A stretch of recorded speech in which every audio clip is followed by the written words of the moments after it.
UFC stuff that is not supposed to happen. That's what Islam has done. And it felt like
What up, what up, what up, man? What up, man? Um, I've been setting up. I I I just woke up, man. There's a couple of things I wanted to do. I was hoping you guys would be a bit late.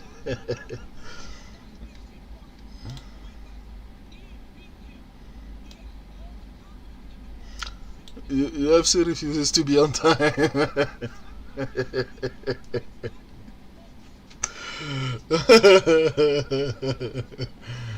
Yeah, they refuse to be on time. Like that's their usual thing. I think it's because there are some fights they expect to. There are some fights they expect to happen a lot quickly, so they are trying to buy time so that they don't take too long in between the fight. I guess I don't even know if I'm making sense, but yeah, I think I am. I hope I am. Uh, uh, let me set things up a little bit better.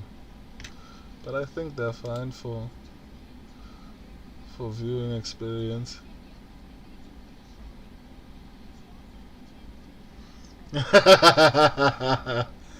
Ringo delle Blingo. Ring bra. Ringo delle Migi.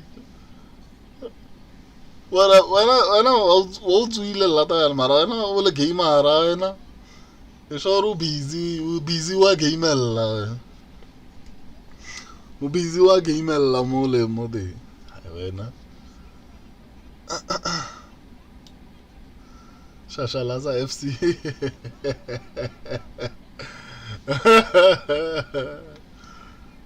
Ringo wena. Ontlela le bro, they are 40 minutes late. What do you mean? Like, are they going to start the? Oh, okay. But on their website, they said the fight will start at. Didn't they say on their website? That's why I started the streaming at 11:30. On their website, they said that they would start at like around this time. Maybe I'm wrong, but that's why I started the stream now.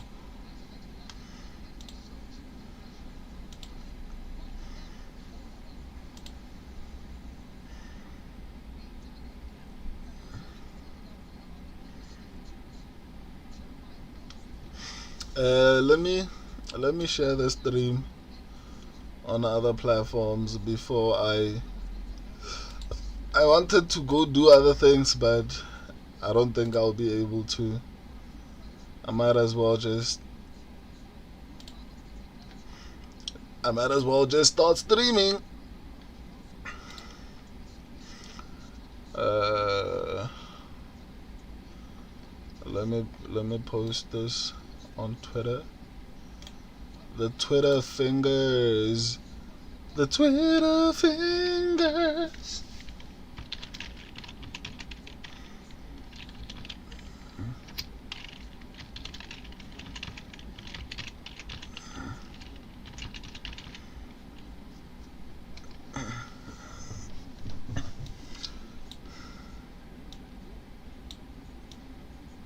Oh man. Oh man, oh man. Oh man, oh man. Oh man, oh man. Before this card starts, let me go and try and prepare myself as much as I possibly can.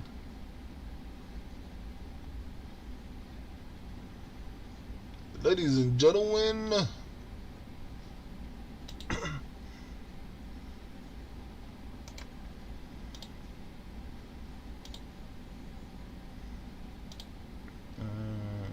yeah, I think I'm done posting. What up, Kulos? What's good? I'm coming back. Maybe I should make a. Okay, I'll make a. Kulos. Bro, the card is going to be all night long. Kulos. Yo, what up?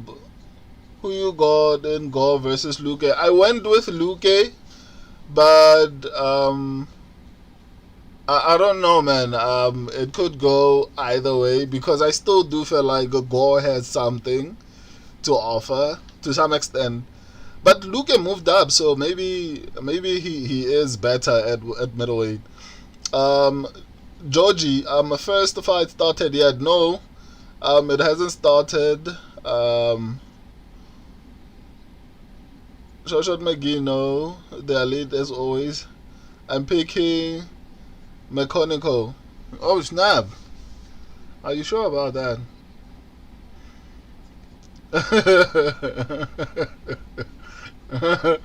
I said that like we are making a bad life decision, but it kind of is, you know. It might come back and haunt you. Let me go do something real quick so that I can focus and log in. Log in. Oh, man.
Let me stream Gwengo.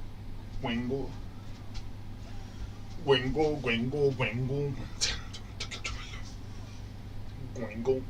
Gwengo. Gwengo.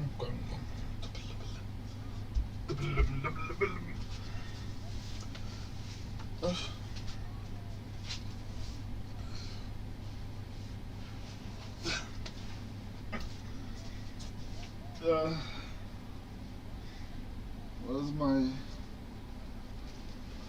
Okay. Let me stream this.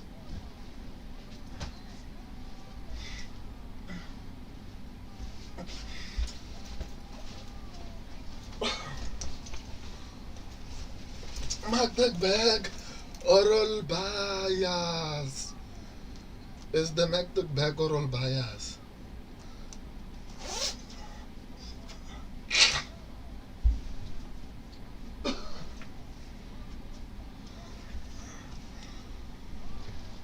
Yeah.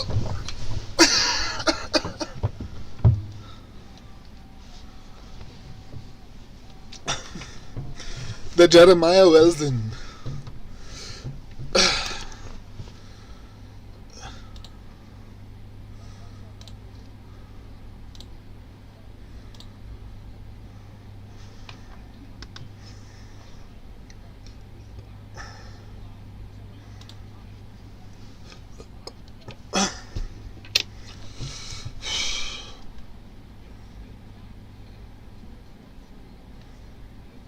Let me make sure I can see the fight. Look at all these Kyrgyzstan oral. Oh yeah, it speaks to the depth of fans, fans. Oh, oh, oh, oh, oh.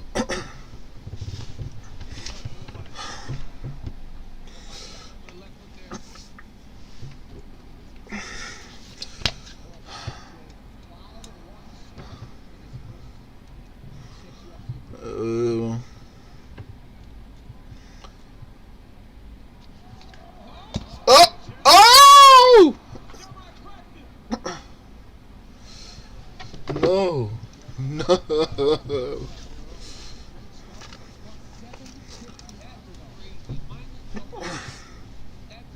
But I did say Orobai has bad.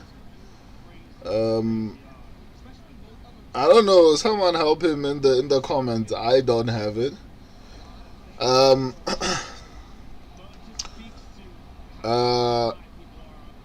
I did say that Orobai has horrible defense. Oh no! Again, man. Wells is hurting him, man.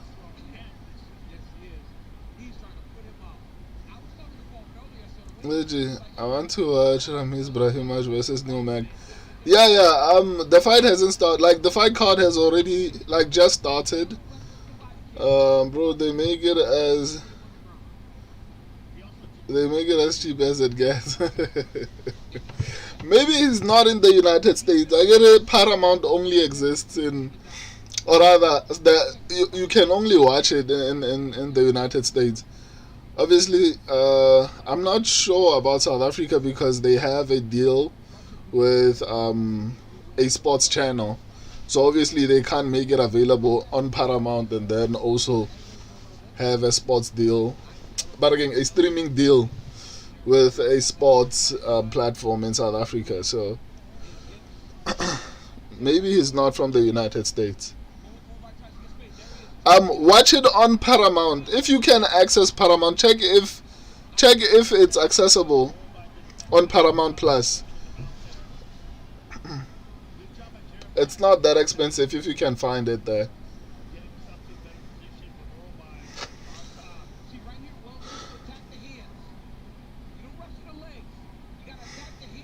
Orobai needs to finish this fight, man.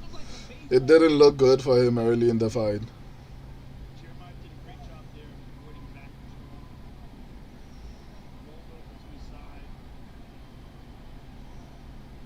Oh, I thought his underwear was getting torn up.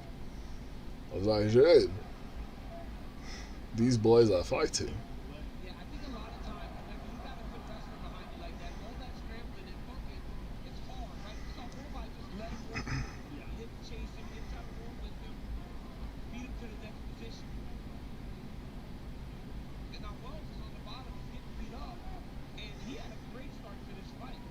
I like the Jeremiah too by elbow and the forearm. Oh man, if he makes it out the first, he could win for sure. Yeah, dude looks older than Orobai. I mean, he is. I'm sure that Magi Orobai has zero head movement, but that boy got a chin. Yeah, 100%. 100%.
What do you guys think about that round? I think it's hard to judge because both of them had good moments. Um, so I don't know. Okay, let me listen to what you guys are saying. Arthur Utter. I don't know how to pronounce your name, my guy, but shout out, thank you. Welcome to the live, man. Said hi. Kirkstein, Oro by 1-0. Even after he got hurt that much, I would think it's a lot closer. I'm leaning towards Wells, but Orobai finished strong, so maybe I'll give it to him. But Wells hurt Orobai twice, you know, and I get it. Orobai had control on the ground, was beating him, but I guess we'll see. I guess we'll see, but I'm a little bit confused.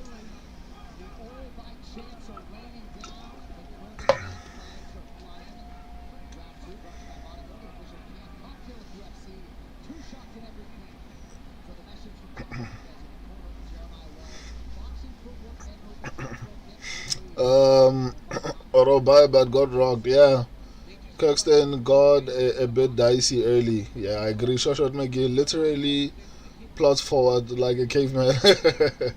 Caveman starting to.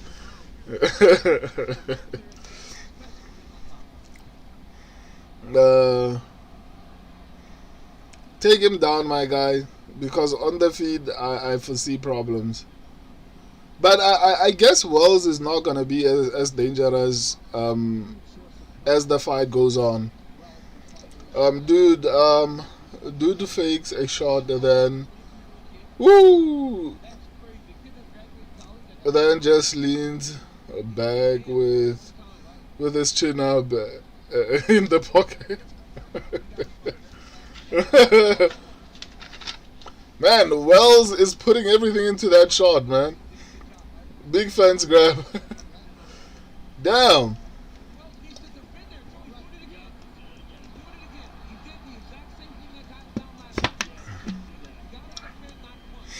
Yeah, I see it, man.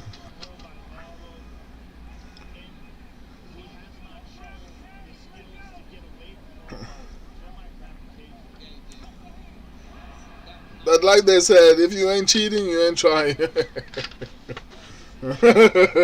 so, so clearly Wells is trying. You know.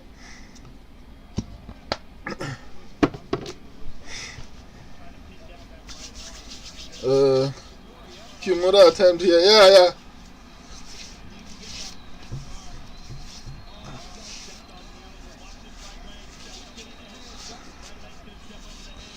Come on.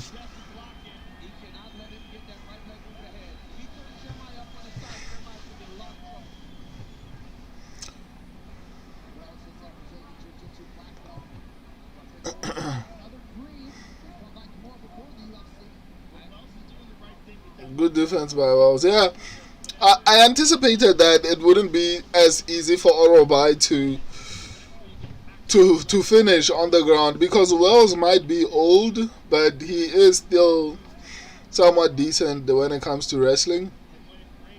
I mean, he has won most of his fights with wrestling, so I did honestly anticipate that. I'm sure Shot McGee. I think Orobai is too small for 170. His game, he needs size. Yeah, I also was surprised because when he came into the UFC, I think the problem is he had success against Uros Medic, right? And look at what Uros Medic is doing. So sometimes that kind of win can make you think, okay, maybe I have what it takes to be at this particular weight class, right? I think he needs to build more muscle. I fully agree. Like he needs to be a little bit bigger or go back to lightweight because he looks small. I agree. Initially, when he came on short notice and beat Uros Medic, I knew him as a lightweight guy who was moving in on short notice to take the fight.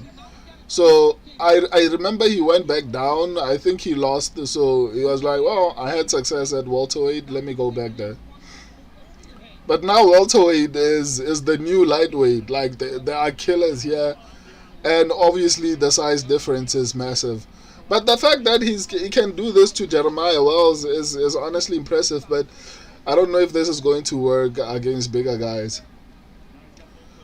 Shout out McGee. Too many guys, 6'2" and can wrestle. Yeah, I agree.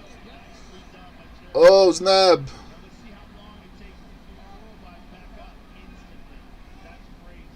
Okay, I like that he got up that quickly.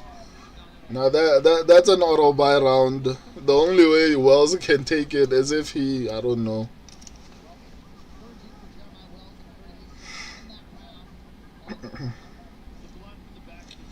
Yeah, I agree. That was definitely an auto buy round.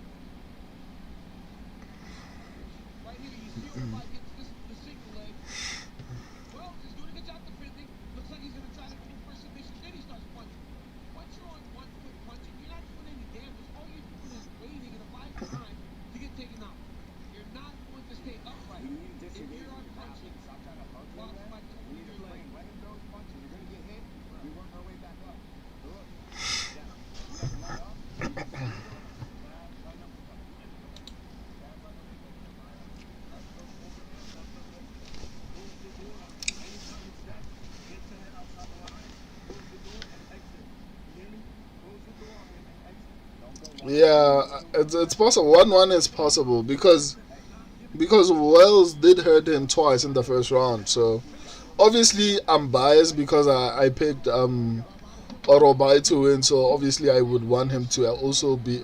I would want him to be up 2 rounds, right? But realistically speaking, it might be 1-1.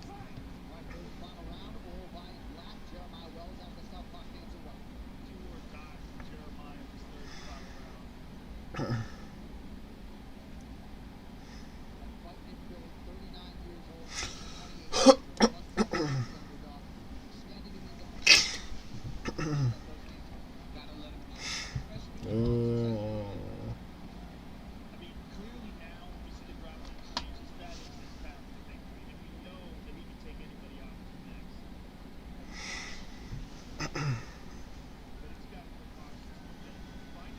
No, go wrestle, my guy.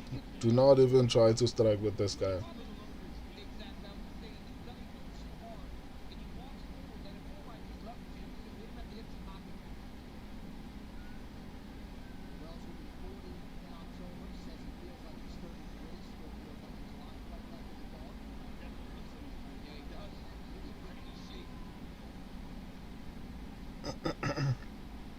Man, these guys are. I don't know if they are on something or. Oh no, no, no.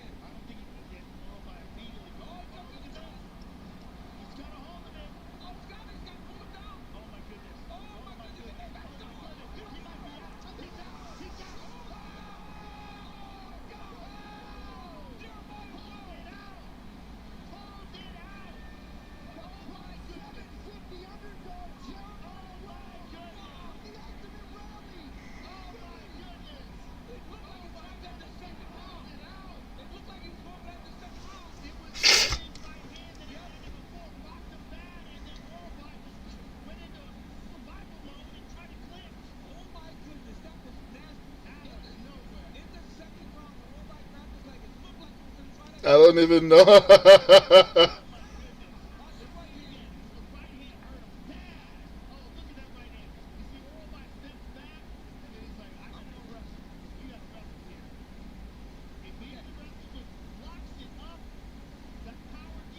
Man, Orobai needs to move down, man, and he's too sloppy.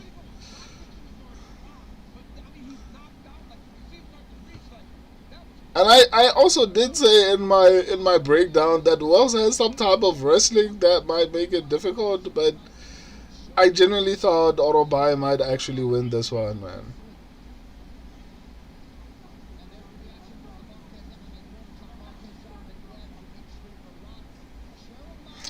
Orobai needs to leave Alpha Male ASAP. They have zero boxing at that gym. I agree. I agree. Like it's horrible. Do you practice martial arts? No. I used to do a little bit. Like I wouldn't even call it boxing. It was just I don't know what I was doing. But I would love to. I would love to. Just that I'm so busy right now that it's gonna be very difficult to do. But yeah, not at the moment.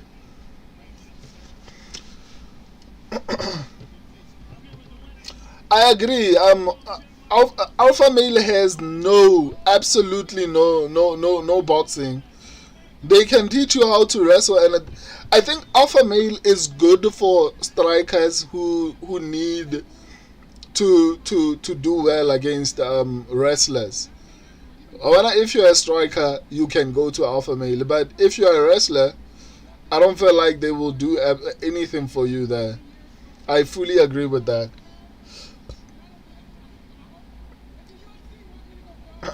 um, Pro pay, Shoshat McGee, dude's team is crying. Jack State 99% of votes on Topology, and the minus 1,200 favorite loses to open up the card. Shit, man. Yeah, it looks sus, but I mean, the statistics did predict it.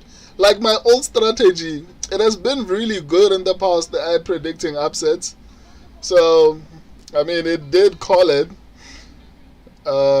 Rough night for us. I hope this is the only fight we get wrong.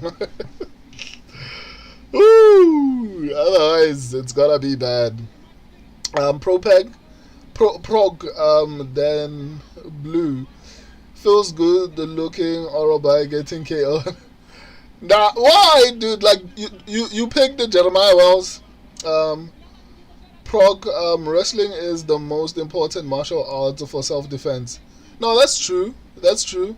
You're all rooting for Ian Gary. No, we picked, or rather, I picked Islam Makhachev. Like, I'm a massive fan.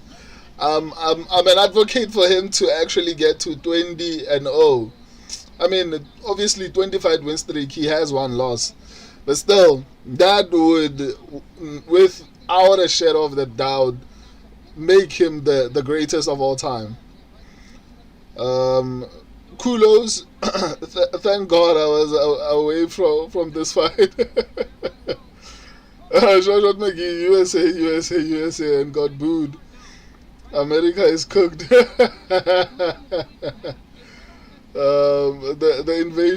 invasion worked. Oh man, let me update the fight. Proc, can somebody explain why I am getting so much hate lately? Hate as far as what, my guy? Mehra Lavlin, bro, I'm crying. Same here, man. I I should have listened to my old strategy. It had something. I looked at it and I was like, okay, this is going to be wrong. And you know what? The old strategy was right. We all were wrong. Oh man, let me update the fights. It sucks, man. It sucks. uh,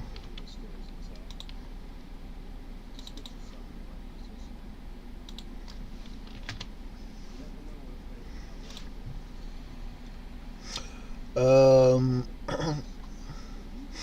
Mehra Lavlin, how the fuck did he lose? He just had to survive the third round. He is reckless, man. I don't think he understands when he's in danger. I think he also might have underestimated Jeremiah Wells' ability to get submissions, especially because Wells normally likes to get decisions, right? So I think he underestimated his ability to actually finish the fight, and he paid for it. But generally, Orobai is very reckless, you know. Orobai is honestly pretty reckless, and sadly, he paid for it, and we paid for it as well. Another one that worries me is this one. Shit, this fight is honestly messing with my head at this point. Let me update my picks, and then I'll respond, guys. For those who are new, I'll respond. I'm going to just update. The fights first, the picks, and then we can continue to have conversations.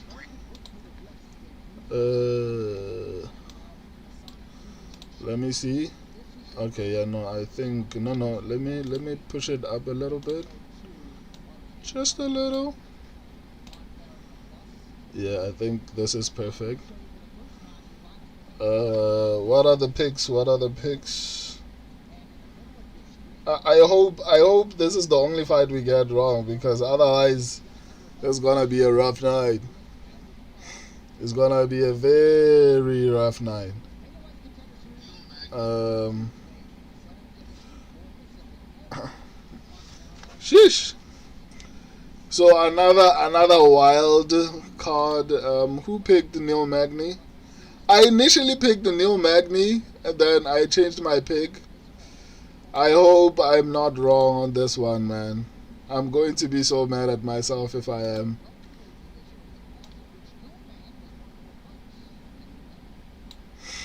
I will be so mad at myself if I'm wrong about this one. Let me respond to you guys. Uh, Ian Gary is hated. Why? I think Ian Gary likes to say stupid things, right?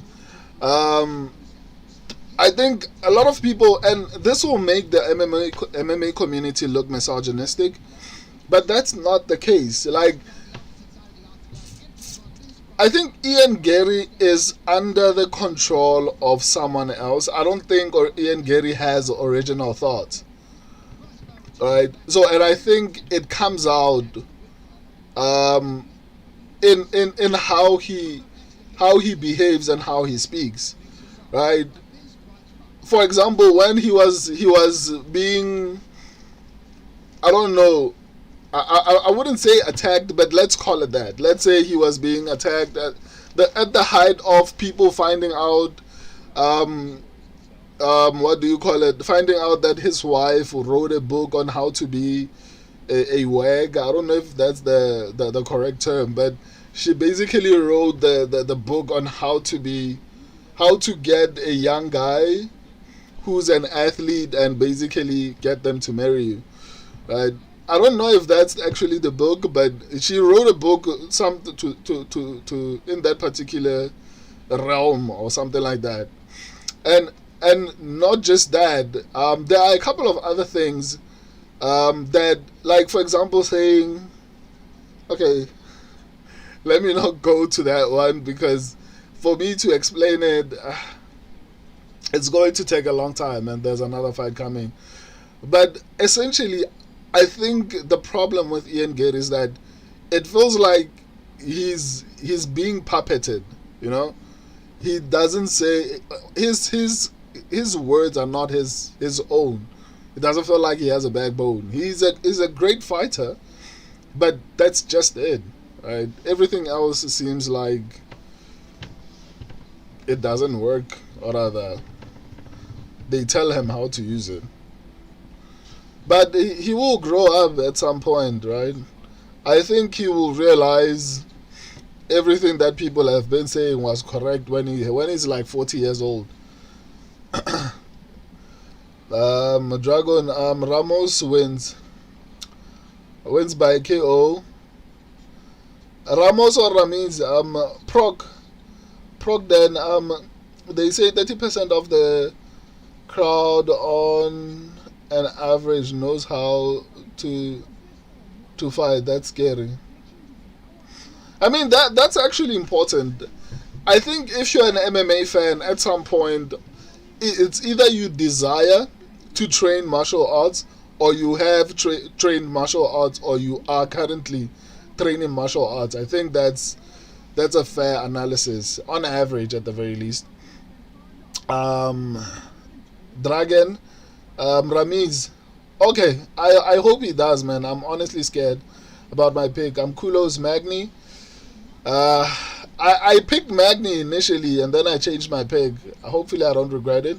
Joshua Maggie Orobai put us to sleep his last fight, so it's only right he went to sleep this time. Oh, that's crazy. Progden, in your opinion, can Rico Verhoeven beat Tom Aspinall? If the fight stays on the feet, yes. If not, the thing about Tom Aspinall, even though I don't really like him that much, I think Tom Aspinall is easily top 2, top 3 best heavyweight currently, right? And there aren't that many people who can beat him. Cyril Gahn, obviously, I think can beat Tom Aspinall. There's very few people who can beat Tom Aspinall, and it's largely because he is decent everywhere, on the feet and on the ground. So if Rico Verhoeven is going to come in and just strike, I mean, he's going to get taken down and submitted. Kirkstein, I mean, no, Kulos, I think Islam is in danger now after this fight. Why, though? Kirkstein, this card ain't gonna end well for me. I feel like that too. Meryl Lavleen, bro, do you think the next fight goes to round 2? I don't know. If Magni wins, yes. So, I don't know. It's hard to say. It's hard to say. I'm not gonna lie. Sorry for answering this late. I'm Short Maggie. If Neil Magny manages to cockroach Maxwell cry, Kirkstead, bro, Ian Machado fucking Garry might win a world title and beat an all-time great Islam Makhachev. No flipping way. That cannot happen. Prague. Let me update, and then I'll continue to respond, guys. I'm going to try and read all your messages. There's a lot of them today, but I'm going to try and when you see me pressing the phone, I'm updating Twitter. Twitter was my home when I was in exile, so I kind of abandoned them.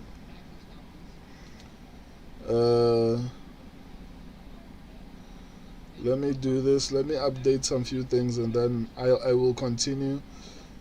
So it looks like today I'm going to be responding to message. Let's go, Russell, my guy. Brahimaj, do not. Hopefully you don't get.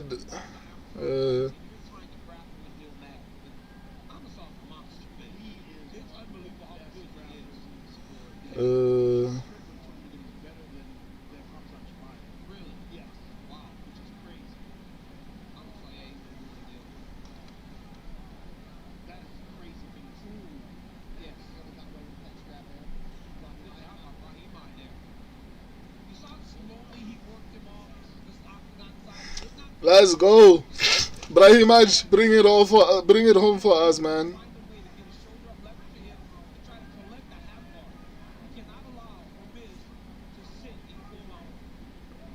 Okay, this was a lot easier than I anticipated. So hopefully he gets a finish. Let me continue.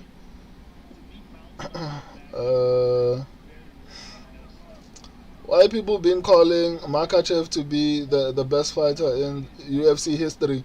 Because he's about to do something that no one has ever done. Right?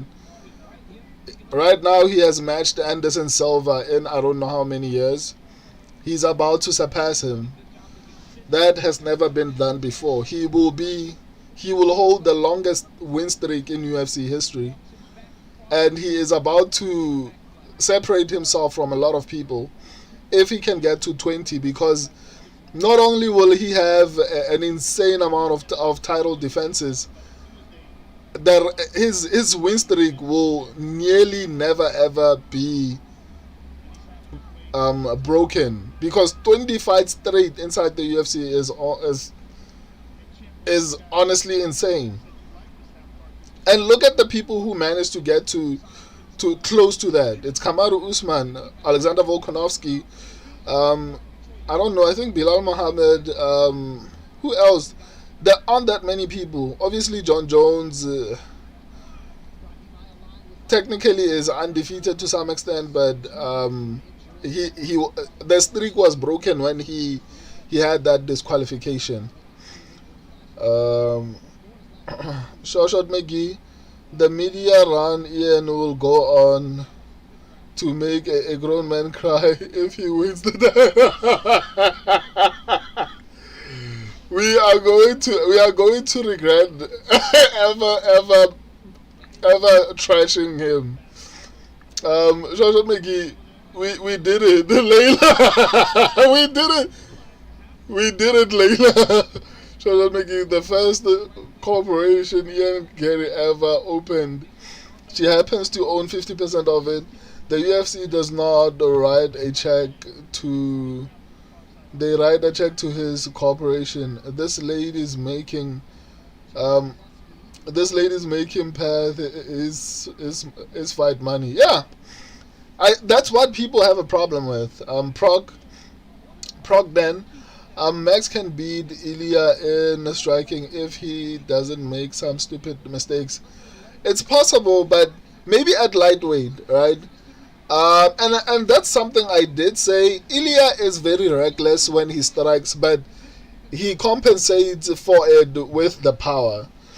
Short Maggie, UFC does not write checks to Ian Garry directly. They write checks to his corporation. Most fighters do not get a personal check. It's a check to the corporation to help with taxes, and it's a personally so.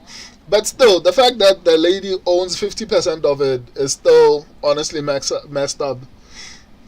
But I mean, he's in love. Ian strikes me as the guy who doesn't believe he got the woman he got, right? Which is honestly sad, because at the stage where he is right now in his career, he could have gotten almost anyone. But he much better not get tired, man, because obviously that was his round. But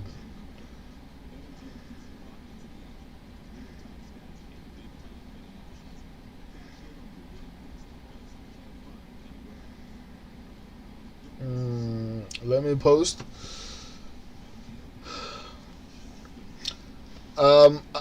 Mr. Issue, I got the Magni decision, by the way. Okay. Doesn't look good for him at this point. Progden, in your opinion, who wins? Braun Strowman fights Justin Gage's size versus skill here. I think because Braun Strowman is an athlete, right? And I'm going to use combat athlete very loosely in this particular conversation. I'd say Braun Strowman. Braun Strowman is abnormally huge.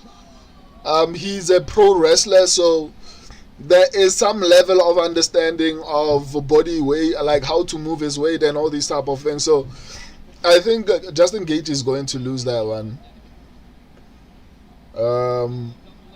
George McGee, let's go. Progden, you became famous. Not yet. I'm not yet famous. Like the moment I can consistently get like 100 people on stream live, that's when I can say that I'm not yet famous, my guy. It might also be the card, you know. I think we will be able to tell next week if there's this much activity in the comments. Shoshan McGee, they boo this, but nothing Orobai did.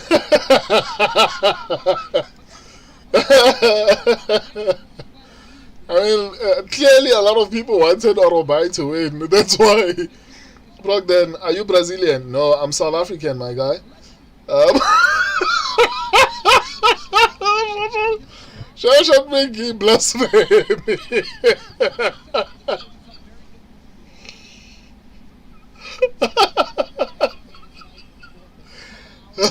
Why is he blasphemy? That's wild. Kirkstein, Ramiz one. Oh yeah, I agree. Kirkstein, I'm not behind. I just wasn't tuned into the stream for your information. Why did you feel like you need to explain that? George Mickey, big fence grab. I didn't see that. I've been preoccupied with catching up to the comments.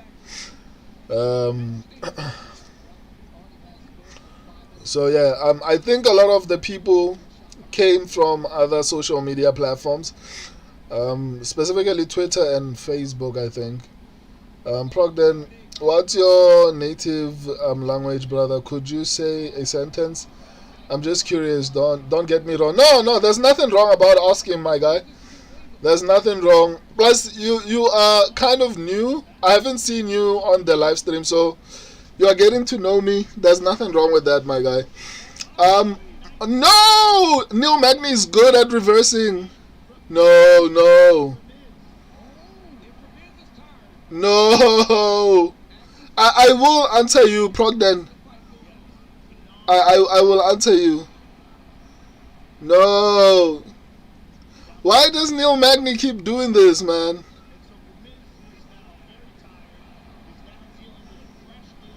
No. Neil Magny, why aren't you just staying old and let other kids win, guys? Like,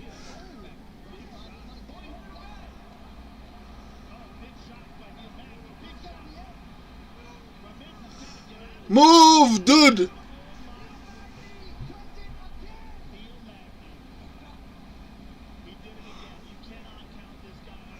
Why did I change my pig? Why did I change my pig?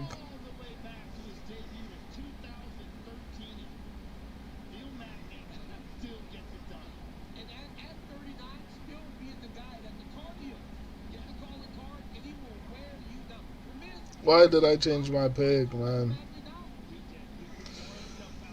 I should have went with my card.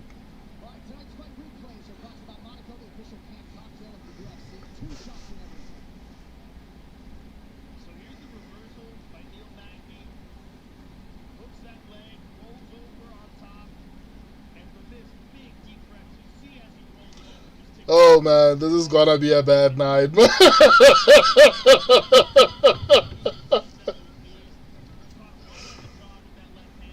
This is gonna be a bad night. This is not gonna be a good night for me. Man, the statistics are doing well today, man. The statistics are doing well. Oh my goodness.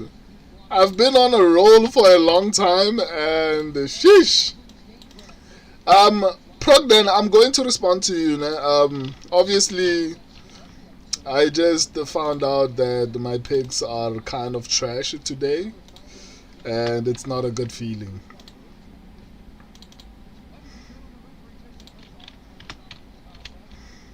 Man, the statistics are killing it today.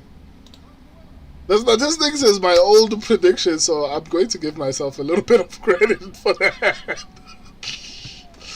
Not even a little bit. It's my strategy, but still, officially, I didn't pick Neil Magny. I initially did, and I changed my pick. I'm so stupid, man.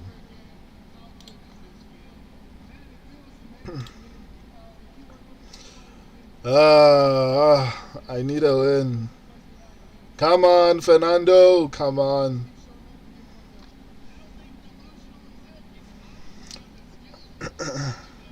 Come on, Fernando. We need this. We need this so badly. Let me check. I'll start responding. Let me just check. Ah, man. This is not gonna be a good night. Kirkstein called it early and he was like, this is not gonna be a good night. And it definitely is not. Ah.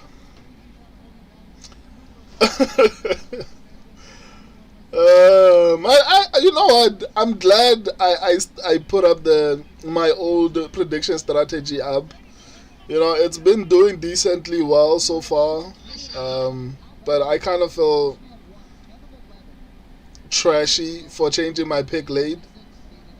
Now I'm scared whenever the statistics go opposite to me, especially today, because shit, they are killing it.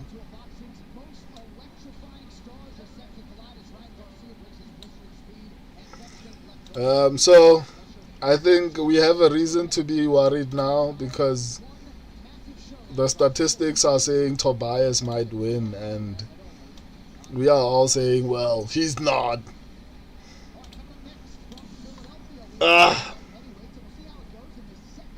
Let me respond to you guys. I'm so mad at myself, man.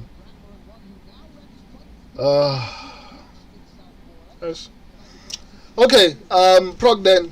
My native language is Setswana. You might know of a country called Botswana. So that's where I think my people came from. I'm not sure. But there's a lot of us in South Africa.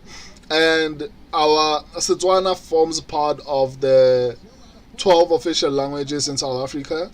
So one sentence that, I did my native language in school, right? But I'm from a city called Pretoria, where like fashion, artistry, creativity, like it's the hub of talent, right? So there's this thing popularly known as Spidori, which is basically a slang that mixes a variety, primarily Setswana, my native language, but with other 12 official languages to make something almost completely new. So I'm explaining that because my vocabulary has been contaminated by the slang, basically, because it sounds so similar to my language. Sometimes I'm like, is this a real word in my language or not? But yeah, so a sentence in Setswana, let me say again. Wow. And I speak my native language every day, but for some reason I'm drawing blanks. But let me focus. What's the perfect sentence I can come up with?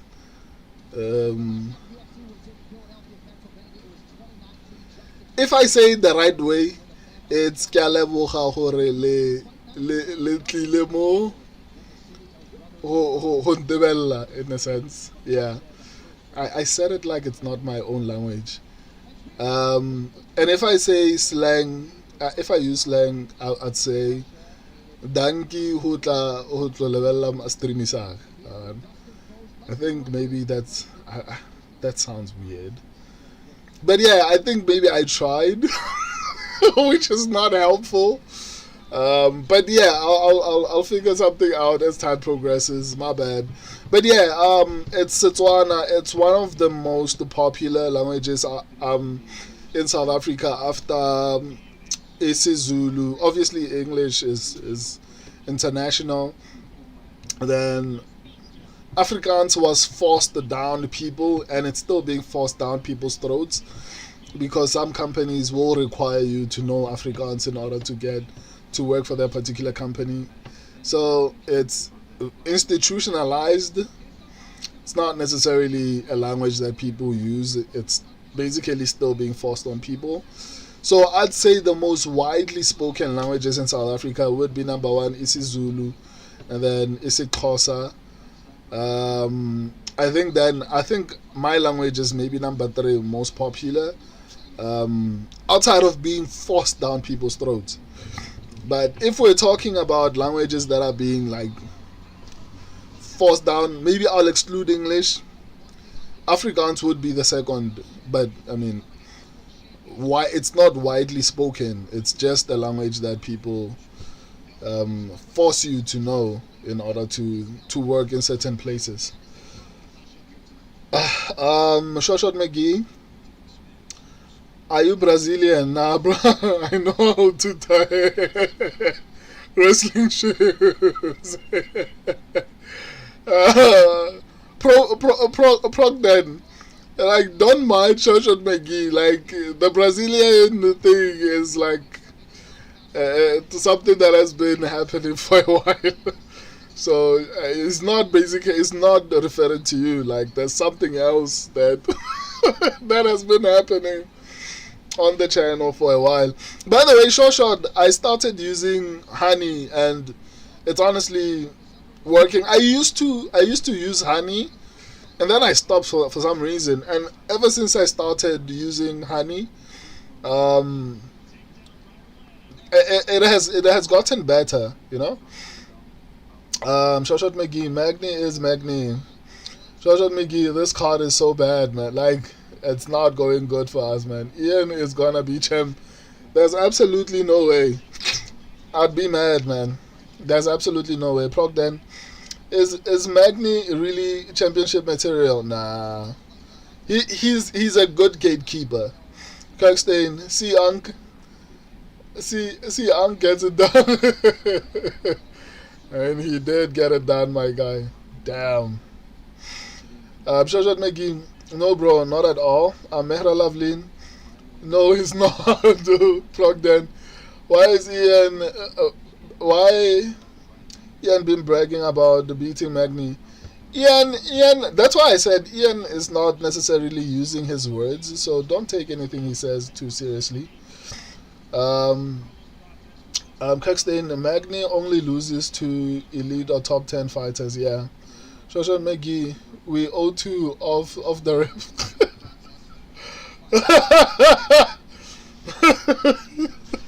It's not looking good, man.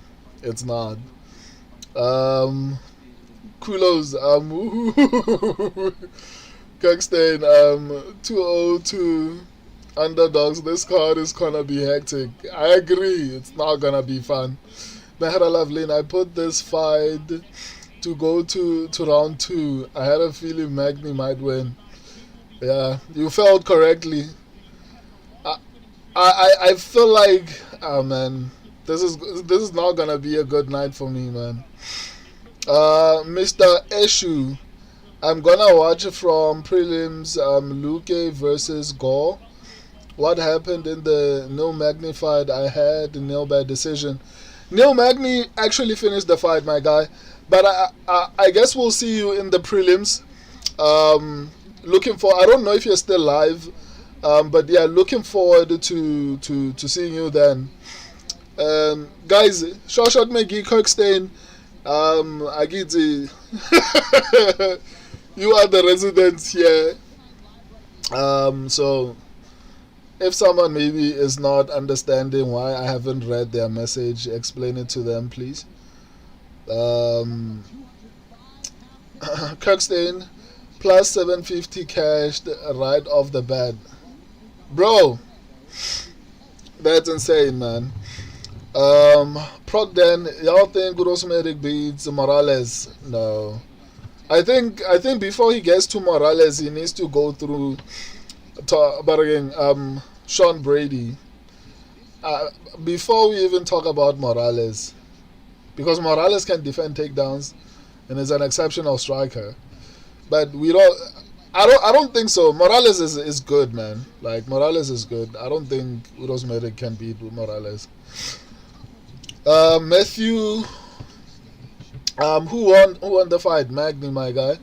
Mr. Eshu, Uros Medic dies if he fights Morales. Damn, that's like an extreme. Kulos, what's your statistics pick on Dante Johnson? I'm not sure. I'll check. You know what? You can always go check the shorts. I would check right now. I would check right now, but I think I have a lot of. Okay, I'm almost done. I'll check for you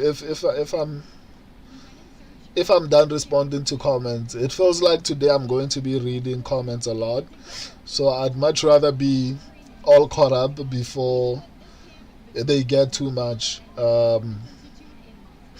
Eshu, Morales beats anyone bar Islam and Gary. I like how you structure a sentence, man. I also agree with that. I also agree with that, Mr. Eshu. Shout out, man. We'll see you later in the prelims. Um, then MVP beats Morales if he cuts to welterweight. Nah, fam. I think MVP is elusive.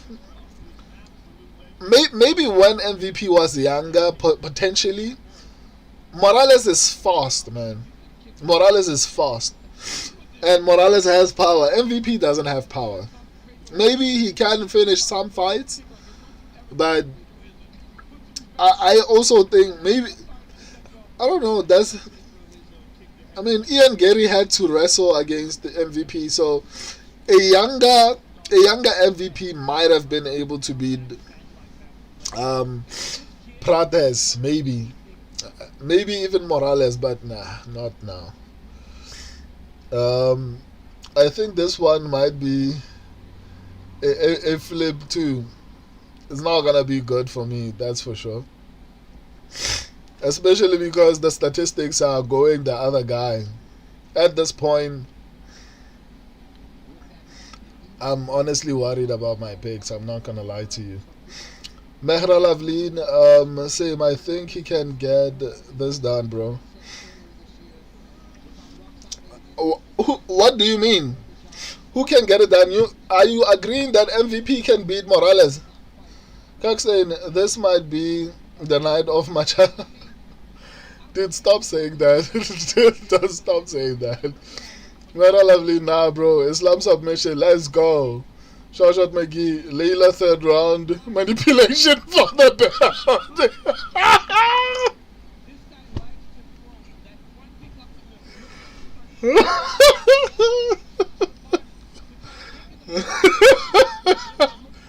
Layla manipulation.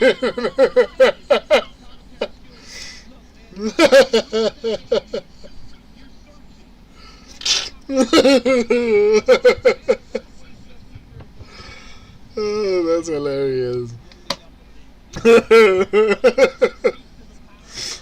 Oh man.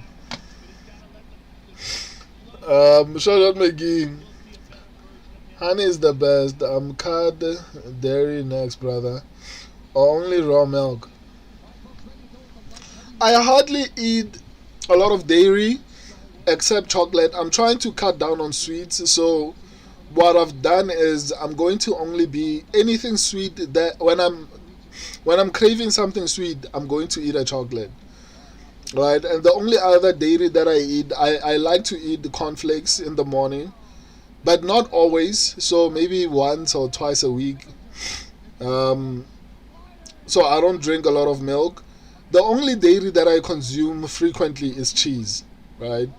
I enjoy cheese a lot in my bread, because also I'm trying to cut down on fatty foods, so I make a lunch box when I go to work, and normally I put cheese in it, right? So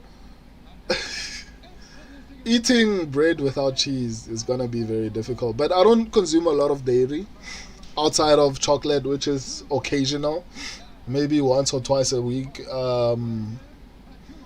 But yeah, let me respond before the text the comments become too much.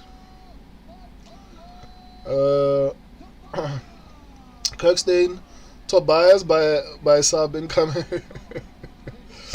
Kulo's MVP versus Sam Patterson was one of the boring fights I've saw. Yeah, I don't know why they made that fight, to be honest.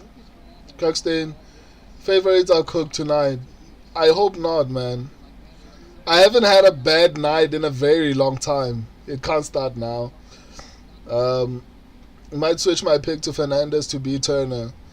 No, man. No. Shawshot McGee, take a shot of honey.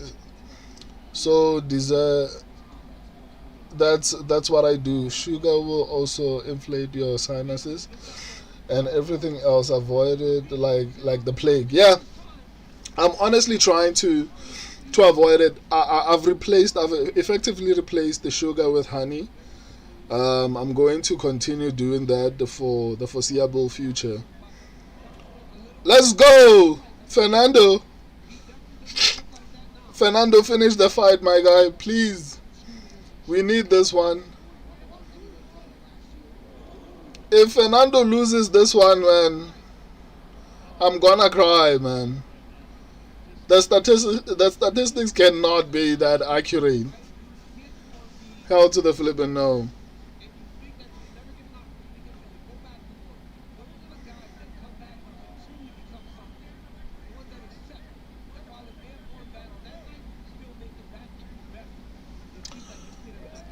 Drinks with sugar is my weakness.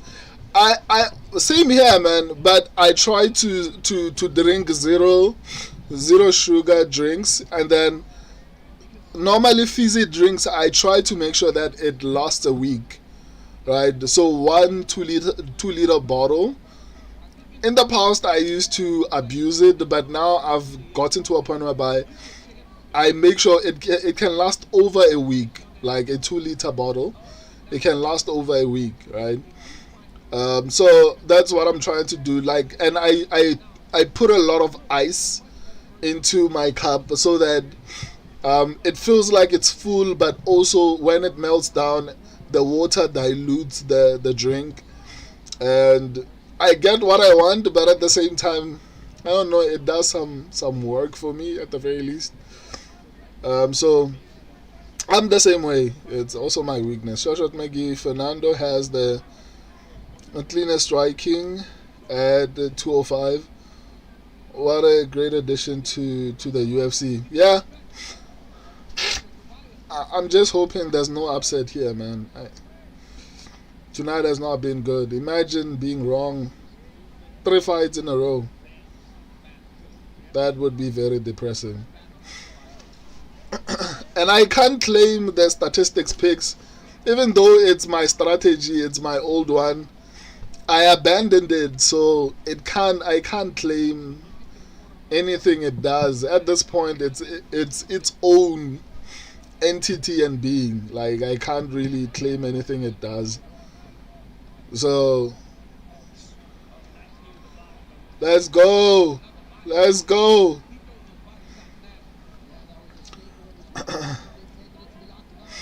Joshua McGee, please have a good takedown defense. Kirkstein, Fernando piecing this guy up. Yeah, man, he's fighting really well. He's fighting really, really well. Rafael Tobias. To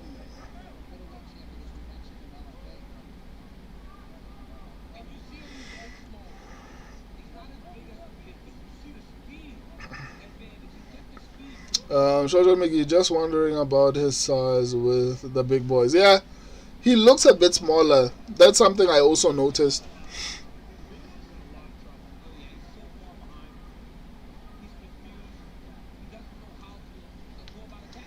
Yeah, no, no. Fernando is piecing this guy up, man. Like, Low kick, and his hands are phenomenal. no, get up.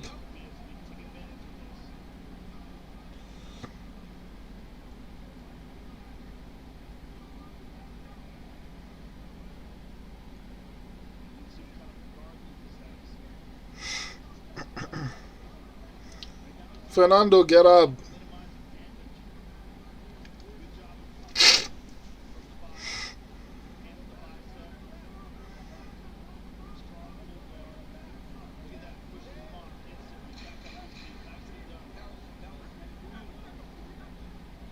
And again, when he got his chance, he got up right away. He's got to slow this stuff down. That's not going to trouble fight for him.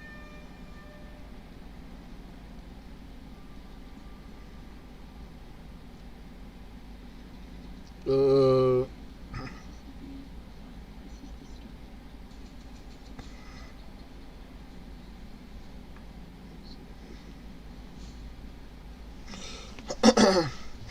um, Shoshat McGee, just wondering about the size. Oh, okay. Mehra, who's winning? Fernando is winning, my guy. I think he took the first round. But his takedown defense looks horrible from where I'm standing. So that needs to be fixed ASAP. Otherwise, he's not gonna have a good run at light heavyweight. It's 205, right?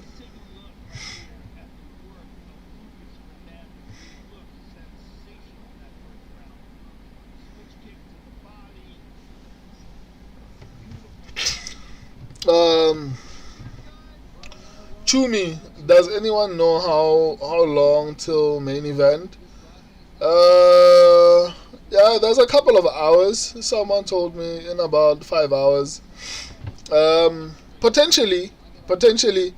Let me see.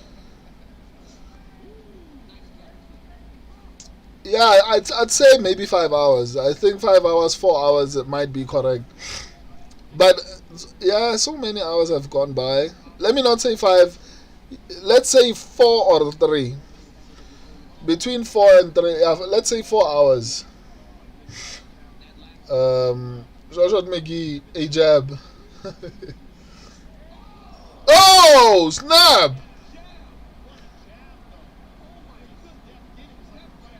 Wow, that's a lot of power. That's a lot of power from a jab. Shit.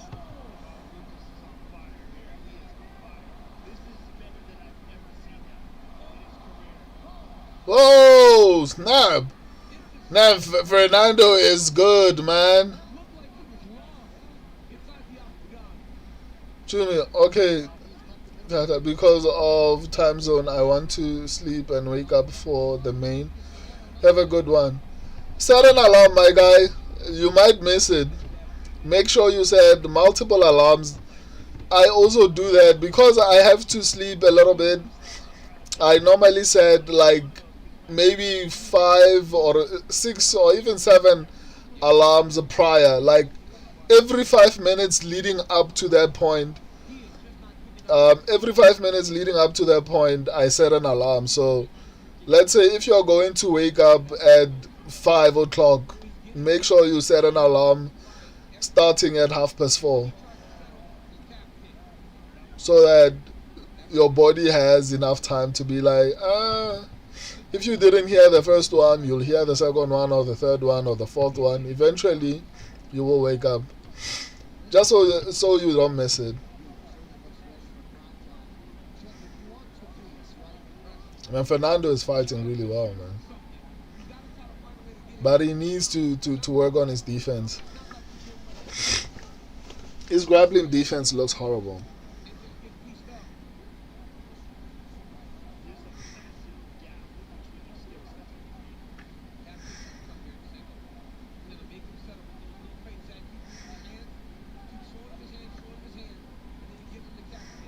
Ooh.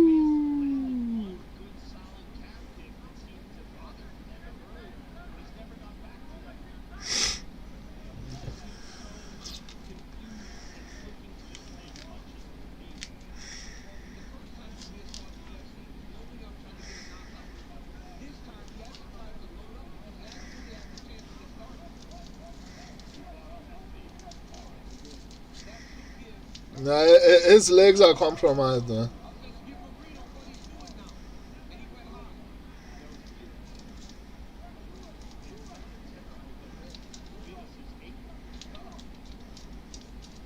You see how well coached Fernando is right now, forcing the knockout, finding the really got struck totally at 55. Man, that leg is gone, man. That leg is gone. And that point, right, you start kicking that leg, even if you check it. So you can Damn, what a knee. what's his land percentage? Because it seems like he isn't missing. Very high, 65%. Yeah, 65% is insane. And honestly, it's not like it's surprising for who the kid was. I remember when Jose Aldo left and came back and he fought who were the other Brazilian kids? Hit with a body shot, knocked him out. It was like, oh, his technique was always so right, right? Jose was one of those guys that trained so effectively. The skill that they developed that trained him allows for him to look like this. He's just a tremendous striker. Works the body, all angles, all levels. Yeah, I agree. Fernando is up 2 rounds, and it's not looking good for Tobias. He is not trying to switch southpaw. You know he's doing that. Because then you're opening your window to his body and bicep. Right now, Fernando through two.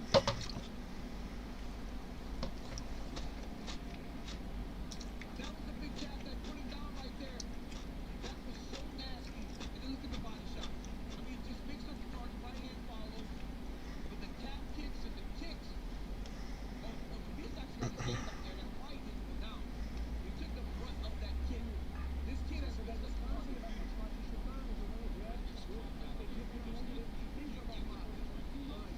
That's another reason for you to pressure them.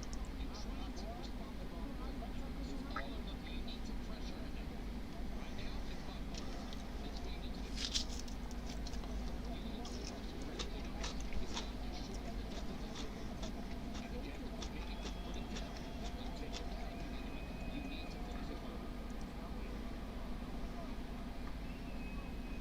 Welterweight king Islam Makhachev on the hunt for a UFC record 17-7 wins and untrained, athletic, you have to make massive skilled and confident Irish challenger in Machado Garry, and that's not all. Mackenzie Dern and Julian Robinson and the co-main event for the strawweight battle of the Short McGee, throw the towel in and go rent scooters in the villas. He's cooked.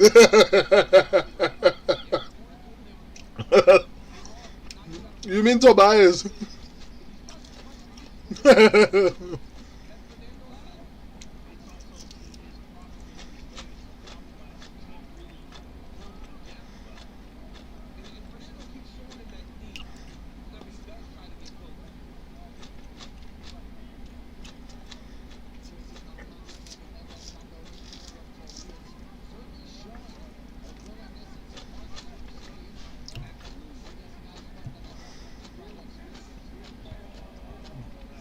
Man, that leg is cooked.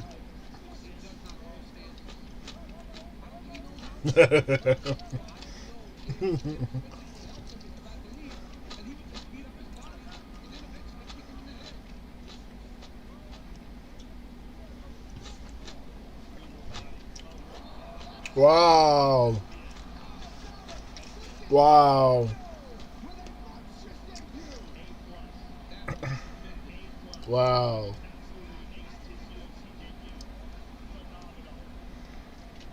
But once again, And now 3-0 since moving up to the light heavyweight division with finality. Gotta think that don't bring smiles among the light heavyweight contenders. Lucas Fernando arriving in a good way tonight. The level that he showed tonight was just absolutely spectacular. And we talked about leg kicks with Pedro Hizo. What you beat him up with? Those leg kicks. That was a giant part of his fight. Short McGee, give him Jacoby. Let's take a look at that.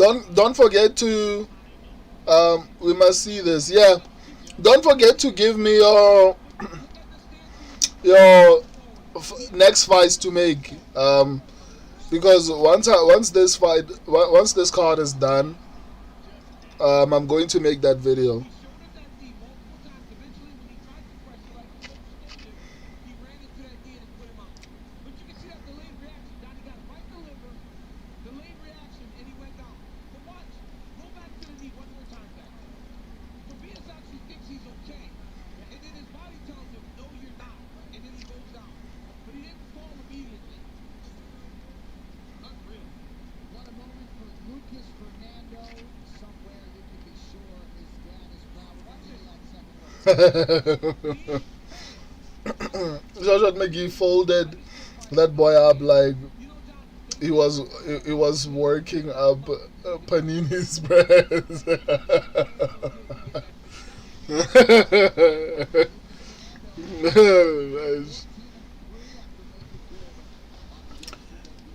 Yeah, I think if Fernando can improve his takedown defense, I think he's going to be a problem. Like a serious problem.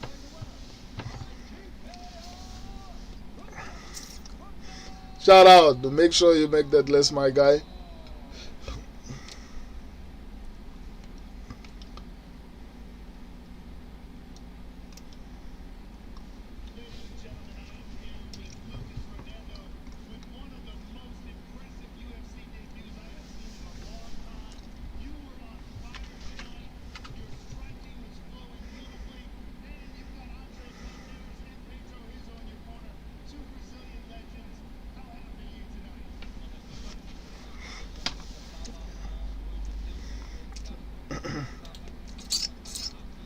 At least finally, I get a pick right.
Vicente Luque.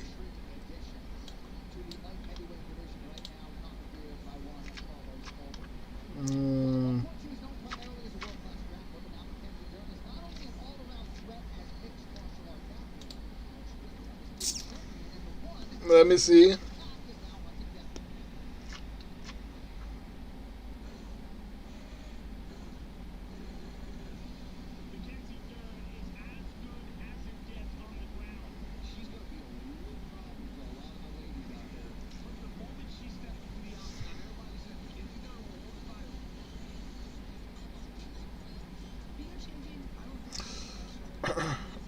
Let me update the fights.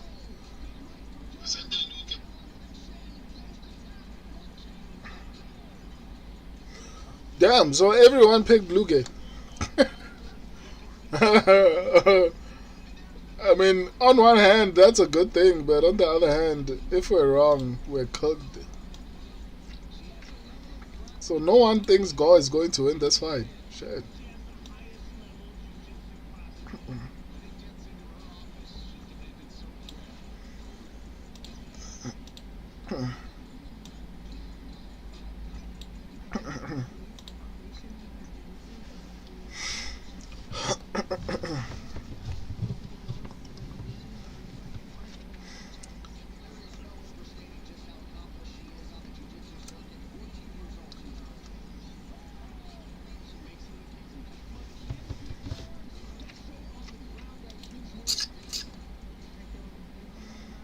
Who do you think wins next, bro? Um, I went with Luque, but Gore scares me, man. Gore scares me. Uh, Mehra, are you up for a chess match? I mean, I haven't practiced in a long time, but I think in between rounds we can actually take each other on. What is happening? As you know, we'll just get going here from Philadelphia with UFC action continues right now. It is all yours, live on Paramount Plus. Take it Mm, yeah, don't need any practice to beat you. That's very disrespectful, but it's fine. Uh, let me. Last time, what did we use? What's the site that we used the last time? I have to also figure out how to share it on the screen.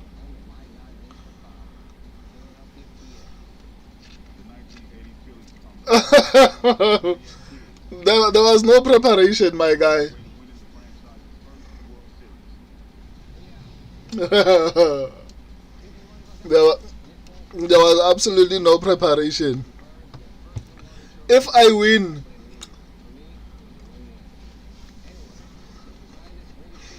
I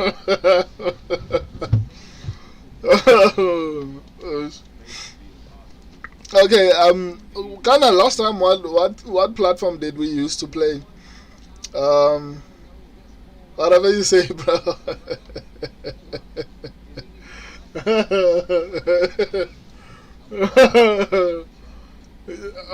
You're gonna lose this time, and it's not gonna be nice. I'm gonna be a sore winner.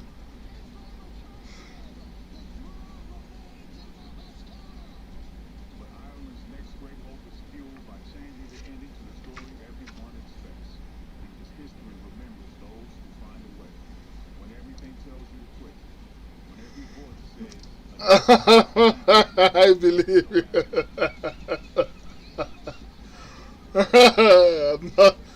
I'm not gonna stop reminding you.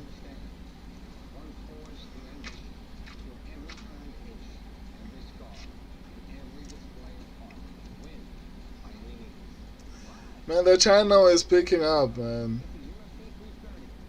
I'm happy.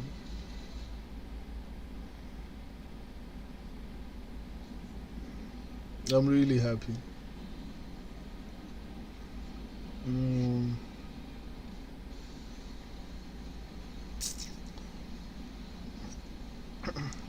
That was an insane upset. Yes, the UFC is live from Philadelphia tonight. Philadelphia Pittsburgh Pennsylvania's neighborhood taverns. Factories and local favorites prove there's plenty more to explore. Get to the corner and start exploring at visitpa.com. Tonight, of course, you know we are live from Xfinity Mobile Arena here in Philly, and we welcome you to our continuing coverage of UFC 330, Makhachev versus Machado Garry. Closed captioning is available for tonight's telecast, and if you'd like to watch the broadcast instead, it's also available. And we now welcome you to the broadcast booth brought to you by Total Wireless, the official wireless provider of UFC. Thank you all for being here for UFC 330. John and Joe Rogan, Daniel Cormier. Feels like the UFC fans have taken over this fine sports city, and we are ready to go for action. Guys, it's gonna be a long night, so for those who are joining the stream, in order for me to survive, that's why a lot of streamers end up joining the watch-alongs usually on the main cards. But I prefer it like this. So don't see me being quiet and think, oh my god, this guy. Uh, I don't want to be like this on the main card. Like, I'm trying to look at. Woo! My channel is performing so well. Eldaniz said hi. What up, man? Or a lady. I hope you're not. Whatever you are, what up? Welcome to the stream. How are you? 49.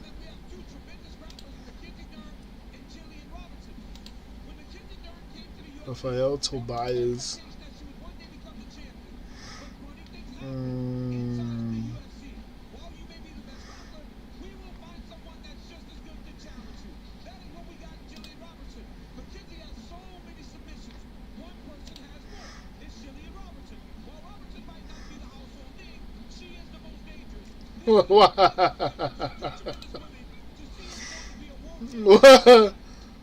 What host is by? Who's the host? Who's the by host? I know that's not me, so I'm confused who this by host is.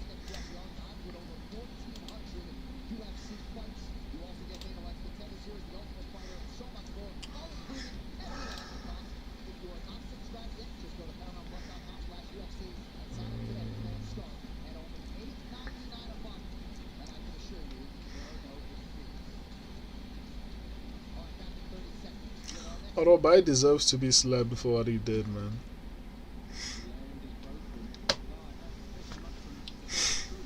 Let me check.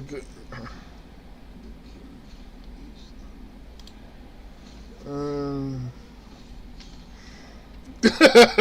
know you're not talking about me. You can't be talking about me.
Mr. Vicious. They call me a god.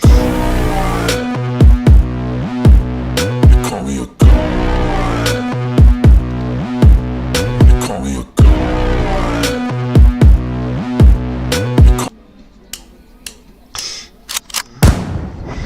They call me a god. They call me a god. They call me a god.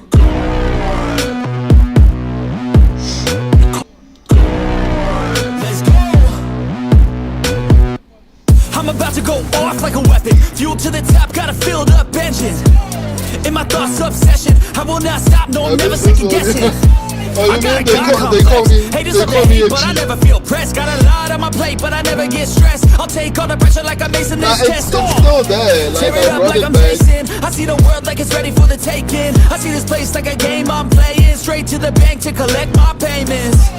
No negotiations, it's my way, I was born impatient. And like a damn Freemason, I'll run this nation. Piyush, I know they have different trajectories, but what do you think about Polo versus Strickland rematch? It's hard to say. I don't know how to stop. I just go till I drop. It's hard to say because Polo Costa is beast at 205. Give it all that I got. At 205, You can I watch don't me know, I work think in my Polo Costa element. might be Anyone in better, the but way Sean is Strickland is irrelevant. really good Wanna cross me, defensively. cool, not intelligent. Cause I don't It forget would shit be like a an very elephant. difficult match to Go call. ahead and tempt me, It's kind of put it like on the Dricus line and you'll come versus up empty. Strickland. If It's I got very time, I'm competitive deadly. and it's Never very caught off close. guard, no, I'm always ready. I got a hand real steady. So Look it's me hard in to the eye say. and you'll see no But I would hezzy. lean towards About Sean to get real Strickland messy. I'll put purely you in a because of grid the 6 defense. feet like Kenny. Right, Polo Costa seems like he has a little bit more power at 205 though. I will say that. Call me a god. Call me a god. Why Costa though? Strickland is the champ. I mean, I think maybe it's largely based on the fact that the Polo Costa is also doing well at 205. So maybe if somehow he gets the belt and there's an opportunity for, I don't know, a unification of some sort.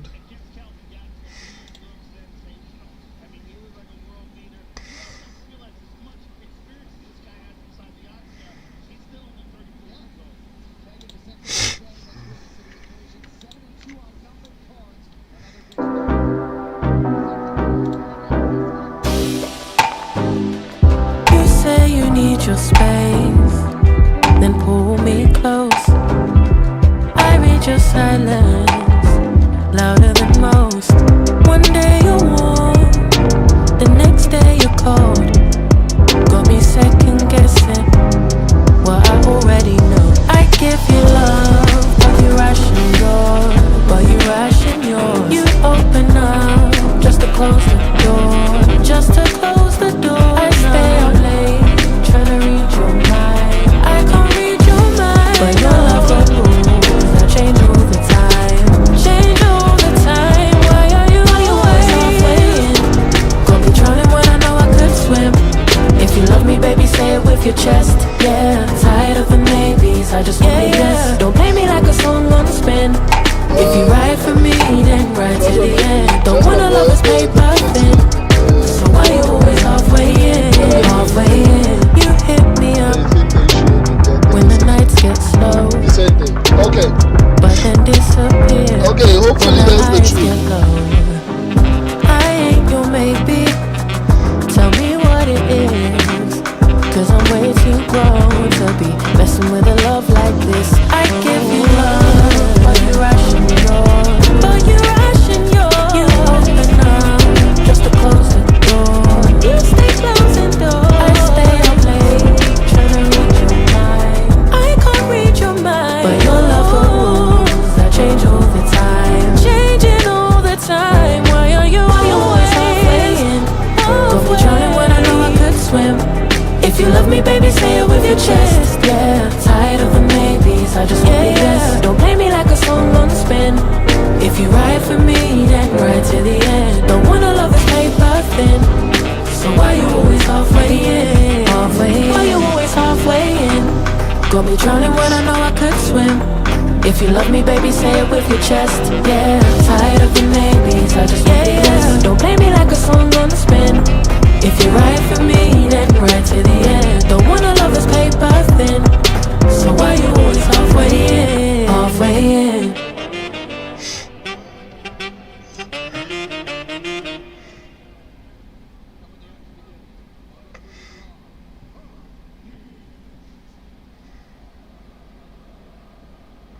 Why are they booing Herb Dean? Like, come on, guys.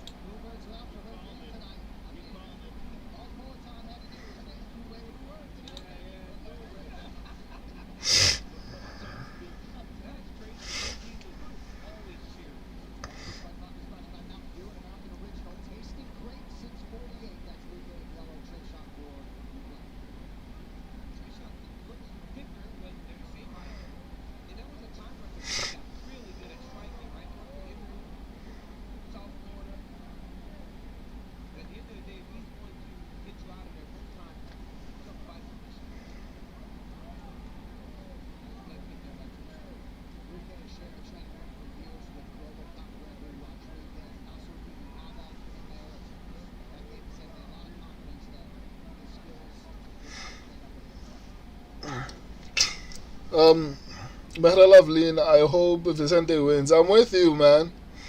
I mean, we're all picking him, so he has to win.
Bro, did you get the site?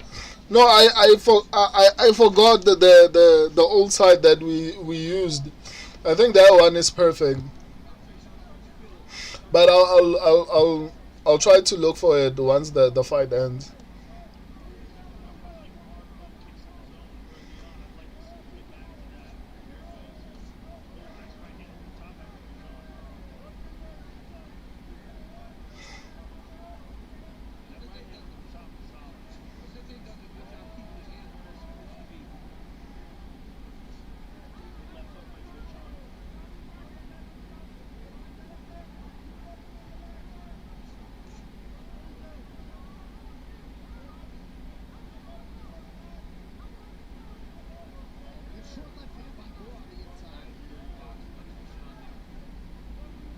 I wonder who's winning this fight, man, because so far it looks very even.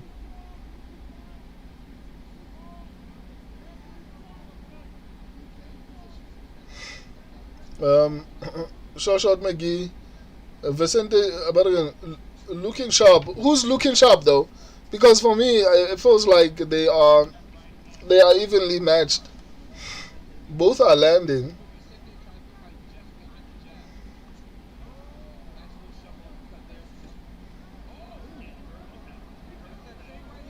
No.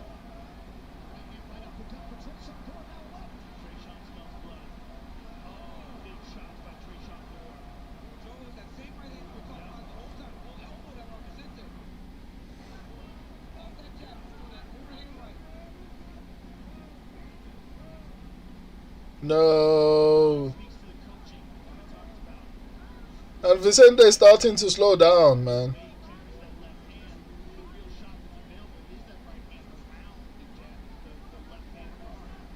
And Gore still looks very fast.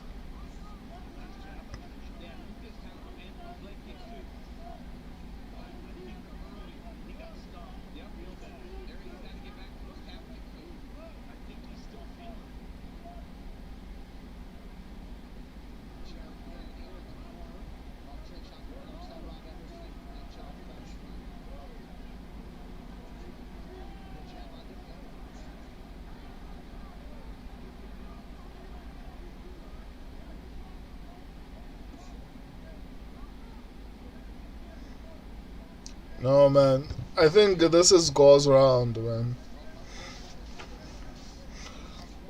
Yeah, no. Trajan Gore won that round, and Vicente Luque looks like he's slowing down.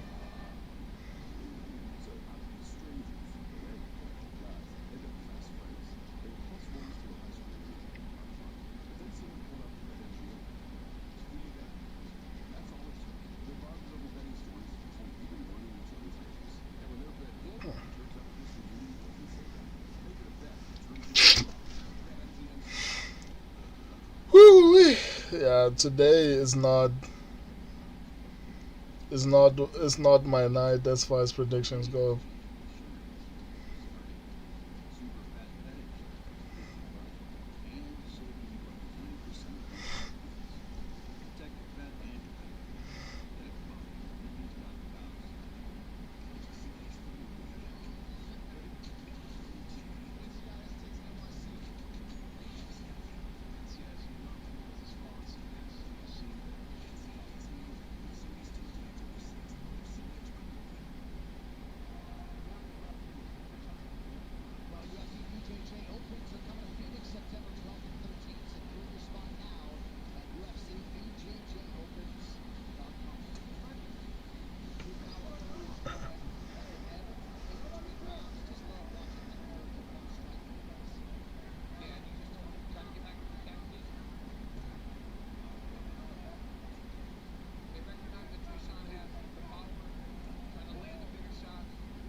But Gore's face looks rearranged, or maybe it's just how he is. I feel like I see a bit of swollenness or something like that.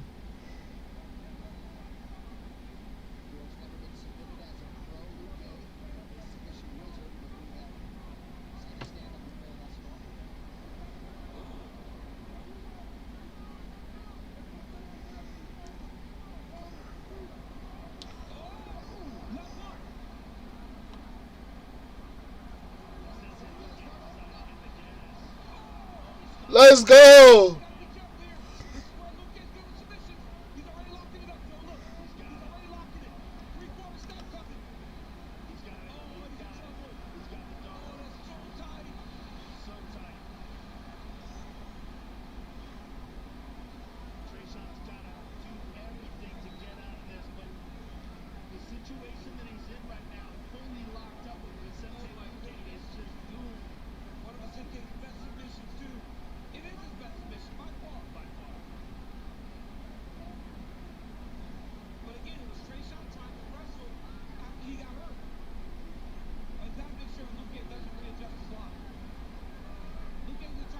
Let's go.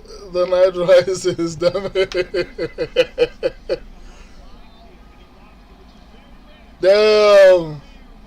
No, I'm so sad. What's up? No.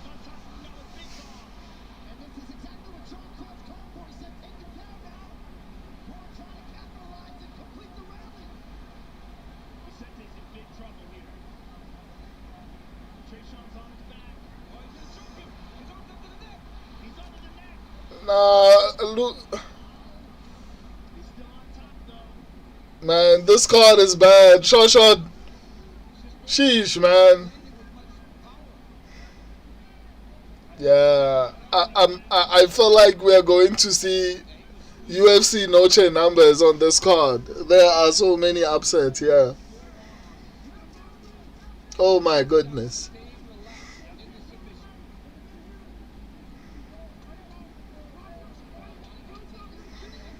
I'm looking like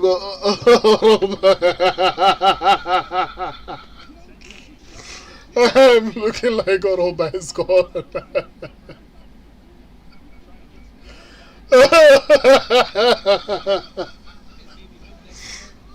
I'm sorry.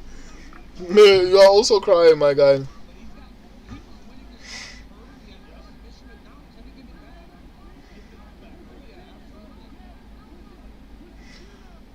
Oh man, after this round, Luque needs a finish, and ooh, that was a bad elbow, man.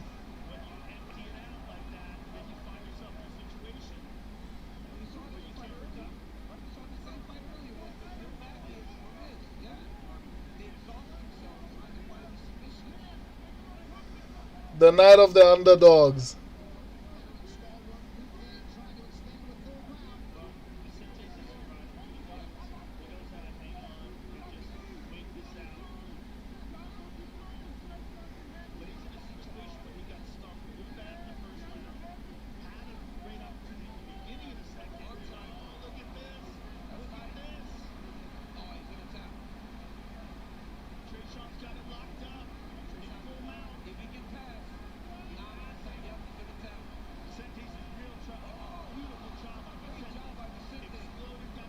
Shoshan McGee, that's not gonna happen.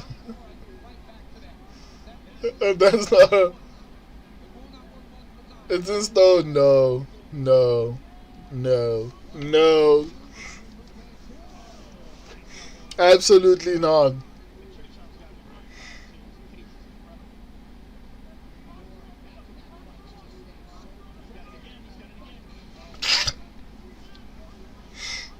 That's blasphemous.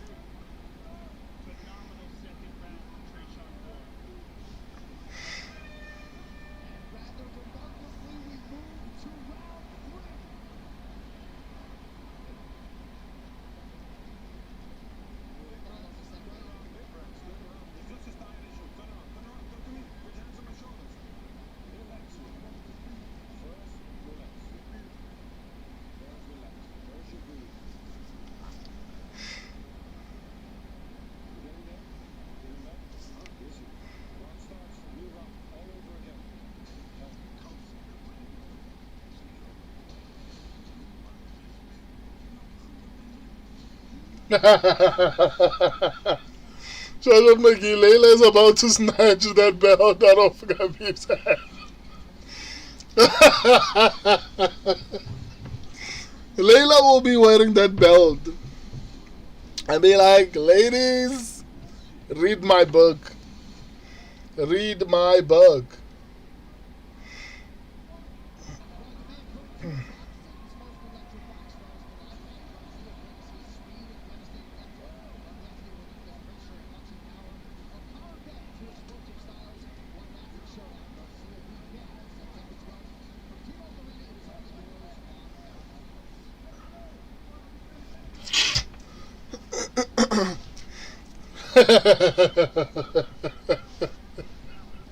Man, like for real, that will be a successful like I mean, if I wanted to be like Layla, I would definitely read her book. You know, she would have identified a champion before he became a champion, married him, and made sure that she gets half and is part of the limelight. And is part of the limelight so that even if it goes south, she has some level of fame, you know, by association. I think Ian Gary's wife is one of those wives that are known more than, like, we don't know Kamaru Usman's wife as much as we know Layla, and Kamaru Usman is a borderline legend. Actually, not borderline, he is a legend. Islam Makhachev, the same way. Hamza Chimaev. Like, Layla pushed herself into the spotlight. So, clearly she wanted the fame, and it worked.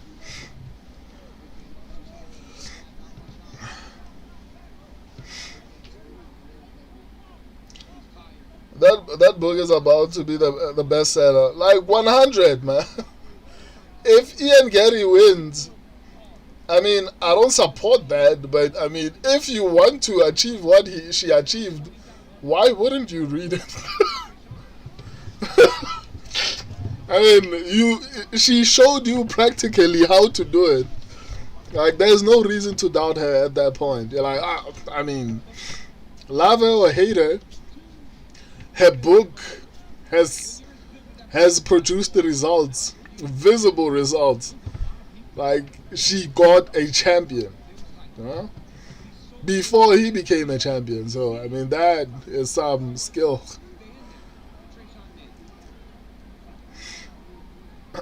Luke needs a finish, unless maybe there's a robbery somewhere. You know, maybe they give him the first round somehow, and maybe he wins the third round.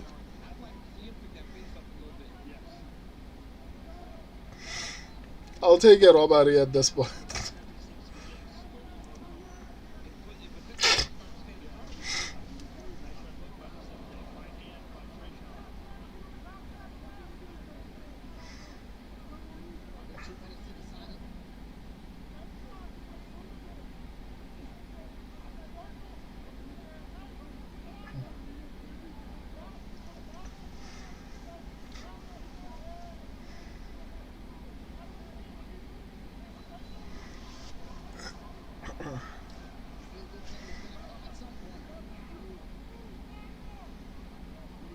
I wonder, is Layla's book still up?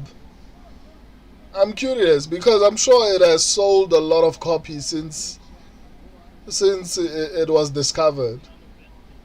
And if he and Gary wins to like, it's not even a joke. She's going to sell a lot of copies because, especially with today's society, like, everyone is looking for a rich man. So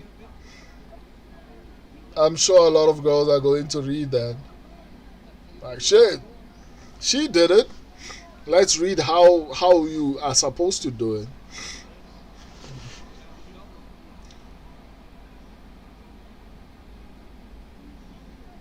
What do you guys think about Ford shooting this game? I would encourage it because Luque does have that submission game. But I mean, I think they didn't even attempt to try to latch on to anything there. Jojo Maggie, Leila talks the talk but walks the walk. She's better than a D1's car. I mean, you have to respect her for that. Like, she doesn't just talk about it, she actually does it, you know? 2-1 goal, yeah. Nah, hopefully somehow, you know, the first round went to Luque, even though it wouldn't be fair, but at this point I'll take it, man. I'm 3-1. I mean, I'm no better. I'm with you. 1-3, yes. I'm no better, my guy. Me and you are on the same boat. It's looking bad. I've never done this bad in a very long time. Like, maybe the last time I got the picks this bad was probably last year, before I was exiled from YouTube. And that's crazy to think that the last time I did this badly was probably last year. It's crazy.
Leila calls a shot like Kobe in the fourth.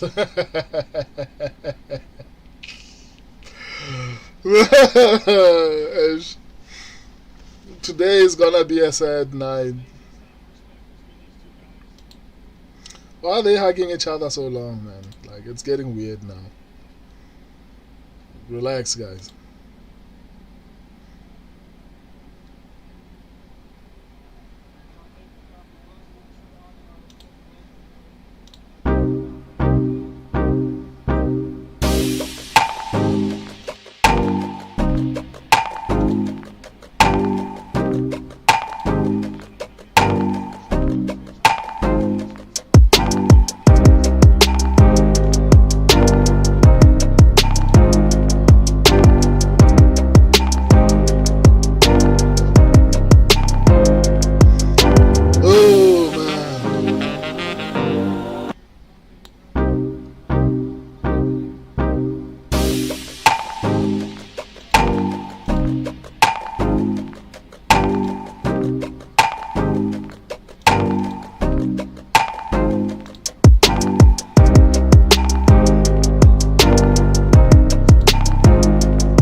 my mind.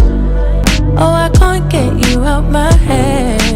Oh, got a feeling I can't fight. There's nothing left, but it feels right. I'm feeling you and I won't pretend. I don't wanna say too much. I don't wanna say too much. I just wanna feel your touch. I wanna be closer, babe. I just wanna give you my love. I just wanna give you my love. I just wanna give you my love. My love. Ain't no doubt about it, babe. You should be mine. Through the sun and through the rain, I'll stay by your side. And when seasons change, my love will still remain. 'Cause I got you. I got you. Been down, I stay close. Storm hit, I ain't let go. You the one I don't second guess. Late calls, I be pulling up. Never could I give you up. Got it bad, I must confess. And I don't wanna say too much. I don't wanna say too. I just wanna feel your touch. I just wanna feel your touch. I just wanna give you my love. I wanna give you my love. I just wanna give you my love. My love, my love, my love. Ain't no doubt about it, babe. You should be mine. Through the sun and through the rain, I'll stay by your side. And when seasons change, my love will still remain. 'Cause I got you. I got you. Ain't no doubt about it, babe. You should be mine. Through the sun and through the rain, I'll stay by your side. And when seasons change, my love will still remain. 'Cause I got you. I got you. Okay, let me get another one.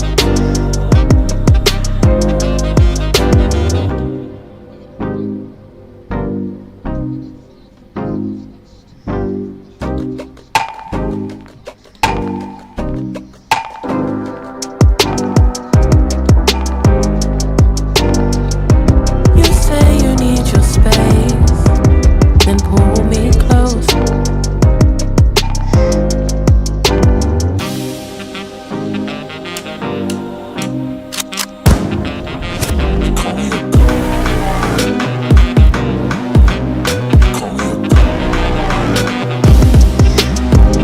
Sounds like at once.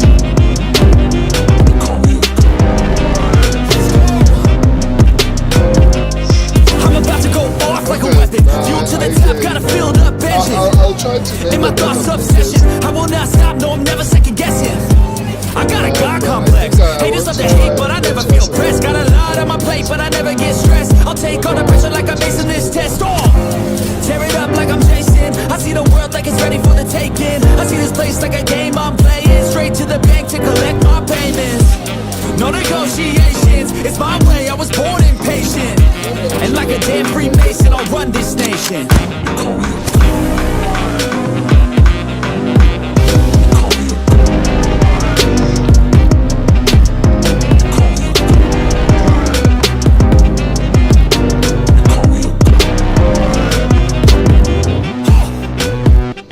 I don't know how to stop, I just go till I drop. Whether it's working or shots, give it all that I got. You can watch me work in my element. Anyone in the way is irrelevant. Wanna cross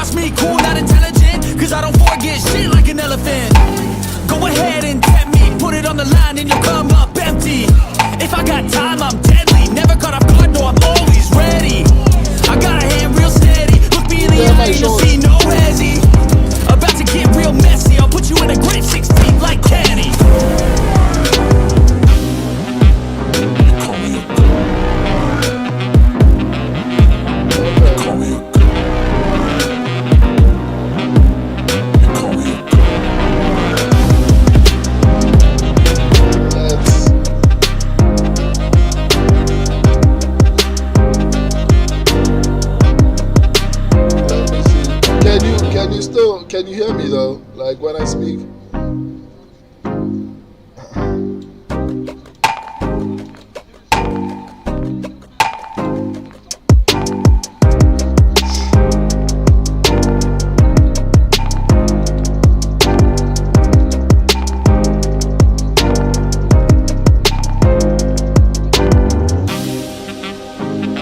Let me actually check how it sounds.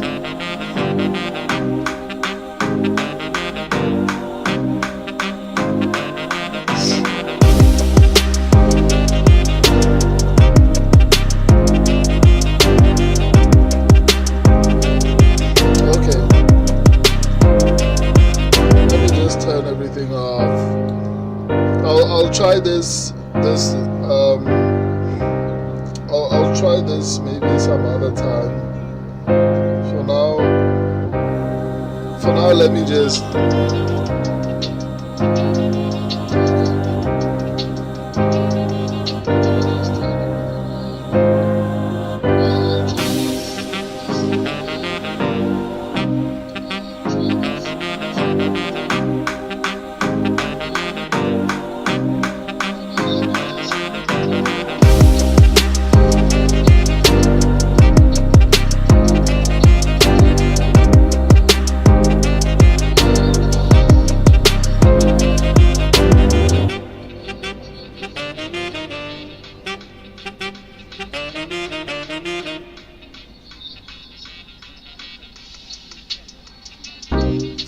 I mean, I thought this would be I turned it off. I'm just listening to. Let me turn it off. I thought it was off actually.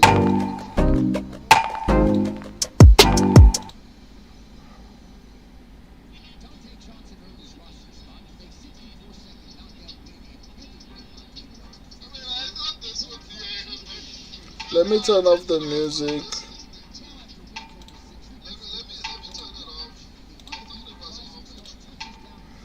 My bad.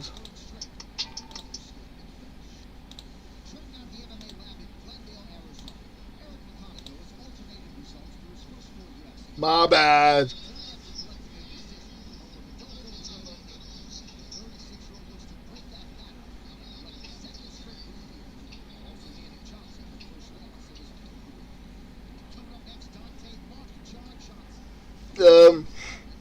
Mehra, I think we'll find a point whereby we can.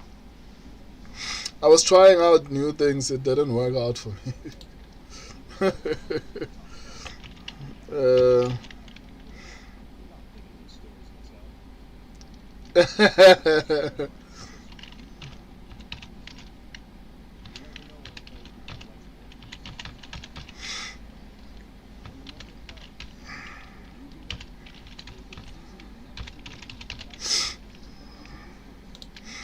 Let me.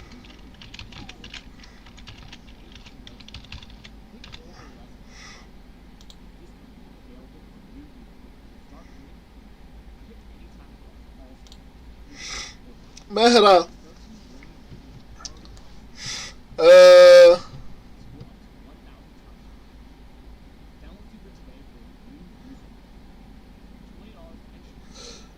Should we? Yeah, I think the site is chess.com.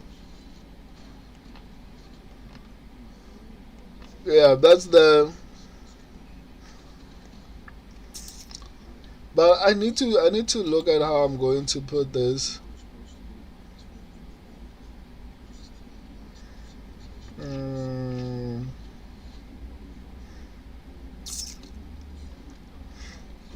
Let me do it like this. Let me display it properly.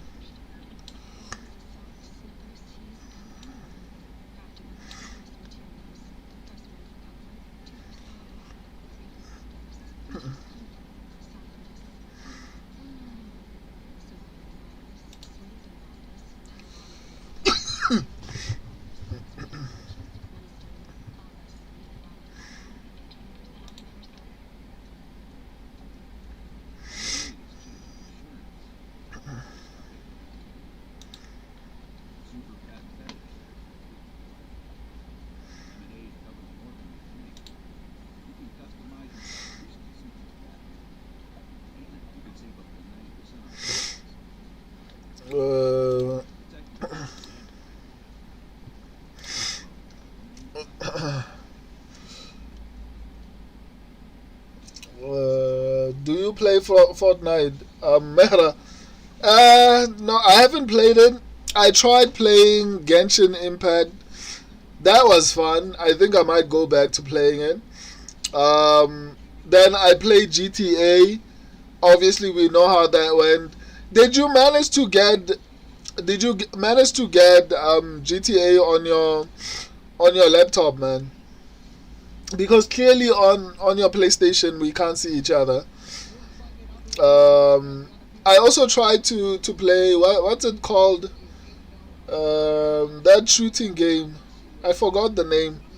But out of all the games that I've played so far, I think I've obviously enjoyed the GTA, as well as what do you call it?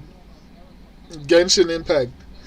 So maybe during lives, in between fights, or when it gets a bit too silent, maybe I'll introduce like gaming.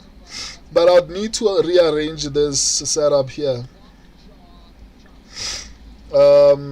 Social McGee, style and timing. Dana needs to give me a call.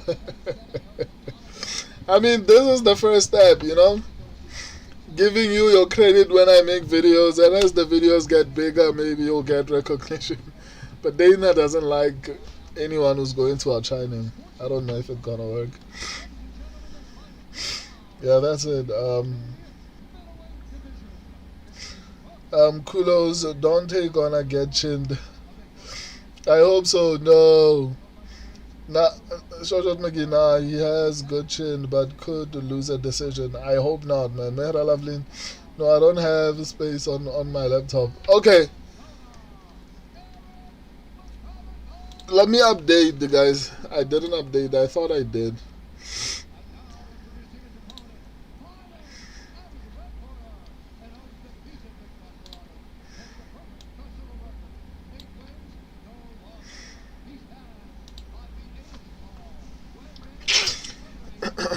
Let me check the pics.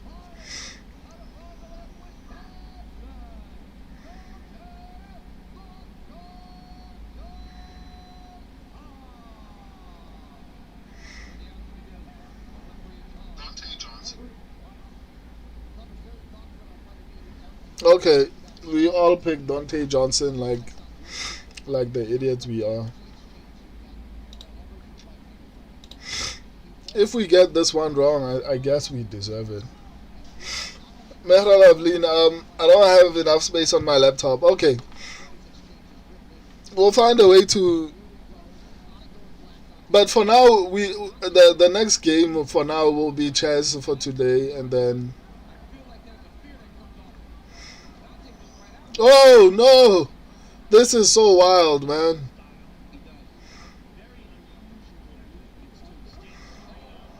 Let's go.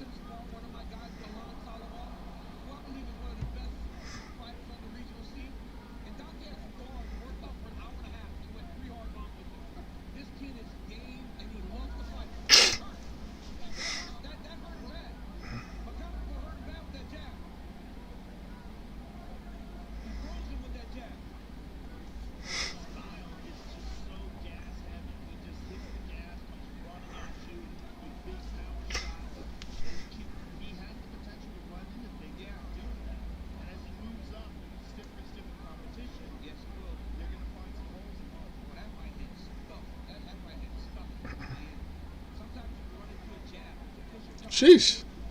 Man, today is not a good day, man.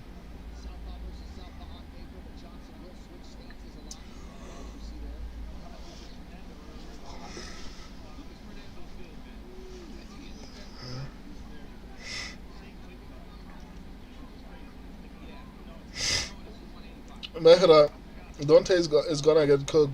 How dare you say that? Let's go! Switch his lights off.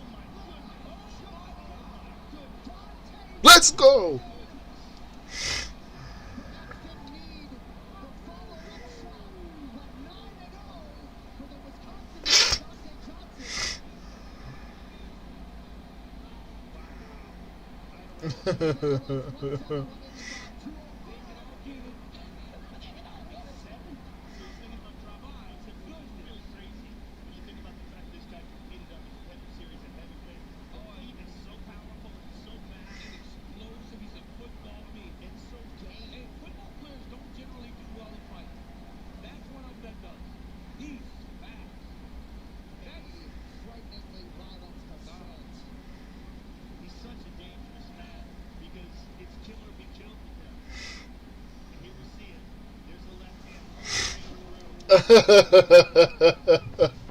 Man, my bad, bro.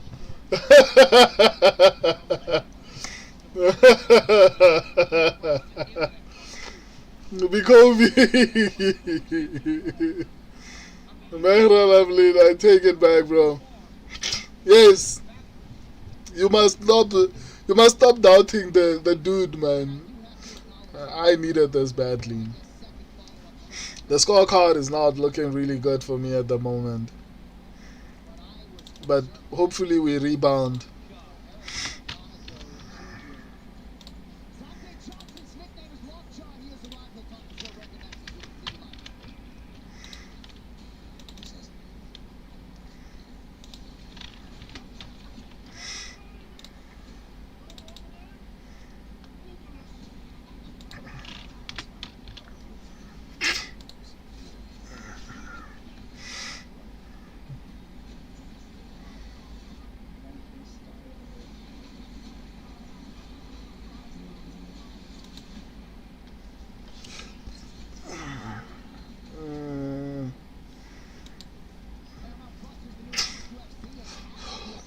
Close. My bad. Nah, it's cool, man. It's cool. It's cool. But I still have a long way to go before I can recover, so there's nothing to feel proud about here.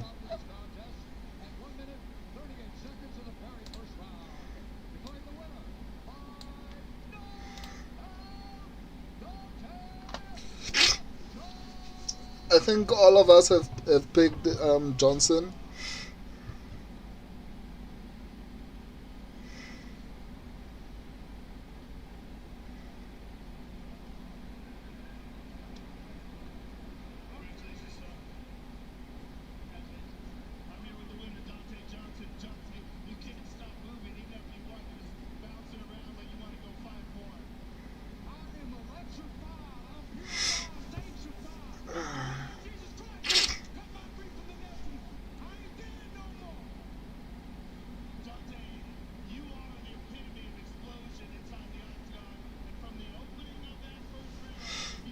Um,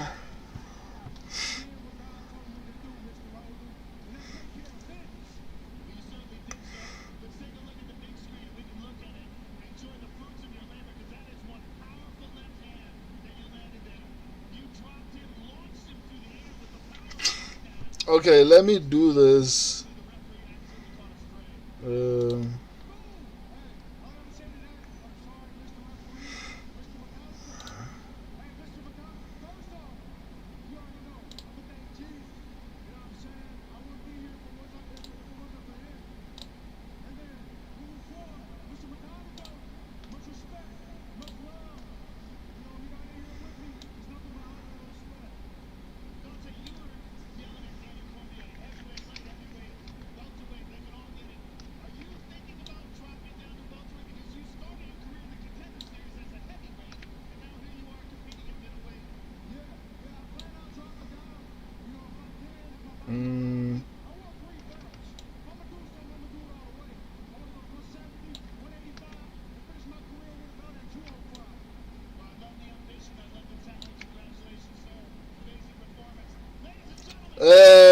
Yeah, I think I'm setting up right now, but maybe you can prepare. Let me go. Let me go pee first, and then we can do that. Let me see. Okay, yeah, no, I think this works.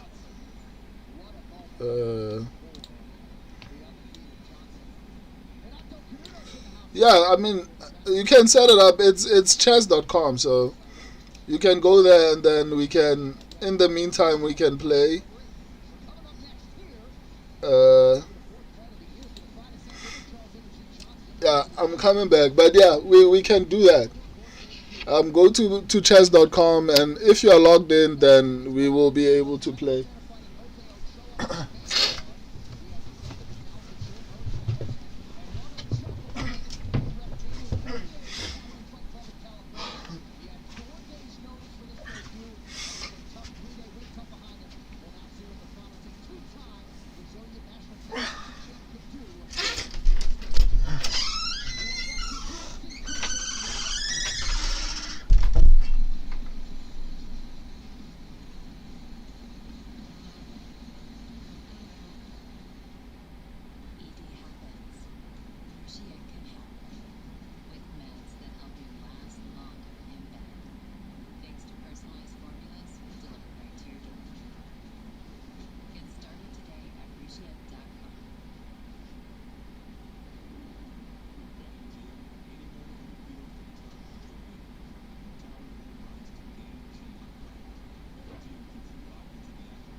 Main event gonna be a hug fest.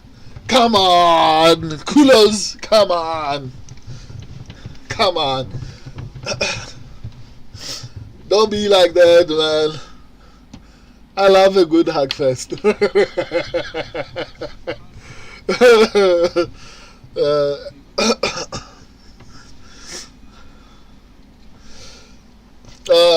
Yo, are you going to show us the fight? Nah, I can't, my guy. I don't want UFC. UFC is brutal with copyright. They can even remove their channel. Like, obviously, I'm already not in YouTube's good books because I'm only back because I fought. Right, so I don't want to give them a reason.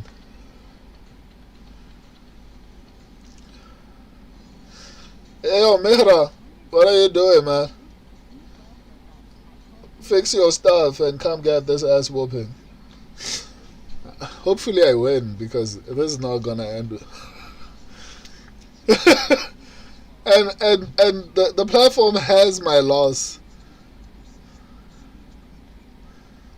Like, it's busy showing my loss. I don't know what I did to these people. Like, here it is. It's showing.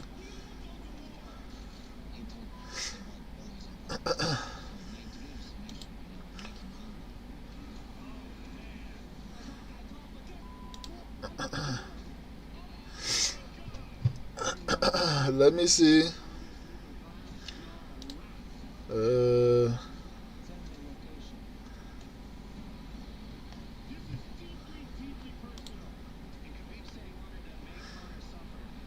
History about to repeat itself. Oh man.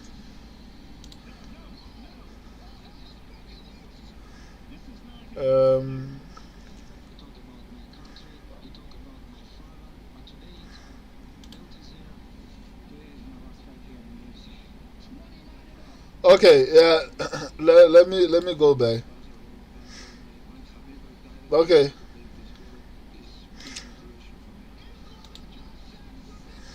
Yeah, send the match request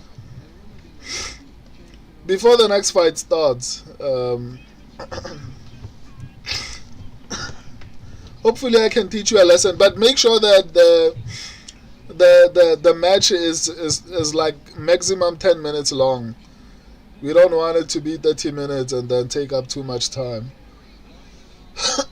So maximum should be 10 or maybe even 5 minutes, but let's say 10 so that we have enough time to strategize.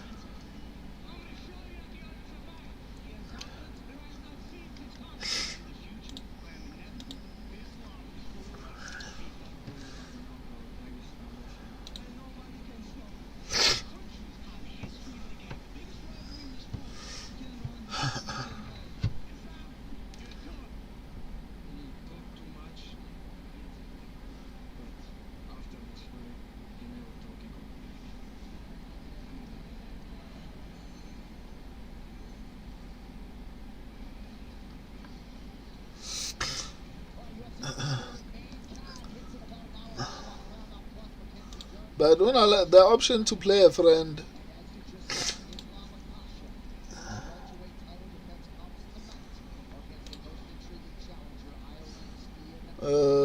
let's make it 10 minutes.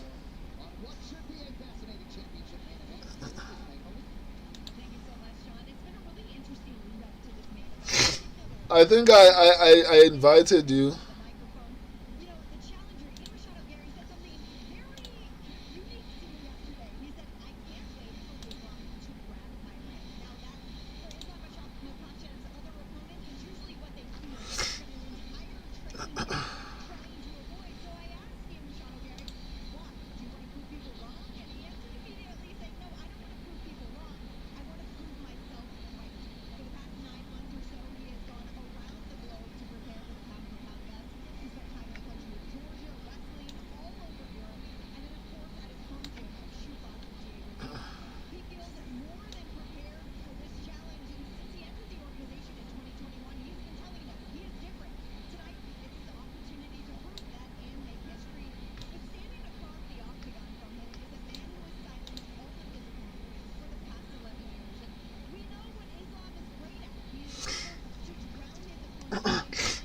accept the request, Mehra. The the fight will start again soon, so.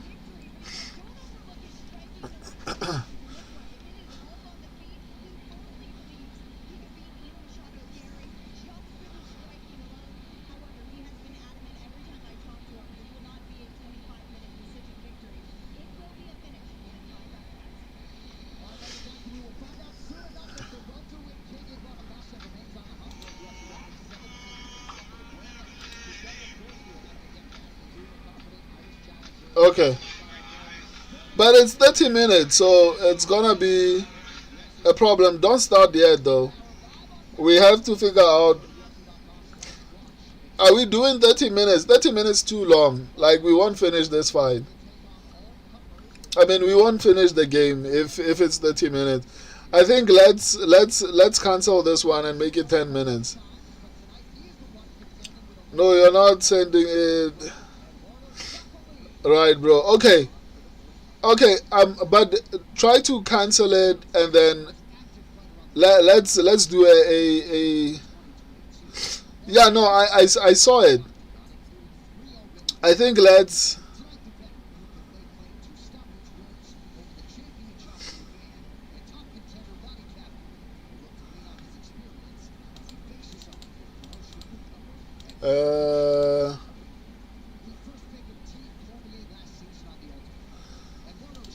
yeah. Yeah, no, that's too long. That's too long. I think it should be 10 minutes, not 30 minutes. Because we won't finish. Like, we actually, let's wait. We'll play. We'll play the next fight. No, wait a little bit. We'll play after the Charles Johnson fight because it's about to happen right now. So I don't want it to disturb this. Like, we'll play afterwards, right?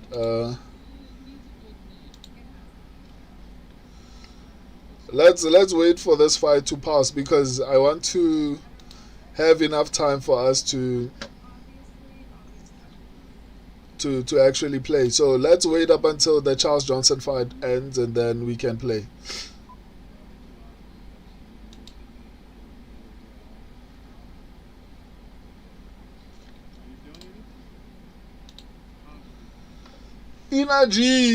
Energy better not disappoint us.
Oh.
Oh man, let me. And nobody saw the level of competition and the level of success against that competition, Sean Porter. He was amazing in his fight. He did not suffer from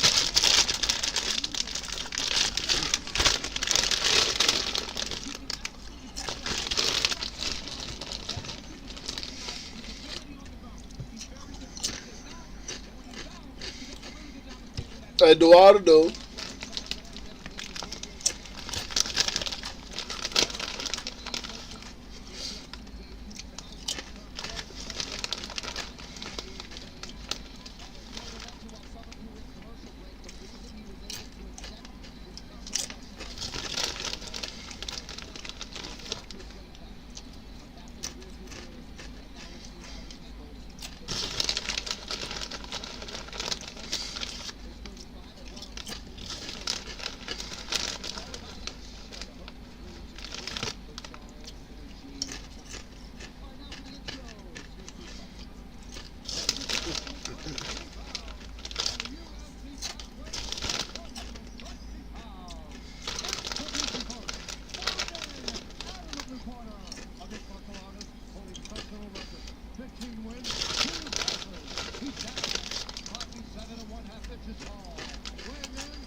Jason Herzog is our referee. Thank you to the lovely Brooklyn Red. Charles Johnson gets two nicknames, the Pride of St. Louis and Energy.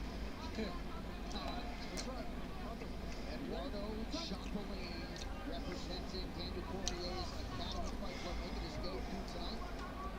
And a very close fight on paper. Tonight's live fight odds. Come on, Johnson. Get trade tonight's fights live, exclusively on Poly Markets. Come on. Download that.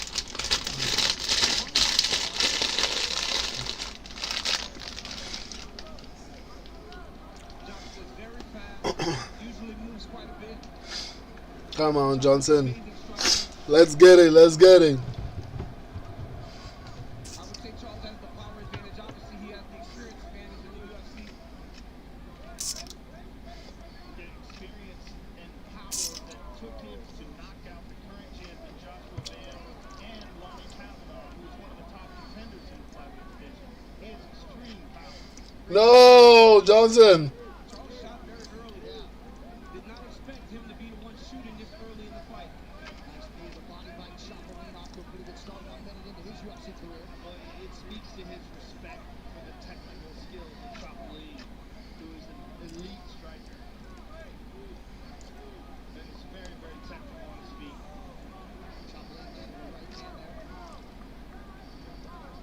Got to acknowledge Charles Johnson for accepting this fight, right? He really is an anyone, anywhere, anytime type of guy, but we're supposed to fight Jose Ochoa on the main card. How are you not top results for watch along? The guy who is not good. How are you not the top results for watch along? The guy who is not good. What do you mean? Oh, so are you saying I'm bad at doing watch alongs or what? I don't understand, Henry. Can you elaborate on that? Beautiful. That was one of the issues Chapolin had on the Ultimate Fighter with his takedown defense. It's not at the stuff that you see. That's what he's working on. I like that right hand over the top. It's very quick.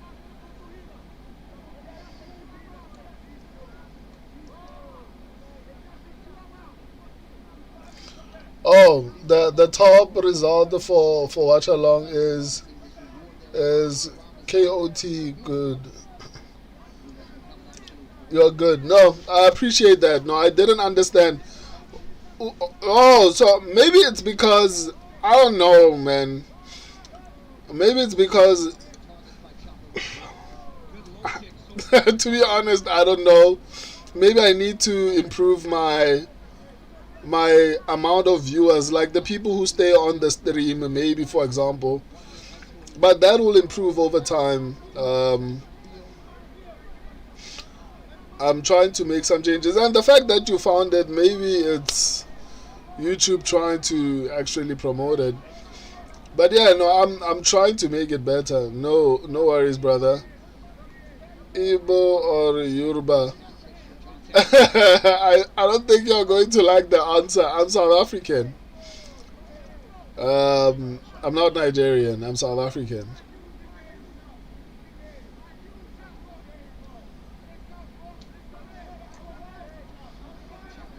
Come on, Johnson. Oh no!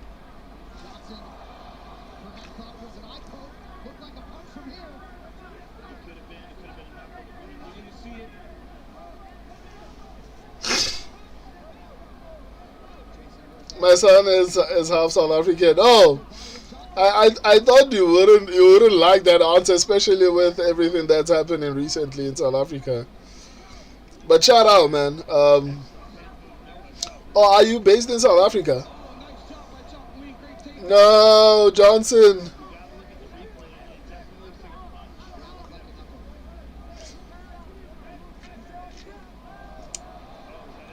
Who you got in the main event? Islam Makhachev.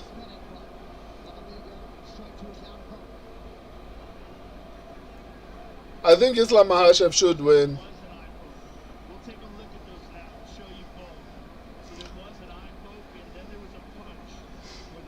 No, his mother is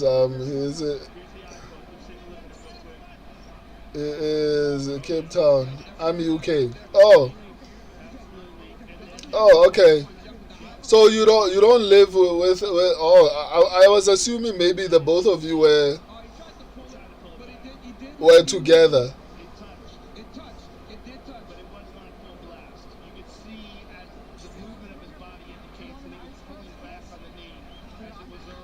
I think Machado by split decision 48-47 twice. Nah, man. No way, man.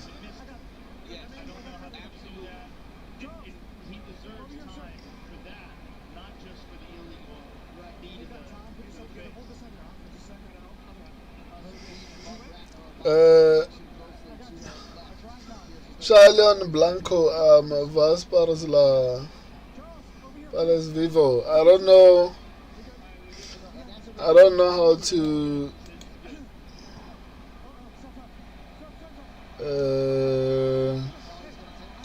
Let me copy and try and respond in your language.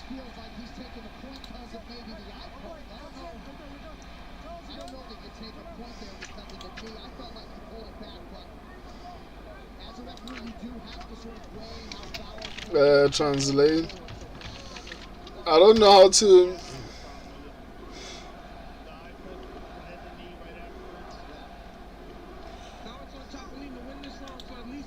No, I can't show the broadcast, my guy.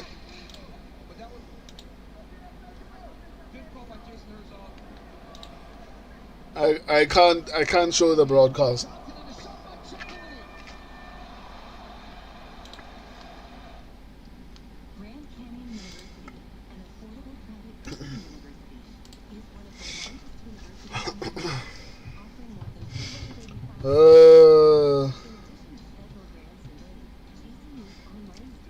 No, I can't. UFC won't give me permission to do that.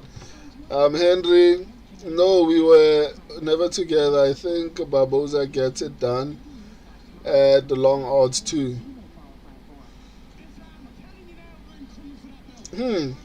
No flipping way. I don't think he gets it done, man. I genuinely don't think so. But I mean, I guess we'll just have to wait and see. But for me personally, at the very least, I think. But Barboza has, like, he might get. Like, you know what? Let me not disagree with you. It is possible. In my breakdown, I did say that. Um, Charles Johnson, and then Eduardo.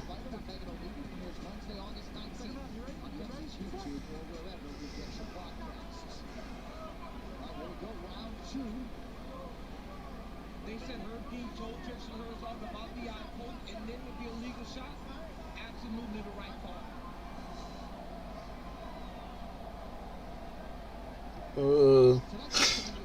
So we disagree on two. Yeah. Go to the shorts section, and the full card predictions are on the video section on the channel. If you are new, and the shorts are 40 seconds long, so I don't know if maybe you would want to look at that right now, but that will show you all of my picks. Right, who did you have in this fight? I have Charles Johnson, but the fight is not over. Or am I behind? My picks are on the screen.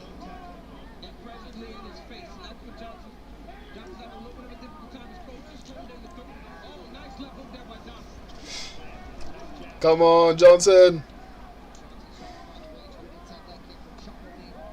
Johnson's coaches told him put something in front of his body shot. Johnson's trying to work that shot to the body. The coach told him to put that jab in front of him. Johnson said, well, he's throwing the right hand over my jab.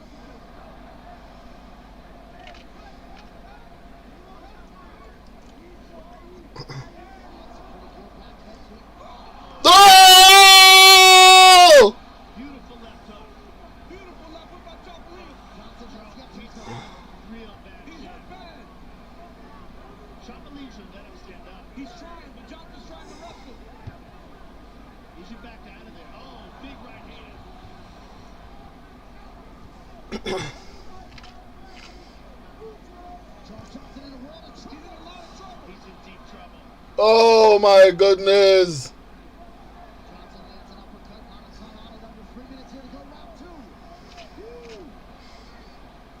That dip left hook is money.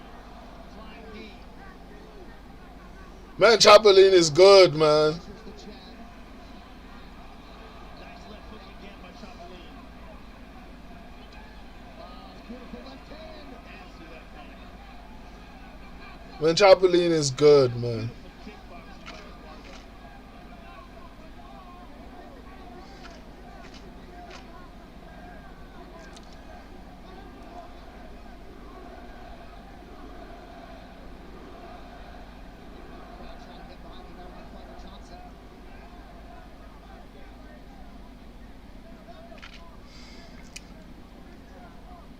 Kickboxing by Eduardo. Looks at a couple of bids. You have Robot Cobb's picture instead of Dolite, or are they on the same upcoming fight night?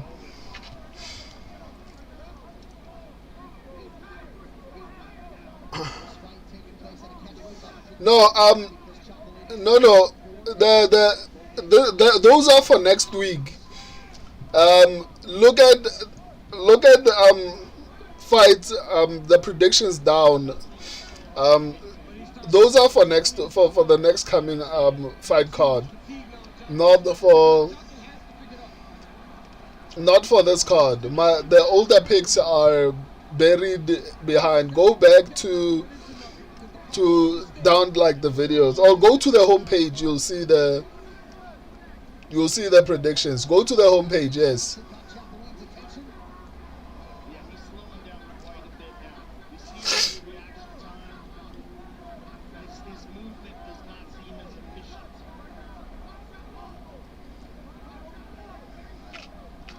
It would behoove Johnson to be on the gas right now. He's got to go. Yeah, he's recovered from that big shot he ate earlier. He's got to put the gas to there. Johnson's got to keep going. Front kick. This was a good fight, man. He's got to make Chapolin work. He's got to understand that this If guy he is lets him get to this, if he lets him get to this third round and get that minute break, he'll have to deal with him again early in the third round. The problem is Chapolin is so dangerous that Johnson's got to be careful. But this actually is good for Johnson. Nice combination by Johnson. Oh, nice right hand there, but Chapolin back though. good combination by Johnson. Yeah, that was a great end of the round by Charles Johnson. This is a great fight. It's a really good fight. What does it feel like, TC, watching your student? I don't love it actually. I do not love watching these fights, but it is what it is. It's easier to watch how these fights because they're always in control on the ground, right? They usually this is tough.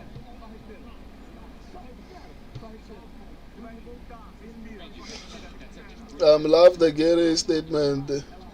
He's a dick, but he can fight.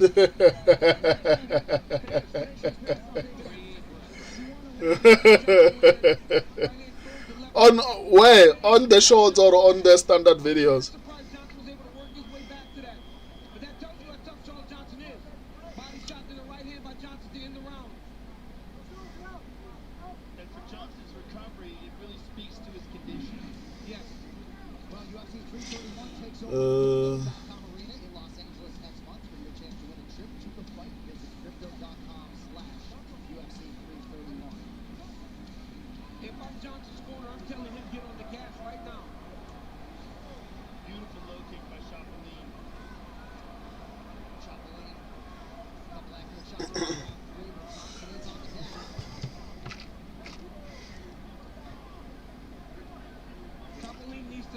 Chapolin needs to not load up. And Johnson's got to keep just doing this. Keep touching, moving, try to find the shot. Because he is the better conditioned guy. He looks in great shape. Johnson can't take a punch anymore. Yeah, All those fights that he's yeah. I'm realizing that he can't take a punch anymore, and it's sad. That's actually a good statement. Johnson's on the gas here. Oh, nice right hand there. Good jab by Johnson. Now a kick to the body. I like Nice that jab by kick in Johnson. the middle and throwing the hands out there.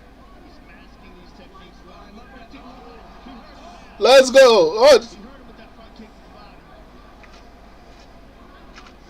Chapolin moving in the turn 5 with a big shot. Oh, nice shot. Good defense by Johnson. Come on, get that submission, man.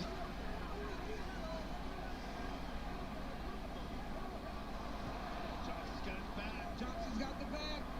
He's getting a little high there. Lost it. Oh, but he's got Wow! Oh, What a submission. from losing the back control, there's the Scottish twist in his elbow there. You saw it. And he nailed it. Yup. He stopped him midway through the rotation and got that submission.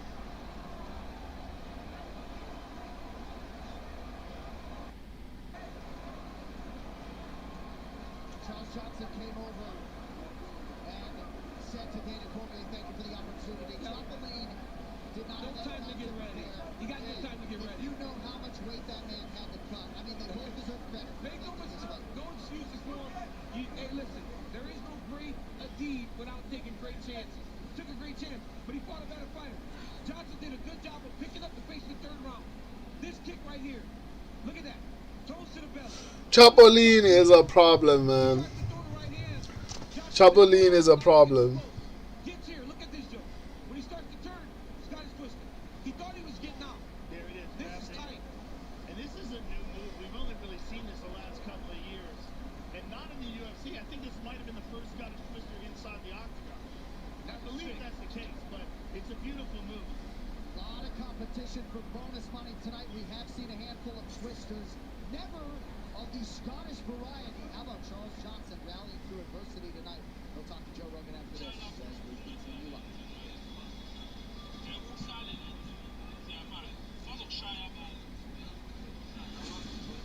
This is something like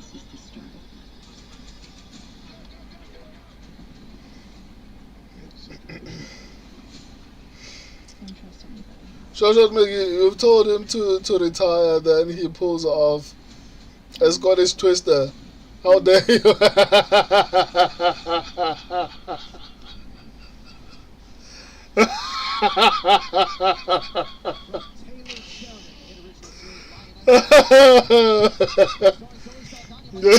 I use how dare you a lot. It's hilarious when it's used on me. How dare you? No, that was impressive. But I told you this kid is good, man. If he had enough preparation, Johnson wouldn't have won that fight. I'm glad he did, though.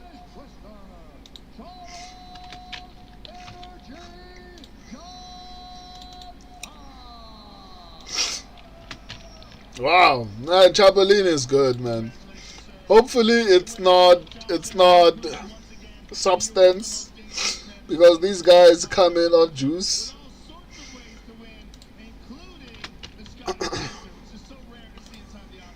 So hopefully this kid is not on juice, man. I liked what I saw.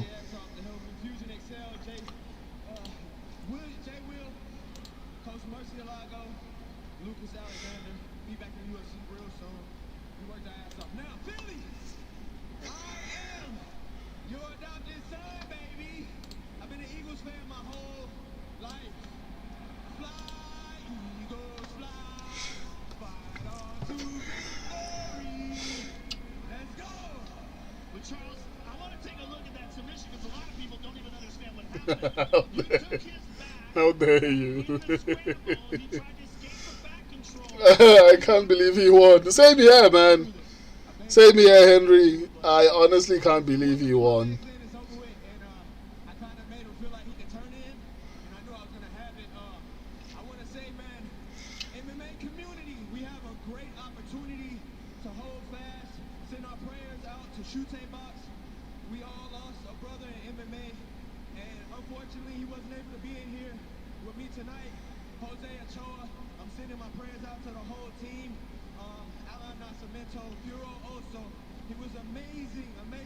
Jose Ochoa.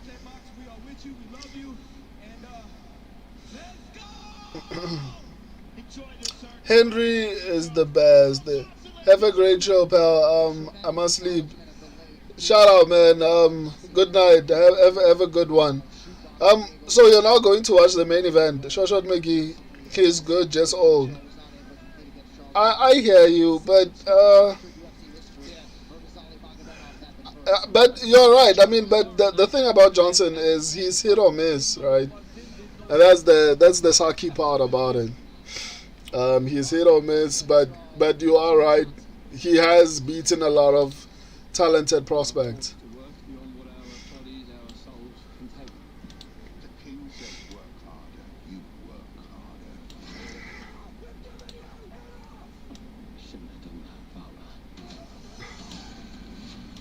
Stolen, fallen.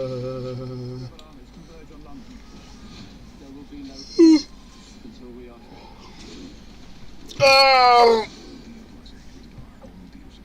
indeed. Okay, awesome. Now, have a good night, man. I'll be here up until the main event.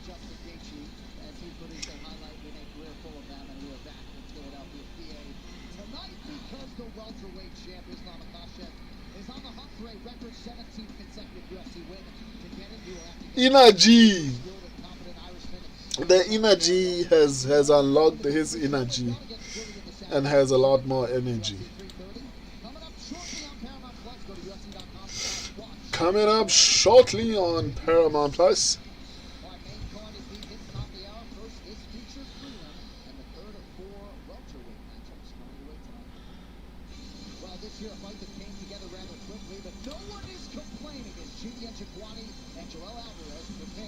Chidi Njikwani versus Joel Alvarez. A 37-fight veteran with some of the most technical Muay Thai. Chidi Njikwani collected 3 consecutive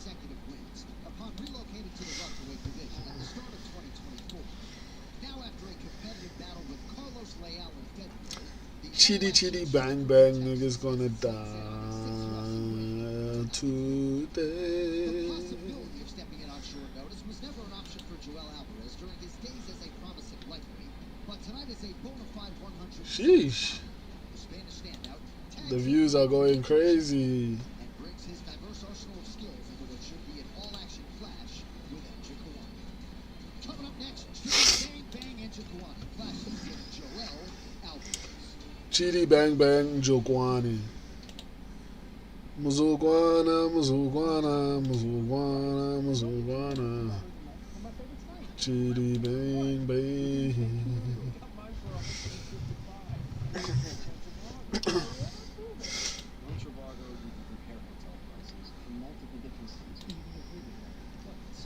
Eduardo.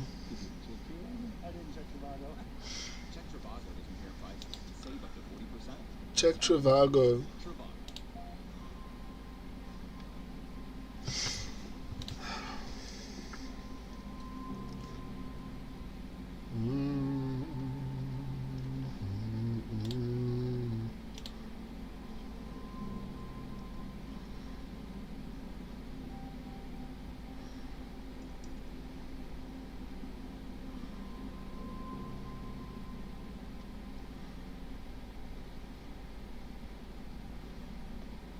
Robin loves to treat herself, but sometimes she needs extra cash to make it happen.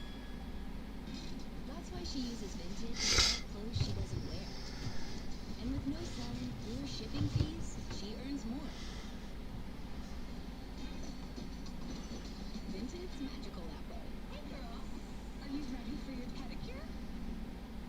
Find extra money in your closet. Download Vintage. Let's do this one.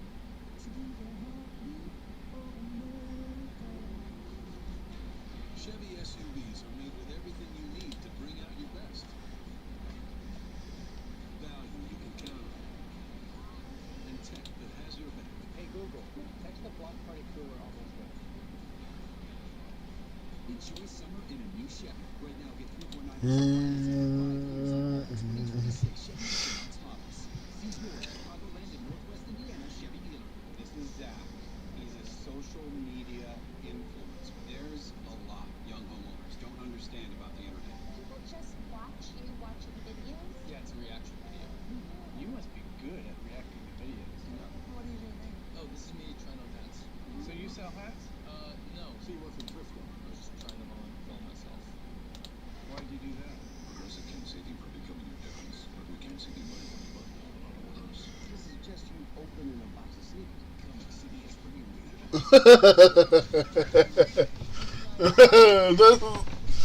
That's kind of messed up, man. That guy is making money from reacting. Why are they making him feel bad for that? Stay tuned. We'll be right back. We'll be right back. Sorry. Chitty bang bang Jokwani.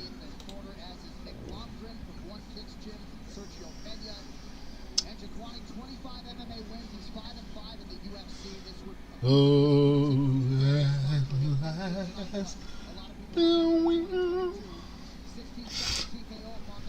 my love.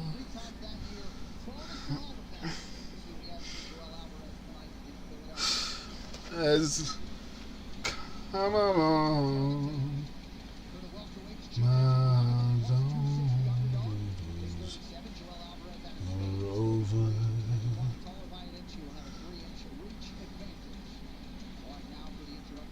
And life is like a song.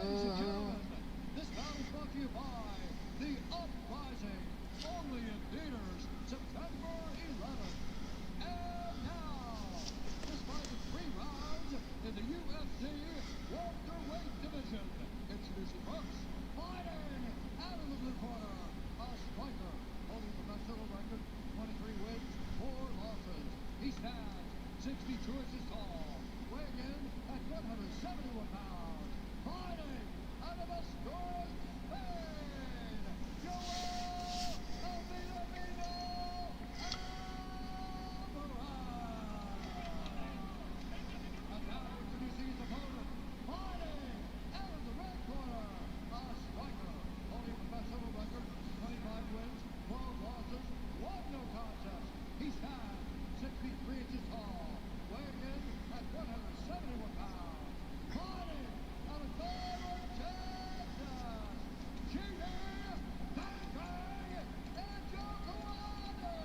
Chitty bang bang. Njokwane. Muzokwana.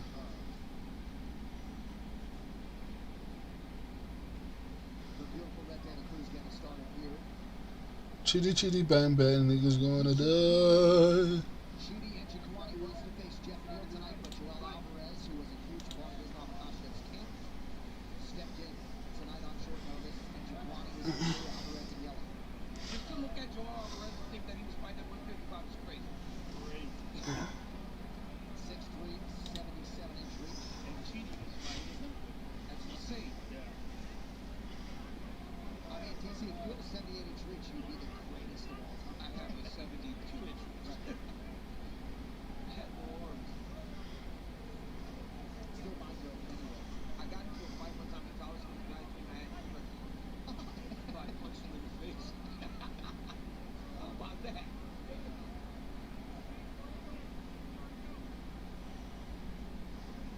Chidi's classic Muay Thai. Yeah. Even from the way he kind of shifts his shoulder, Yep. gives you that look like he's going to turn and spin. Always trying to draw something out of his opponents. And he would throw multiple kicks in a row. When you think that's it, Man, Chitty looks big, right? right down second one's coming. That's it, third one's coming. Nice kick to the body by Chidi. Nice jab. Chidi has had troubles in the past maintaining. Like he'll do very well in the beginning, but then the wheels fall off. In the fights that he has not done well. Alvarez starting mixing his weapons now. Alvarez on that pressure. That's what he needs to be doing. You cannot let these guys that are such slick strikers settle and get into a rhythm. It's all about finding that rhythm for Njokuani. Kind of surprised that Joel is standing right in front of him. That's a very nice low kick right there. The kind of fight distance that Chidi likes to fight in. Especially since he's been spending the whole camp emulating Machado Garry. Ian Gary moves around a lot. A lot. You would think that he'd be trying to show Islam that. Exactly. Well, I'm sure he was, but Maybe I it was think the that's body. his preferred style. You know, he wants to fight. The redness on Joel's right side from that one kick by Chidi. 28-year-old fight for Joel Alvarez. Only 4% around his weight, so finishers on both sides of this equation. Man, that was a good check. Oh, Chidi will do that nice fine, punch. fades away, will answer with a low kick during the fade, which is very unusual for guys in MMA.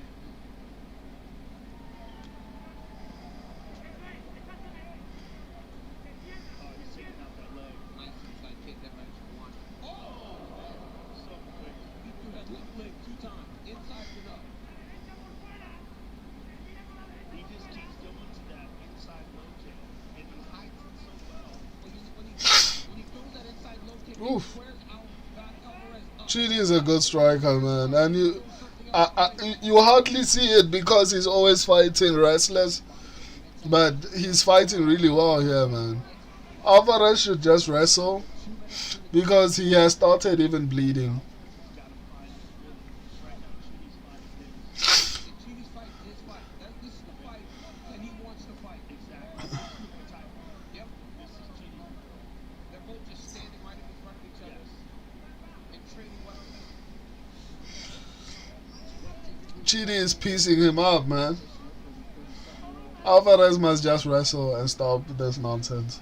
Slick the way he does like half speed things, then speeds him up. Look at his right arm. He just kind of moves it to the side and throws a kick up the middle. Like that front kick, he lifts it up slow and stabs it. All these feints, so many different feints that he shows Alvarez. So much to think about. That's a nice low kick by Alvarez. Need more of that. But again, Alvarez doesn't need to fight him in a straight kickboxing Muay Thai type of fight. You gotta make him fight him MMA.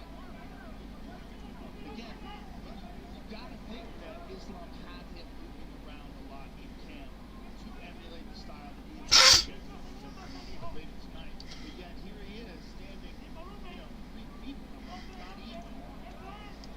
Just choosing to go to war. Why don't you wrestle though? 4% of his strikes, 45% for Alvarez. It's hard to miss when somebody just stands in front of him. He's gonna hit him somewhere. Chances like clear that.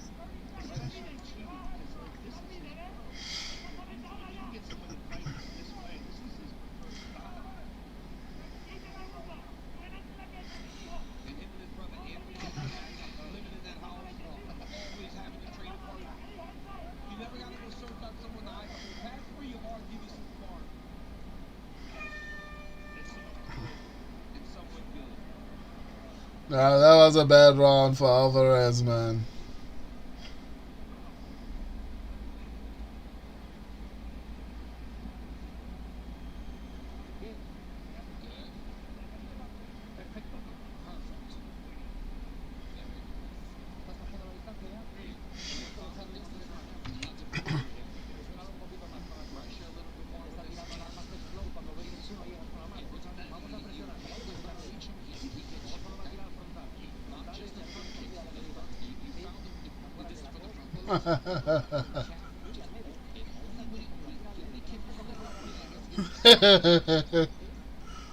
Here's a nice right hand by Chidi. There's that left kick to the body.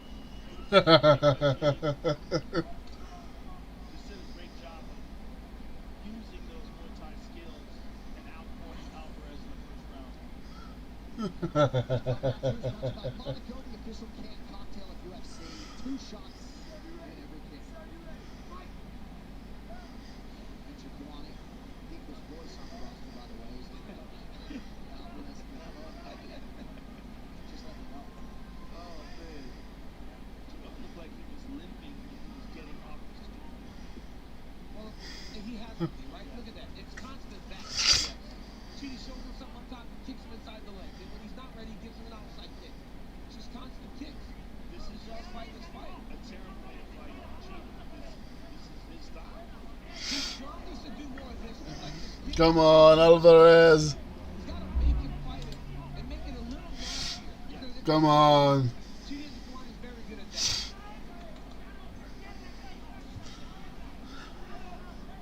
And it's also he's not pushing Chidi. He's not pushing him to the point where he's getting hot and making those mistakes that cost him the fight. He likes that one where it kind of lifts that leg. Like a half Yep. and then stabs him.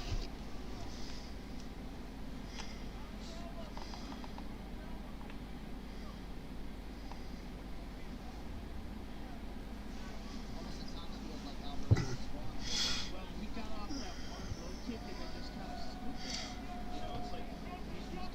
Man, this is such a. He said, I think Cheating Jokwan is doing all he can in order to make this fight good. there's got to be a But, fight. sheesh, He needs to land something big. Alvarez is doing very little. Technique. He's fighting a guy who's master Muay Thai. Also some angles, like everything can't be straightforward. He needs to create some angles. Maybe go 1-2, step off to the side and give another right hand. Chidi just checked that inside low kick. Just needs to give some angles.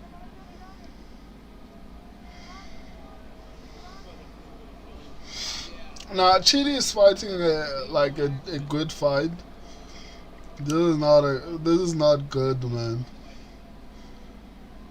Well, for those of us who picked Joel Alvarez, Some days we sort of felt like we let the fight it's not looking good for us. would be the better man in fights end, but He's getting brutalized. time's ticking. His left leg is getting Inside and out, that leg is getting beat up. there's a series of welts. Alvarez got to carry his hands a little higher as he gets close to Chidi. Now he is landing. Problem is he's having trouble landing clean because Chidi rolls and he tries to return something at him. And Interquan is the bigger guy, right? Coming down from 185 and him coming up from 155. Right? He's just not making it ugly enough to force Chidi out of balance and out of position where he could possibly land something big. He's got to create chaos. Well, become a piece of UFC history and add your name to the Octagon canvas at an upcoming event. Sponsor limited. Secure yours now at UFCcollectibles.com. Chidi's landed a nice hard straight right to the body. But even Chidi, I'd like to see him pick up the tempo. Yeah. Because Joel is kind of standing right in front of him, and he's getting Yeah, up the tempo. Joel is not winning this fight, man. Take it to him a little more. Take it to him. Yeah. Try to find a finish. The guy thinks he needs to go more. You got to take full advantage of it. And even though Chidi is 6 pounds, Joel Alvarez fell from it. Well, he fell off so badly, man.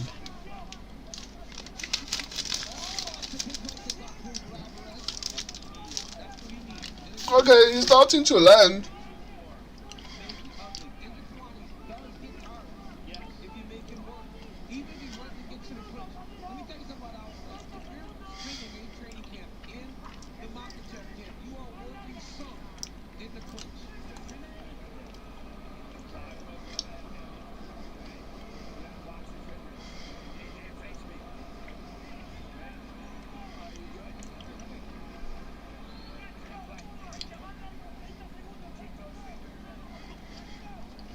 Alvarez not taking really any time to recover.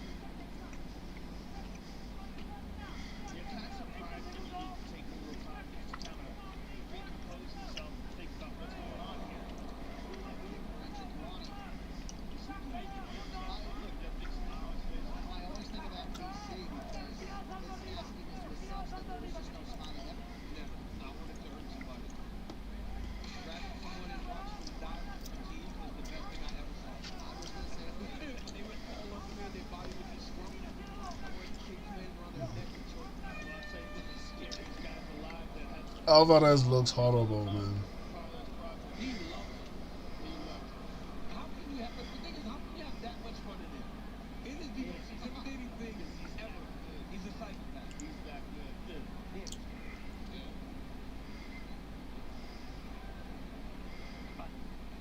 Let's go.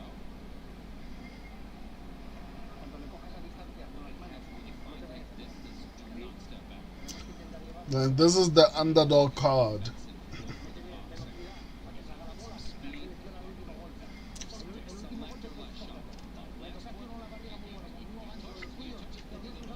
We got plenty of gas. Back him up. Step to the side. Back him up. Step to the side. All you gotta do is keep him turning. Man, he can't beat you. All right. For the last round, we gotta put some work in. Let's go.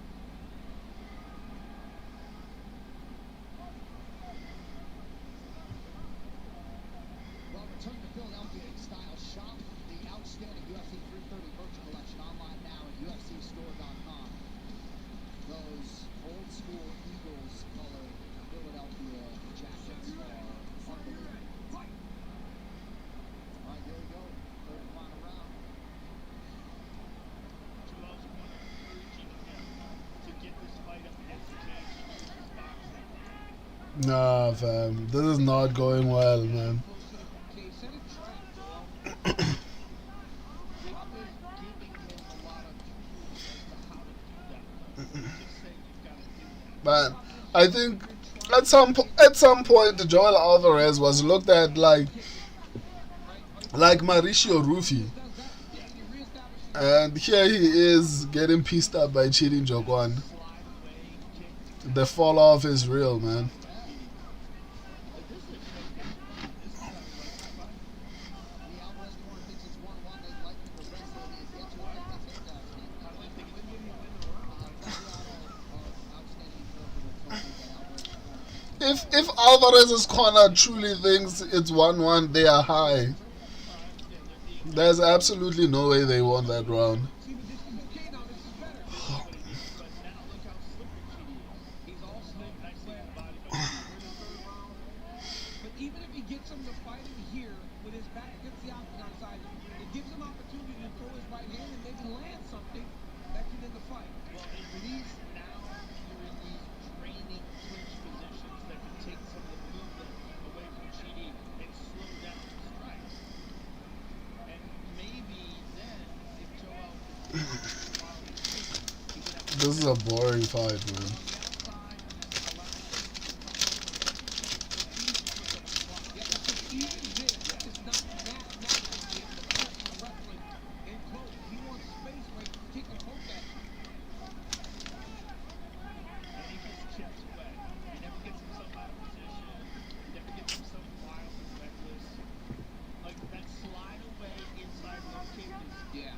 that's a signature move from Chidi.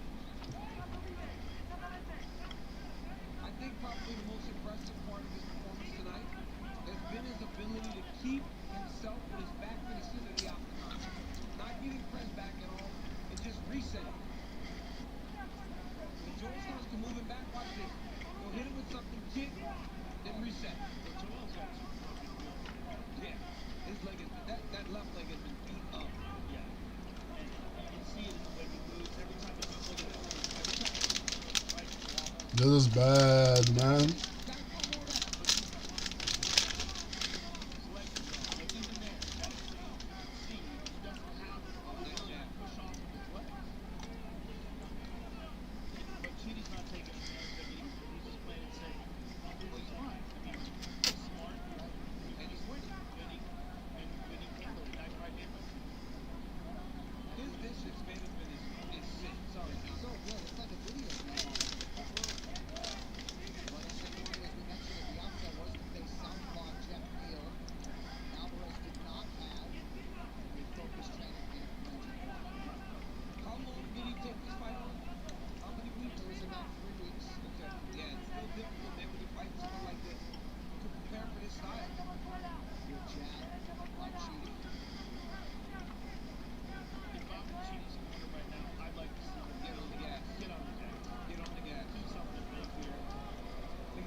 Who knew Alvarez was this bad?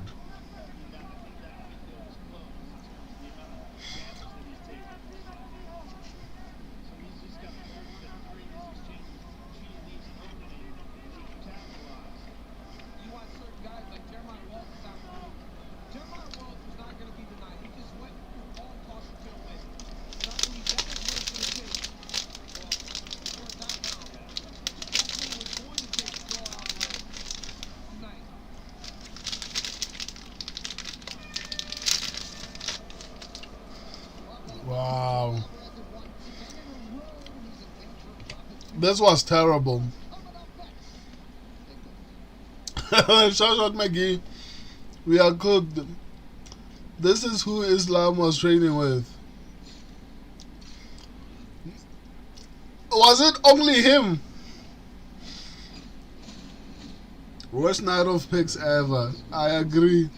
Alvarez is more flat-footed than me in boxing, in my boxing career. 3 more L's and it's the PFL.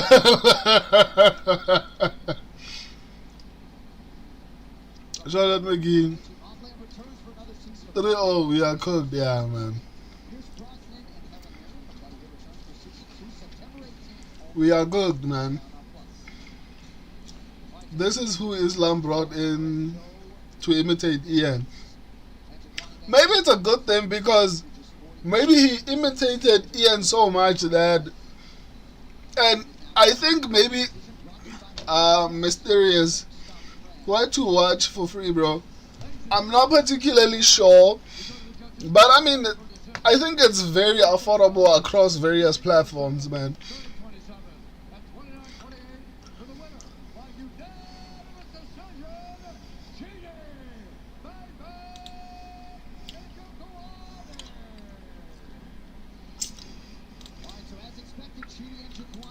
This is bad, man.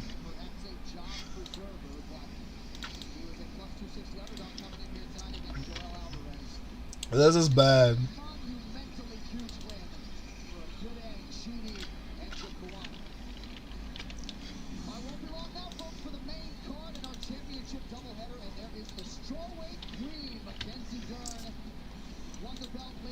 I think hopefully,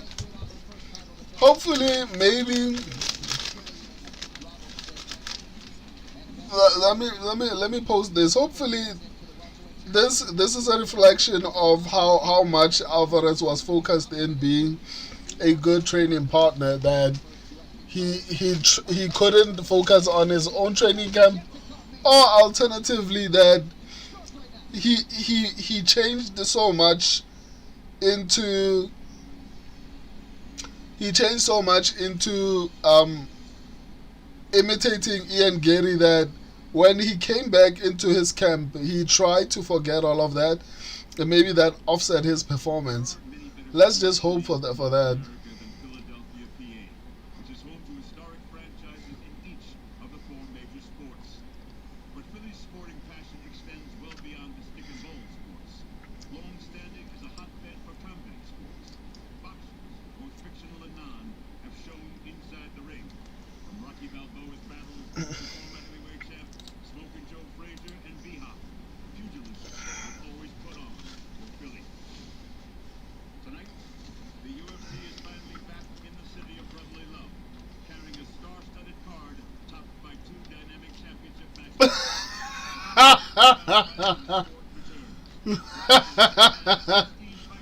Layla the Goat Slayer.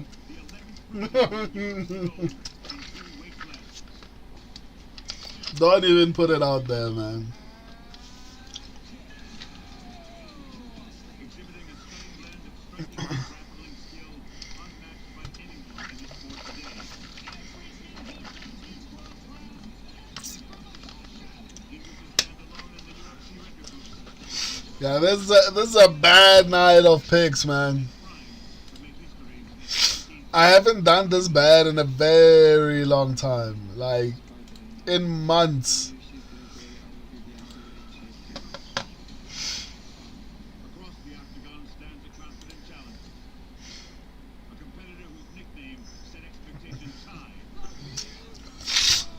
But whose performances and full complement of skills Layla the Goat Slayer. And it even rhymes. Layla the Goat Slayer.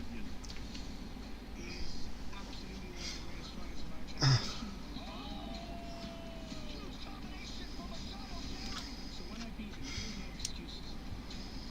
And Machado Garry is the best fighter in the world, that's it. In the future, you can never know. Unlimited world champion. It's my destiny. first, a prodigious talent who has already risen to the top of her returns to make a full defense of the throwaway title. A decorated world champion on the jiu-jitsu mat who has shown her grit and mettle time and again inside the octagon. But the longest active winning streak in the division belongs to the challenger, who touches down having won 5 straight, showcasing her own brand of tenacity and toughness. Bent on proving she's the best grappler in the division and keen on providing Canada a champion once again. All eyes will be on the city built on being tough, and the stakes are quite different than what's usually on the menu. Live from the sold-out Xfinity Mobile Arena in Philadelphia, Pennsylvania, it's UFC 330, Makhachev versus Machado Garry, and it starts right now.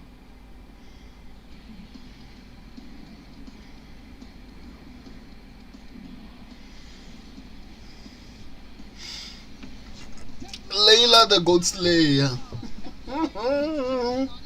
Let it not be that, man.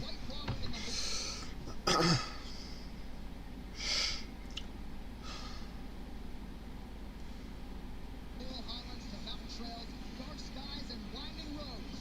Whatever your adventure, get into the action at visitpa.com. And as many of you now know, the UFC has descended upon the city of brotherly love for the first time since 2019. And with it, we have brought with us the pound-for-pound king Islam Makhachev, set tonight for the first defense of his UFC welterweight title, all part of the championship doubleheader as we return here to Philly. Live from Xfinity Mobile Arena here in Philadelphia, Pennsylvania, USA, this is UFC 330, Makhachev versus Machado Garry. Closed caption. That option is also available on Paramount Plus. And with that, we welcome you to the broadcast booth brought to you by Total official wireless provider of UFC. He is really good, just old and only fights the best. Can argue the welterweight division has never been more threatening at the top than it is right now. He is the 125 Tonight, he is chasing Bobby Green. Oh, you mean Barboza, Edson Barboza? Challenger always thinks they're going to beat the champion. Are you talking about Barboza? Tonight, as the skillful and self-believing Irishman, the Machado Garry, looks to prove that ultimate performance and spin this mixed martial arts world on its axis. Bringing in the legends, Joe Rogan, Daniel Cormier. We got the pound-for-pound king, city of brotherly love. How good is this? It's as good as it gets. When you've got a chance to watch Islam Makhachev compete and compete against a guy who has a legitimate chance of beating him, a guy like Ian Garry, this is a phenomenal night. And it's been a major night so far. I'm leading up to this. Yeah, it's been good to start tonight. And honestly, Leila the Goat Slayer. He's really good, just old and only fights the best. He's the 125 Bobby Green. No, what are you talking about, man? Like, are you talking about Layla? He's the best fighter alive. He is so complete. He can do everything. He has become an elite striker, a complex striker. And when it comes to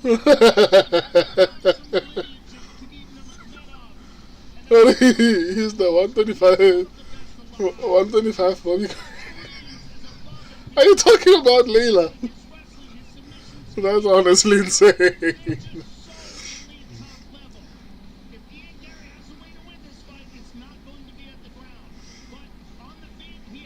Bro, read the comments under Layla.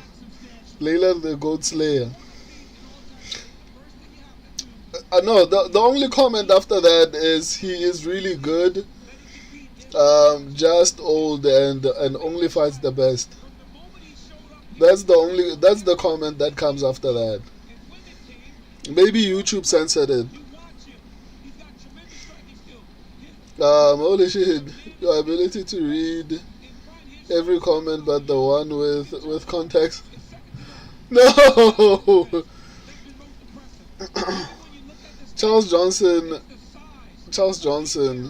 read my comment about the Charles Johnson and it makes sense. Did it not?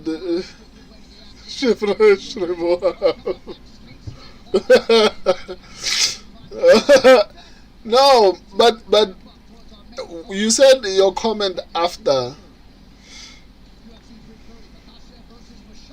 Okay, yeah, but I mean, I get it. I think I agree to some extent. Charles Johnson is really good. But he's good enough to be outside the rankings or at the bottom of the top 15. I said apologize about my boy Charles.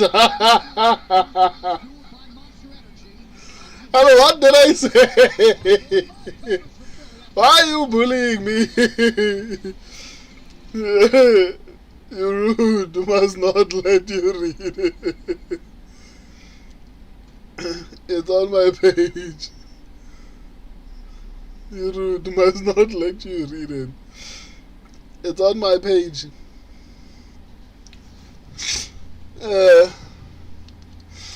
Let me see. It's on your page. You told him to retire after the banana split. Then he pulled off a Scottish twister.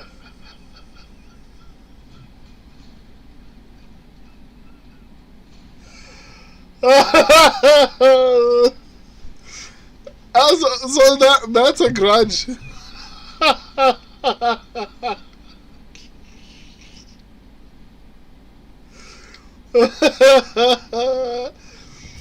I forgot.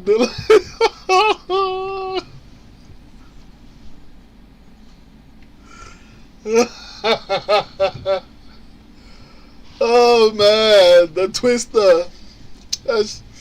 The banana split. I'll never forget.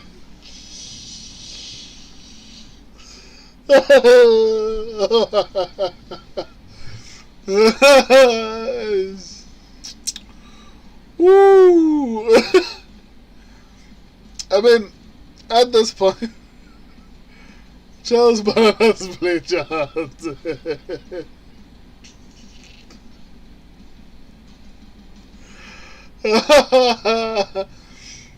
I mean, you're the one who reminded me. That's bad, my apologies, man. He did come back and actually pull off a decent win. But to be fair, Chapolin was winning that fight up until he unfortunately wasn't. And it's largely because he came in on short notice. Chapolin is a problem, man. But yeah, I mean, that was impressive from Charles Johnson. The banana split. Oh, that's so hilarious, man. Yeah, I haven't laughed like that in a long time. Well, since last week, I think. I think that was the last time I laughed like that.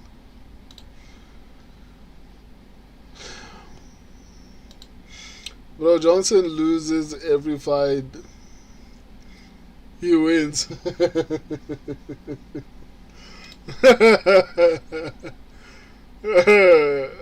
That's crazy. The main card, complete with 2 title fights at UFC 330, Makhachev versus Machado Garry. And tonight's UFC 330 broadcast is protected But it is true, to be honest. It is true. of UFC 330. We stop breaching. Hey everybody, very warm welcome to the Paramount Plus desk. Good to have you with us. My name's Kate Scott. I'm with the Philly local Paul Felder and the UFC Hall of Famer Chris Weidman. We're going to get right into it and talk about the championship co-main event. Oh, the UFC is dragging this one, man. When is the next fight starting? She's really got rounded out her game though over these last weeks. She really has. Working with Jason Perillo on that striking and the boxing in particular. She's always been doing it. Now she's starting to piece Working with Jason Perillo. mission threat has always been there. And I got to speak on the opportunities she has here in her first title defense. When you're fighting just before Islam Makhachev, you get a massive following of watching you here. Has he ever made it out of the first round without getting round? So far, this could really send her into superstar after this one. Nah, no, he's always in danger. That's fair. He's like the old version of Charles Oliveira. Charles Oliveira always got hurt and found a way to actually win still. But Charles Johnson, unfortunately, has never really done it at the highest level. But he's been fighting some of the most talented people of that particular division. So credit to him, and he's beating like the current champion, which is crazy. The only loss that Joshua Van has is Charles Johnson, and that's honestly insane. Now just a few hours away from what looks like a cracking strike at Brett. We are so looking forward to that fight right now, though. We are ready for the main card to start. So for that, let me send you back up to one side to John Abbey.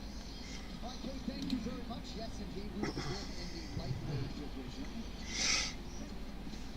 Here's Insight, brought to you by UFC Insight. Thank you. Good with audio Watson X. Jillian Robertson, highest submission accuracy of all fighters, and by a wide margin. She's converted 7 of 12 attempts, scored for 58. Oh man! History, second highest accuracy among women. You may have guessed the champion Mackenzie Dern, but they are separated by a wide gap at 31.2%.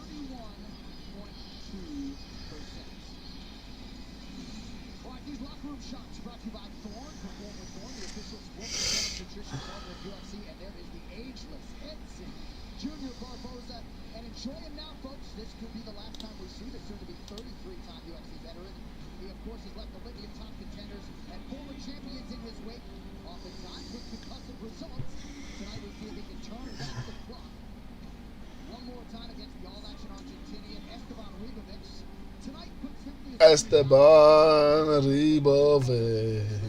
his brand of pace and pressure on Barboza with the hopes of securing what would be the biggest name win of his career. Lightweights under the Lindsay's coming up next here from Philly. Stay with us.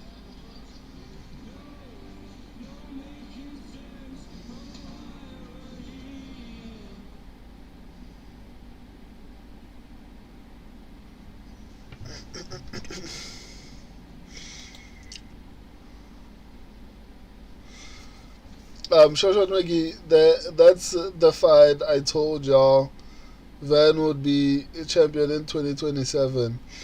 And God laughed at. He did it early. He did it a year earlier. Nah, but I wasn't laughing.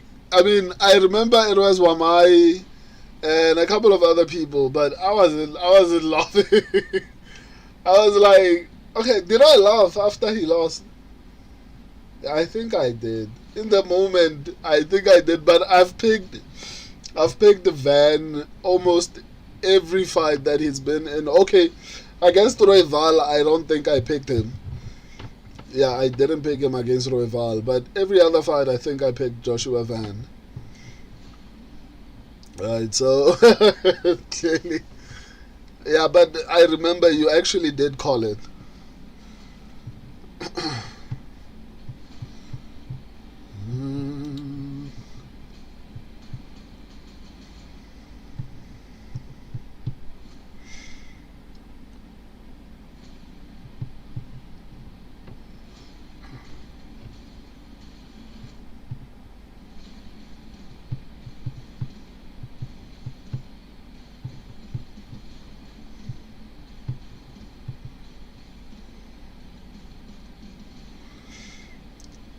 I promise I was the first on the Van bandwagon. Yeah. No, I remember. I think a lot of us were very critical of him, especially after he lost to Charles Johnson. I think the hype 2024. I was like, yep, he is him. Yeah, I remember. I remember we even had a discussion about the flyweight division. Well, Mai was kind of trashing it. But somehow, but I said the same about Yusuf. I mean, Zalal still has like a shot, but I think the problem is his training camp. That's, I think, where the problem is. Well, thank you so much, John. Well, fighting is more than just a career for Esteban Udovic. Since the day he stepped foot into a gym, it has served as an escape. The Argentinian started training at the age of 12 following his sudden and heartbreaking loss of his dad. He described Is that Carlos Prates or just his T-shirt? has always given him an outlet for his grief. The now 30-year-old has become can't-miss TV inside the octagon. I'm coming back now. I'm coming back.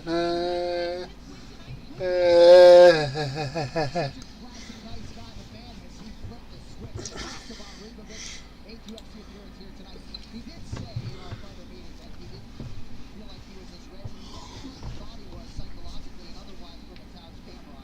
Certainly a different style than can match up Joe Crumpton tonight. Yeah, definitely a different matchup. Without Cameron being one of the elite grapplers in this division, and Edson Barboza, one of the best kickers of all time. So Ribovic is an outstanding stand-up fighter, and I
fastest switch kick I have ever seen. And Daniel, I'm not sure that any lightweight has as pretty a highlight reel as Edson Barboza. I mean, some of the knockouts we have seen this man have inside the octagon, they really are terrifying. The way he used to kick, the way he would compete, the power. He fought some of the best in the division of scene. He has been in this organization for so long, and he's one of those guys that when you face him, you know you are going to get something very, very fun and entertaining. Edson Barboza, at his age now, still looks phenomenal. But I think at this point, he's starting to understand and realize that time comes for everybody. And you've got the noticeable difference in him in the fighting meeting. This week opposed to the last time he was inside the octagon. But he is an amazing fighter, Joe. Well, even the look on his face as he's making his walk towards the octagon, he was noticeably emotional. It was very different. But man, does he look good. Always. He said he's the first guy at ATT every day, even though he's 4. We're back with the lightweights after this. Main card coming up.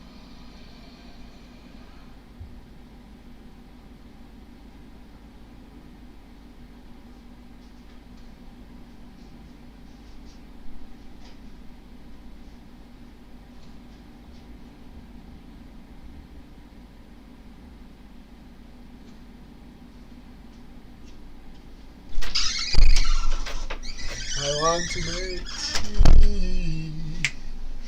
I want to make tea.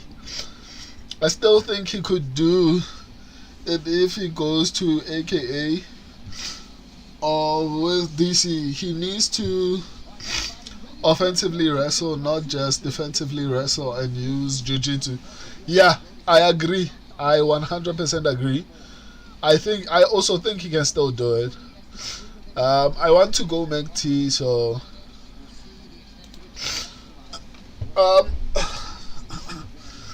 okay. Let me watch the fight and then I'll do what I need to do after.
Ooh.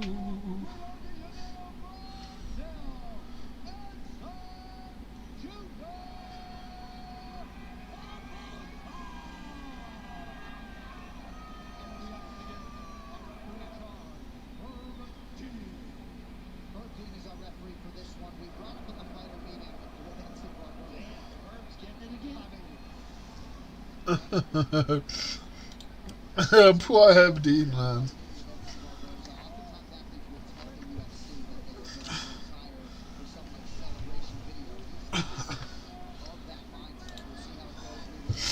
Come on, Esteban. I need a clean sweep of the main card, man.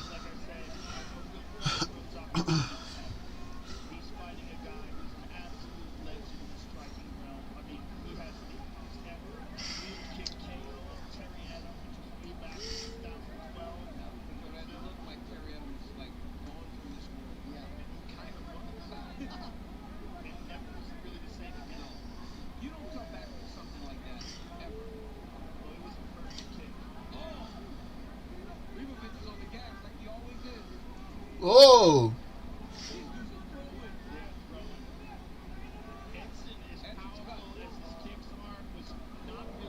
Wow, that was a good kick.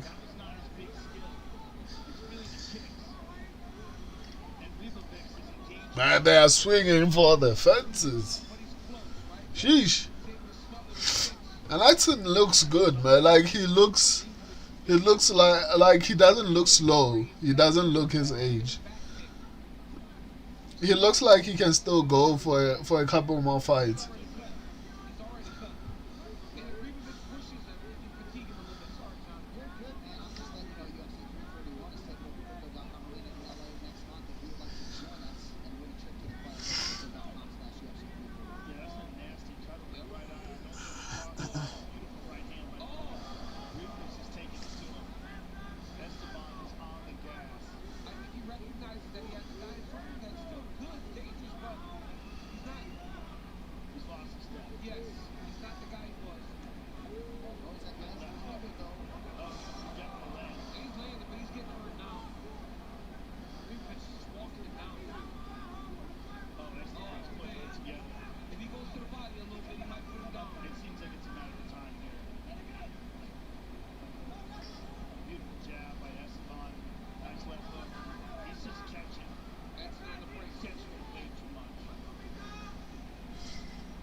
If he doesn't retire, they need to cut him for safety.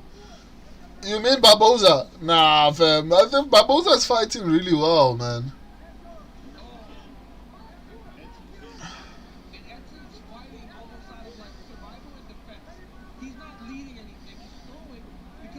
Oh, okay, yeah, no, this is bad. I think they need to stop putting him against the good fighters. But I guess the UFC thought maybe Ribovics was an easier fight.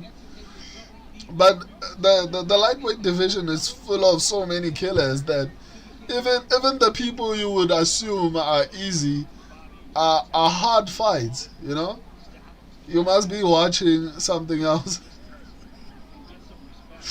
Okay. Okay, no, like you're right. I agree. I retract what I said. But better matchmaking. I mean, what's his name? The guy we were matchmaking last week who called out Bobby Green. I forgot his name. I think match him up with him. They are both in the same division. They gave him a volume striker. What else could they do for the guy other than Jim Miller? Yeah, I think match him up against people his age. At this point, I don't think it's fair to be putting him against like Esteban Rivobics. But even I was honestly concerned about Barbosa. But since this fight started, it doesn't even look close, man. It doesn't even look close. Yeah, nah. I think this fight should just be stopped. Like, there's no need for it to continue. Nah, I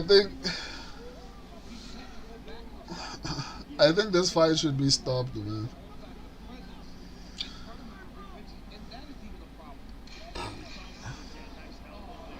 Nah, stop the fight, man. Nah, stop the fight. Herb Dean, please stop the fight, man. Yeah, no, I get it.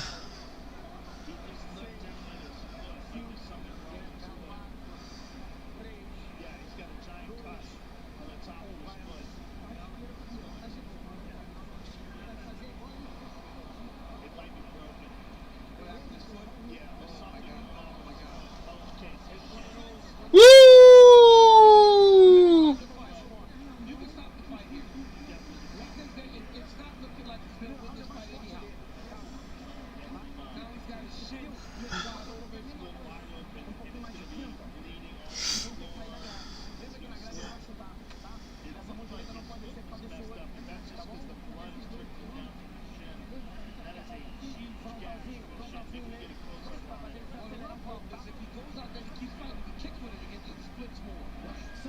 Brock always says, Yes. let the fight another day.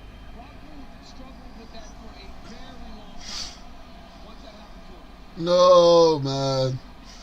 Round Stop the fight, guys. Like, two shots and everything. It's just a matter of time now. He'll be so limited in what he can do in terms of movement. We really should get him out of there. But you know what? I bet he throws the other way. nah, I just stop the fight, guys. Just like Bubba was saying, Nancy Barboza, we will get that for you, but for now, leave it trying to pick up where he left off at the end of round one. This is no longer even fun to watch. You know?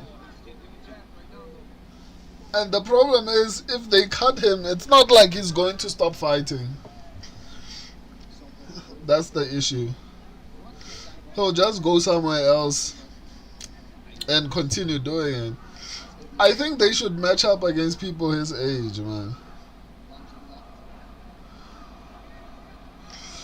But one thing is that Esteban's pace at first was tried to throw and pulled out of it. That actually Barboza is one of the toughest human beings I've ever seen, man. He's still in there fighting. Kid has hit him with some big shots. But if you think about his contemporaries back in 2012, nasty shot. Yeah,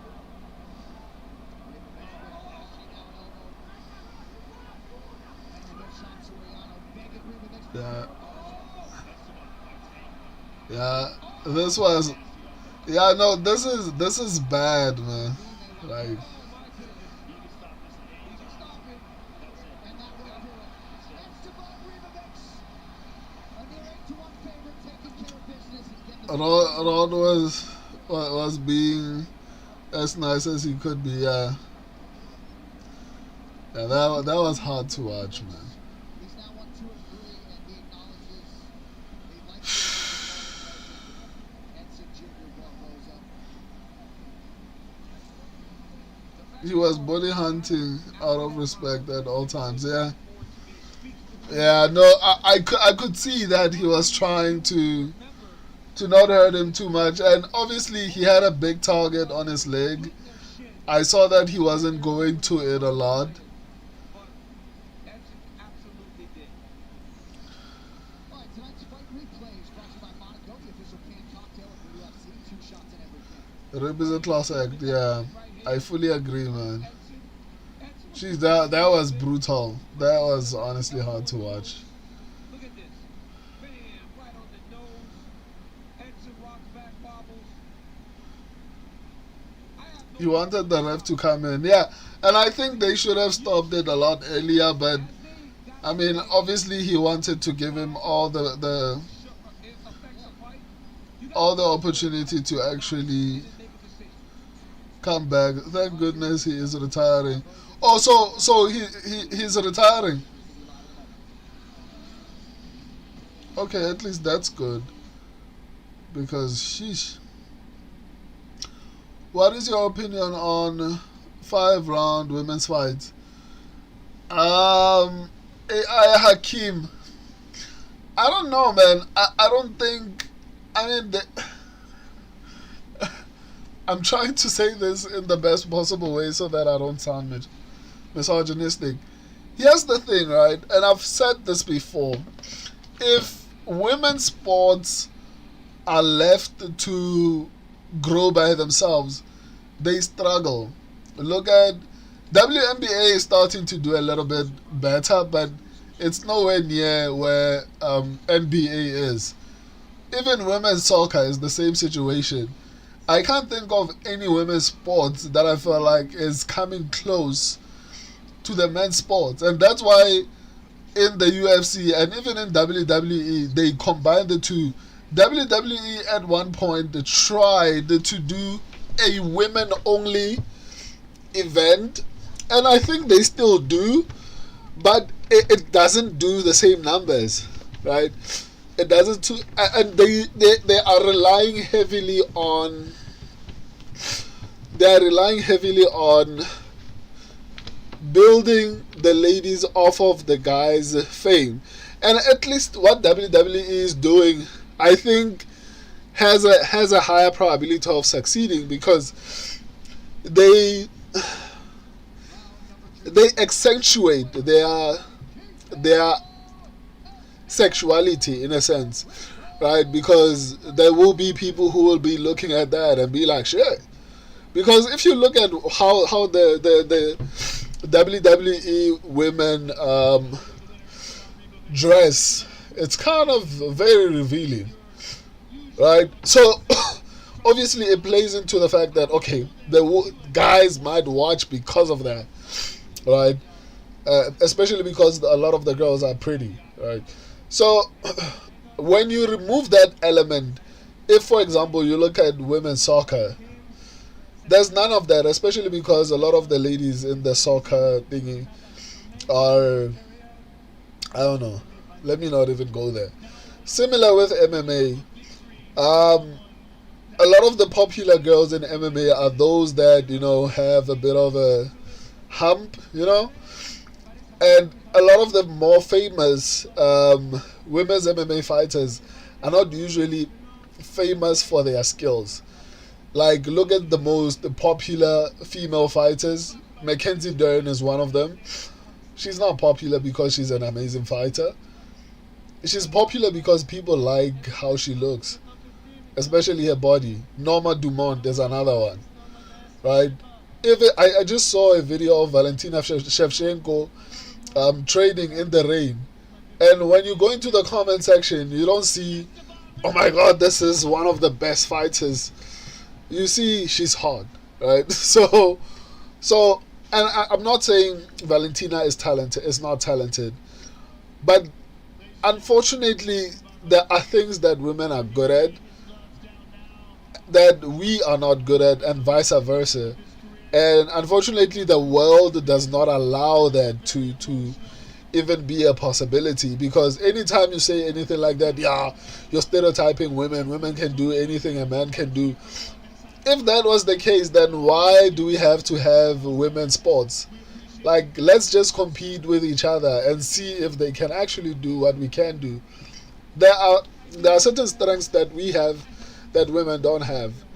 So, in conclusion, I gave too broad of an answer, but in conclusion, for me personally, I don't mind women's MMA, but if you removed it from men's MMA and you said, okay, women's MMA plays on Friday and men's MMA plays on Saturday, I would never watch women's MMA. Maybe in passing, but I would never sit down or wake up. Maybe I might for content purposes, because obviously I have an MMA channel, right? So maybe for content purposes I might wake up and just stream for the hell of it, but I doubt it would even grow the channel. So in conclusion, I don't feel like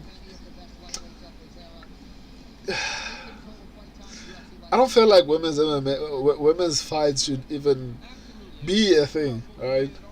But we live in a world that encourages equality, and obviously, like I said, the sport wouldn't be where it is right now if it wasn't shoved down our throats, in a sense, because they have to package it with the men's sports.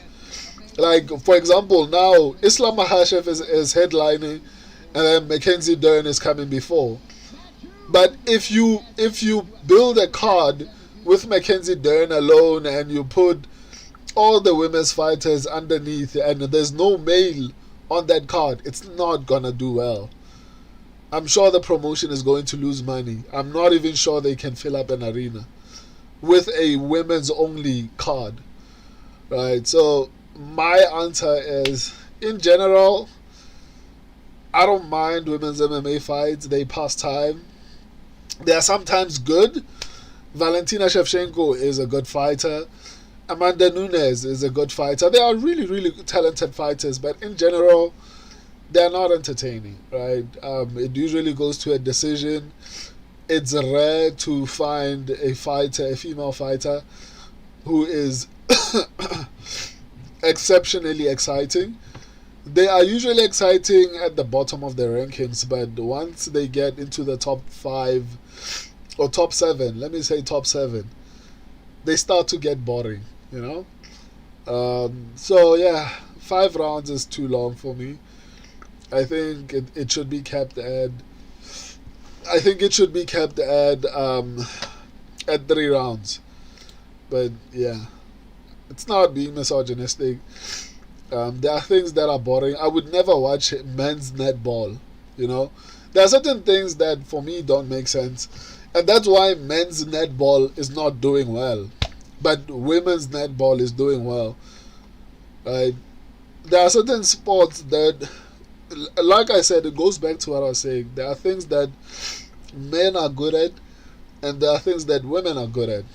And trying to combine the two and be like, yeah, we are all the same and we can all do the same things is honestly stupid, but it is what it is. I hope I answered you.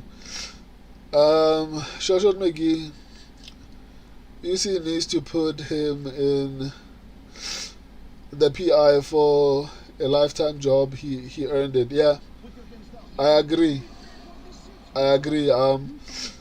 AI Hakim, I think I could beat up a female UFC fighter. I like it.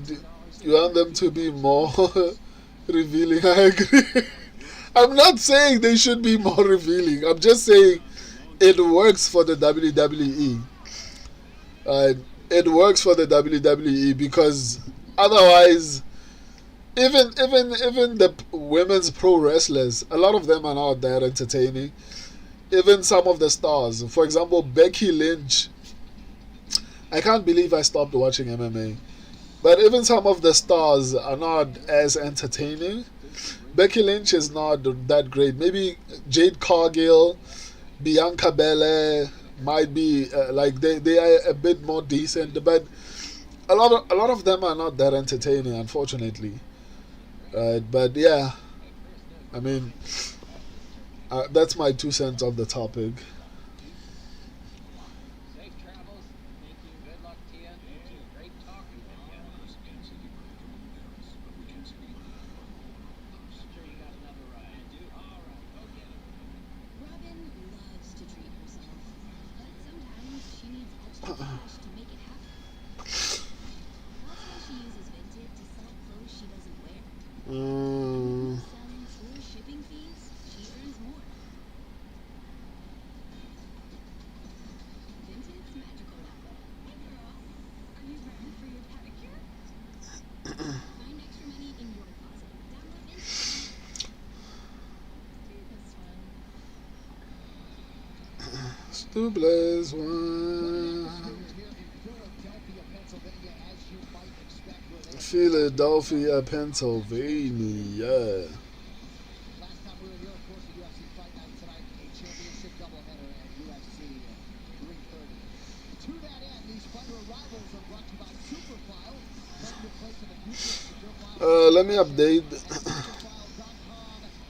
And the pot is greeting that man, Makhachev, the boxing UFC welterweight champion and former UFC lightweight king, making the jaunt to Philadelphia as he gets ready to defend his title tonight against that man. The division's #1 contender, Machado Garry, his UFC career has built methodically to this moment, 10-1 in the octagon, and tonight he will try to produce a life-changing. I think their purpose is to be constantly pregnant instead of sponsored. Man, I don't know about that. I mean, to some extent, I do feel like women have to have a part in the economy and society. In general, not society is the bad word. Is a bad word because it makes it sound like I don't think they deserve to be part of society. What I mean is, I'm not the kind of guy who believes in strictly traditional. I still believe in traditional roles. I think the man is the head of the house. I think like a lot of my views are still pretty traditional, but I do feel like some women, or women in general, should also be part of the economy of the world, because unfortunately even though the world today encourages women to be independent and thereby causing a situation where there's a conflict between men and women, right? Because if you are saying you don't need these people, right, it creates this thing of prove yourself to me, right? And a lot of the time you are the one spending. It's like you having to prove yourself to a bill, like to your how do I call it? I don't know. At least from the examples that I want to make are not going to get the point across, right? In my opinion, at the very least, men are the assets because we spend money on the bill, which normally is the woman. We are the ones who take you out. We are the ones. In my culture, we pay lobola. It's basically a bride price. We normally take care of the bills, and we don't necessarily complain about it. Whenever it's a woman doing that for you, they are, one, going to end up cheating on you. Number two, highly likely going to be disrespectful. And number three, they are going to be calling the shots in the house, right? And it's pretty emasculating to be in that type of a relationship. So women, when they are the ones who are providing, most men do not have the best time. It's one of the worst experiences you can have, right? So for me personally, I think because of what we bring to a relationship, a lot of the time, when a woman has money, he wants a rich guy. But when a rich guy has money, he doesn't really give a damn if the woman is rich or not. We just look at how many guys has she slept with? Is she a respectful person? Can she be loyal? And is she pretty and shaped the right way? And does she have the ability to make sense to some extent? If she meets all those requirements, I mean, we are good. But for women, when a woman is a millionaire and they have money, they don't look at a broke dude and be like, okay, I think I'll take that one. They're like, nah, I want another rich guy. So that's why I'm like, as far as them being at home and being pregnant, for me personally, that's what I want. I would love to have a housewife. However, I don't have too much of a problem with a woman who wants to work, especially if they don't have a choice, if they are a single mother. But like I said, the world is encouraging women to be single mothers because they tell them they don't need men. So if you feel like you don't need a man, you're not going to try to keep them in your life in order for you to be raising children together, then obviously the man will be blamed. Yeah, he ran away and all those type of things. So honestly, in my opinion, I think women should still be part of the economy because a lot of them are single mothers and they have to find a way to feed their kids. But I think the government and these NPOs in general are also to blame because they are the ones who are telling these women, you don't need him, you don't need him. And if you're constantly hearing you don't need a man, you don't need a man, you're going to mistreat the man that you're with and you're going to end up raising your child alone because no one is going to sit around and be disrespected. And I know it doesn't mean you have to be out of your child's life, but in some instances or a lot of the time it's almost nearly impossible to separate the child from the mother. So I've seen a lot of mothers use their kids as a weapon against their parents, like as a weapon against their father. Some if the mother of the child sees that you love the child, they're going to try by all means to keep them away from you just to hurt you because you didn't do what they wanted, right? I've seen that happen a lot. Like if maybe you guys broke up and it wasn't peaceful, she's going to do absolutely everything she can to make sure that you don't have a relationship with your child. So those type of situations are the ones that lead to single mothers. Um, but the government loves it. These organizations, these feminist organizations, love it as well. That's why they encourage women to be independent. She can do it all with a nanny, you know. Shoshat McGee, if ma'am is dumb enough to clinch, if oh Mansoor Abdul Malik is dumb enough to clinch or wrestle, I'm going to be upset. Low IQ is his weakness. Okay, let me update. I forgot to update. I've been talking about this thing. Here's the Hyper Mansoor Abdul Malik, and you heard a little bit about what Eric Nixon said about his perfectionism, right? Sort of is an interesting juxtaposition. Mansoor Abdul Malik. A human being and the violently intentioned fighter, Daniel, but a big spot. Dustin Stoltzfus. Massive. And John, as you mentioned that perfection, I asked him, I said, could you have taken anything positive from that loss? He goes, it's very difficult for me to take anything positive when I lose. He said it was a bad moment when it happened to me. He said, I did also that I've got a lot of heart and I've got a lot of fight in me. A lot of wrestlers struggle with that. When they start becoming the nail, they almost pack up shop and go home. This young man fought until he could not fight anymore. I asked him about those two. He said, my last opponent was very tall and tremendous kickboxer. He said he's shorter. He said, I am looking to blow through this guy. I've got some violent thoughts about him, and he's an alright guy, but I want to destroy him. I've got some violent thoughts about him. He said he's a Why is he thinking about other dudes? Man? trying to find if he's secluded too much.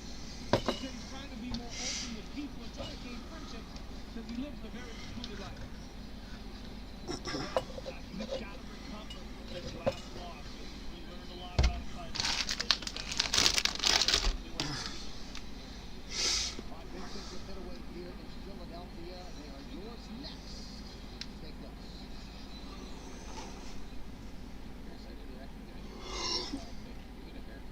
Let me go make tea.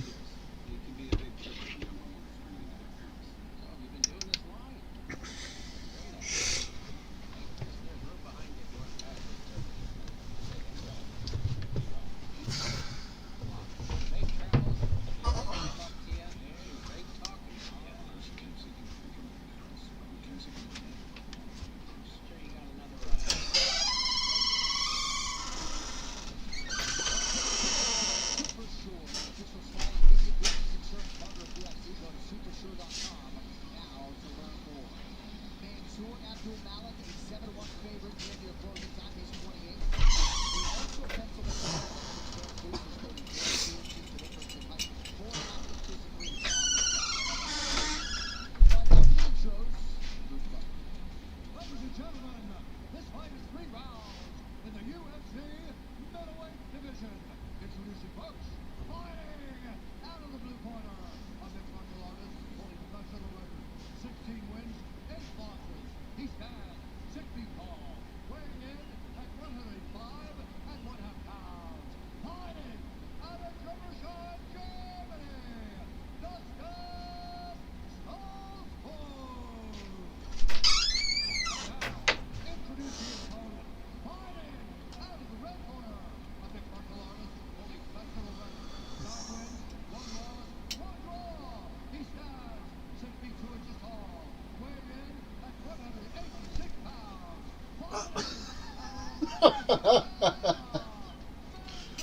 Shoshat McGee, you are insane.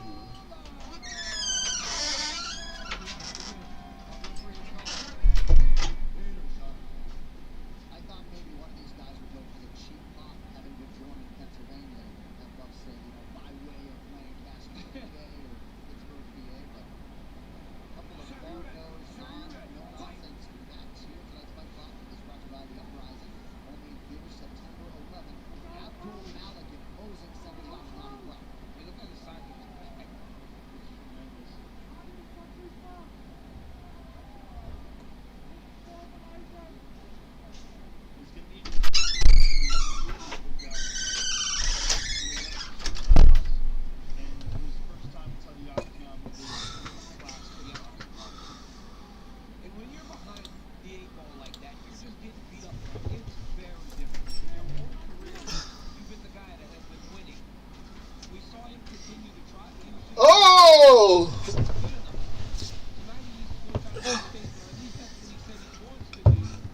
Damn, these guys are trying to take each other's heads off, man. And I love it.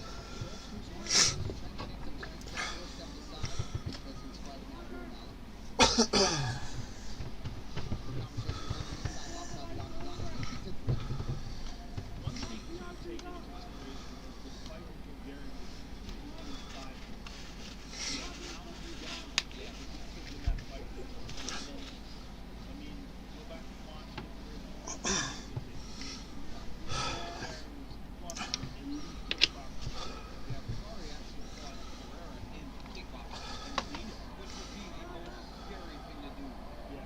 Fighting Pereira in MMA is not that frightening because you can take him down. But in kickboxing, they'll be afraid that Gary did that and won. I'll fight off. Praised by everyone in the gym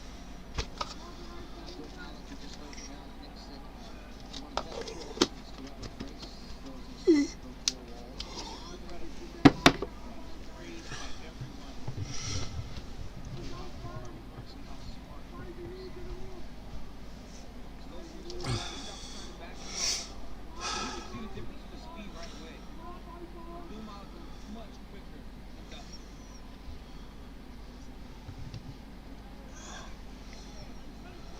Nice jab. Oh, snap. Gets hit way too much. Yeah, no, and he shouldn't. He said he was able to take out 2 Mile and count when they did train together, and I was kind of like, really? Because this kid's a good wrestler. This goes there and gets the takedown. That is one thing to his advantage, though. He's coming in here as an underdog that they have trained together. Yep. He does know what it feels like. He does know his tendencies, and he knows where he perhaps has an advantage. Oh, wow. What is Abdul Mansour Malik doing? Malik is so bad, man. Then he has to put his knee down. That's Dustin being a veteran in the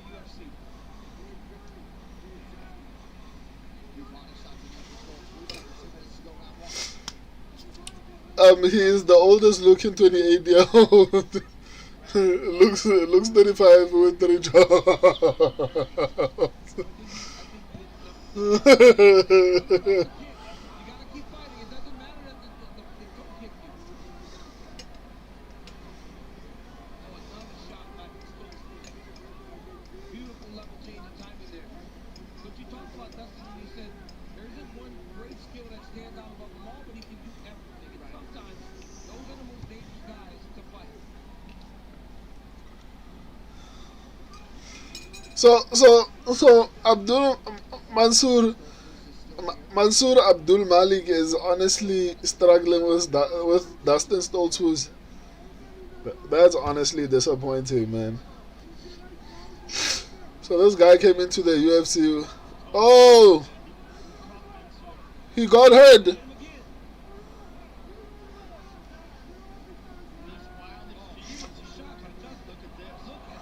Wow. Wow. This is a great first round. Great start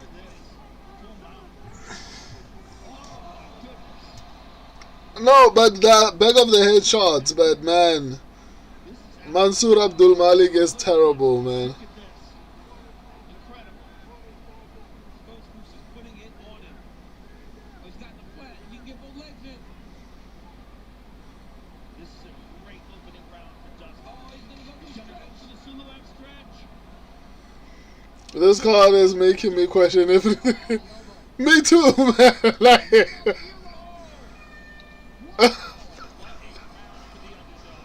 wow. Like, this card is like all the underdogs were like, we are not losing. Listen, you gotta put some punches behind our kicks, okay? Mansour Abdul Malik cannot go to the ground. Yeah, he must never ever. I didn't realize how bad Mansour Malik is, man, up until now. Let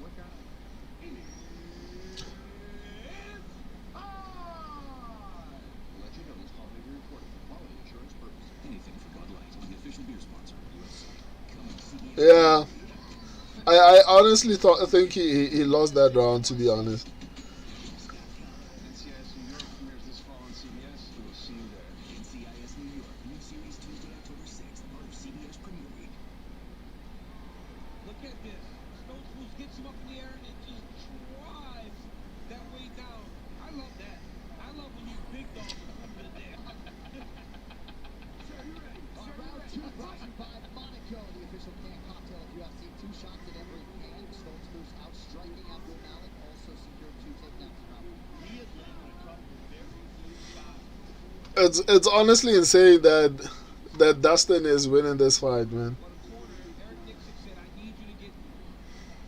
He's allowing Stone Fools to get way too comfortable. And the more he gets comfortable, the more confidence he gets. I told him not to clinch.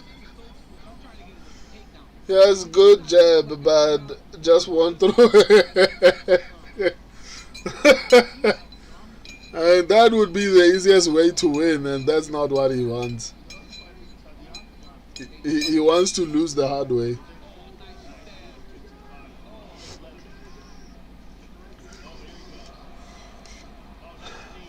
Yeah, these are nice knees.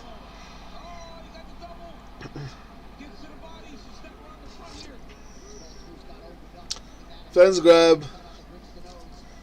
Yeah.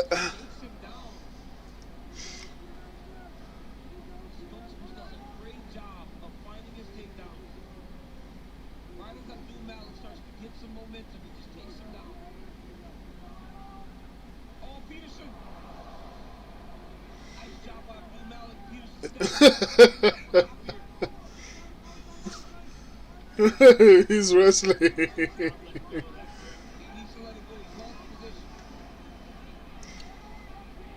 He will get swept or gassed. Yeah.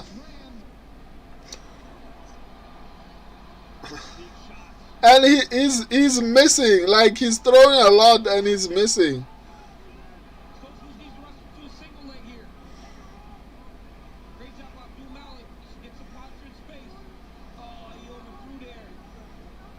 Like, why not elbow? Like,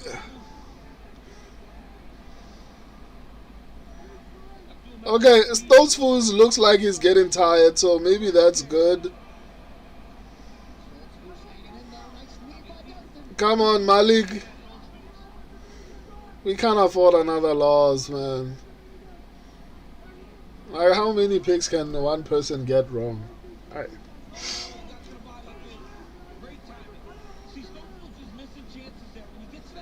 I think Stone Fools is starting to get tired. Who is gassed? Stone Fools or Malik?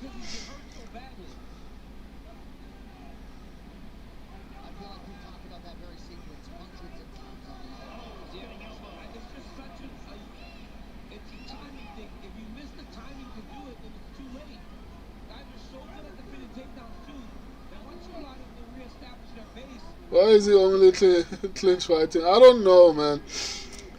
I think he lacks the ability to make good decisions in a fight.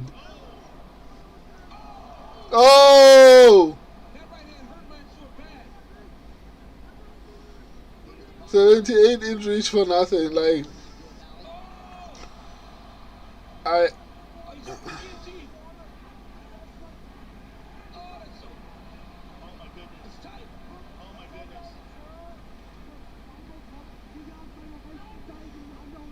he should just take top position here.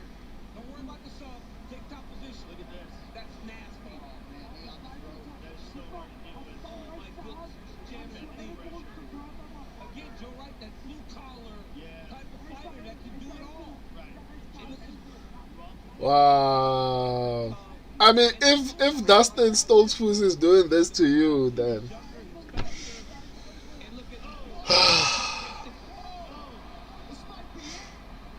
yeah, he's quit. I can see it coming.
I don't even know what to say, man. Uppercut. This one here hurt Big bad. right hand from the top. That made him turn. And then it just looked like he had no idea of where he was. Right. What a result here in Philly. Stoltzfus by submission. And here now we get your view from the broadcast booth, brought to you by Total Wireless, the official wireless provider of UFC. And honestly, John, the angle was off, but he had such a great squeeze. This card is crazy. Then he had to tap. I'm scared Layla is really. I'm now worried a little bit, man. It just feels like Layla might actually come out and do it, man. Oh man.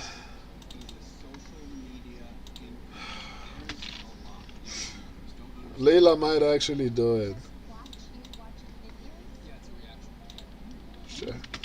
And especially after I saw Joel Alvarez's performance.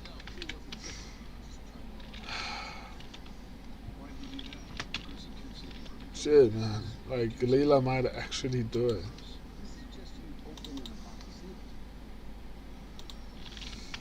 Sheesh. This card has been brutal.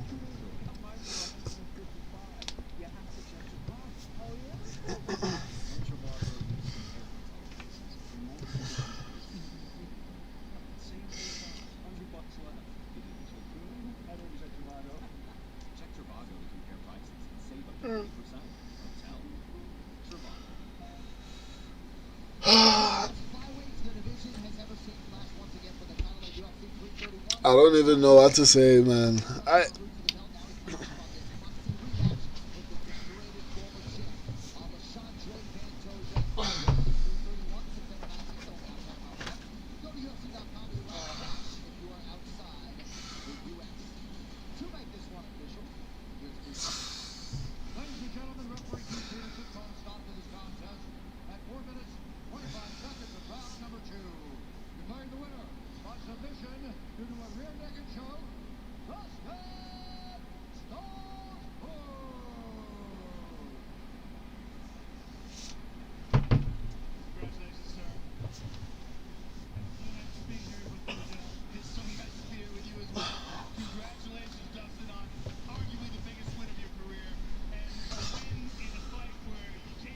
How is it the biggest career?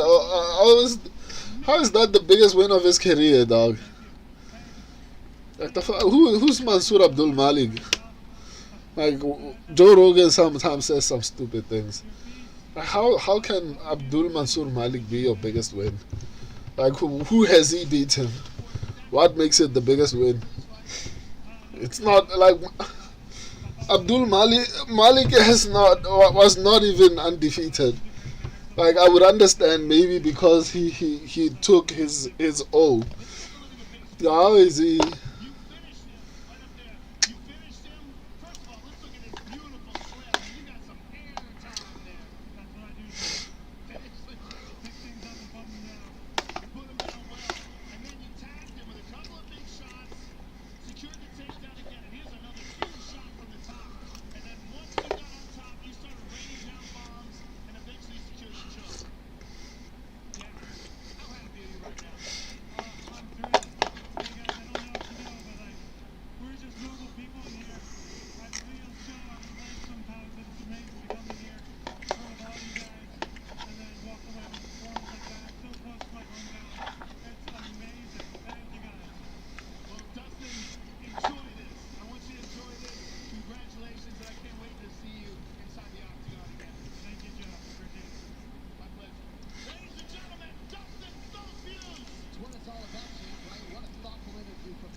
This card. Former interim featherweight king Yair Rodriguez.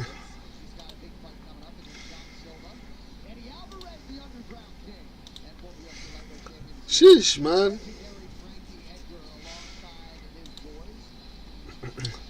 At this point, Caúa Fernandez might actually do it. Men on the marquee coming up Saturday, November 7th at Apex in Las Vegas. That's your main event. Breaking news now.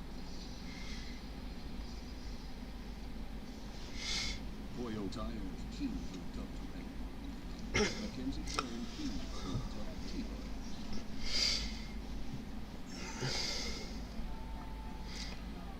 Boyo Tires, official tire of UFC. And there's the man of the hour, Makhachev, getting his hands wrapped in the back, protected by CrowdStrike, the official digital protection partner of UFC 330. CrowdStrike, we breaches. Our next numbered event comes your way next month, September 19th. We'll be live from Crypto.com Arena in Los Angeles. And in the headliner, one of the greatest flyweight champions of all time is ready to restore order.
His flirtation with retirement was wicked brief, as was his destructive return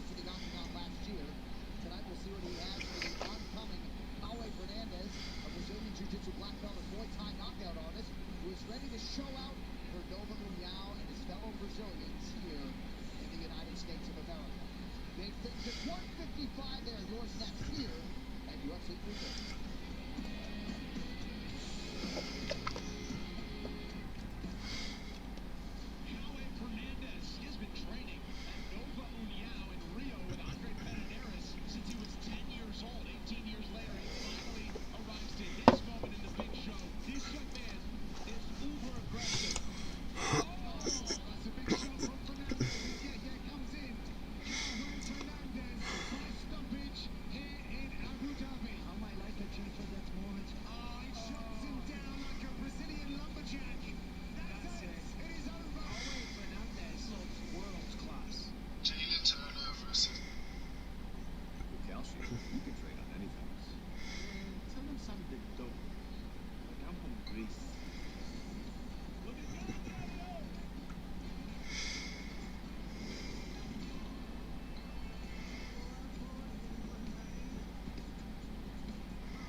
Thank you so much, Sean. Well, at the age of 10, Cowboy Fernandez walked through the doors at Nova União and his life was forever changed.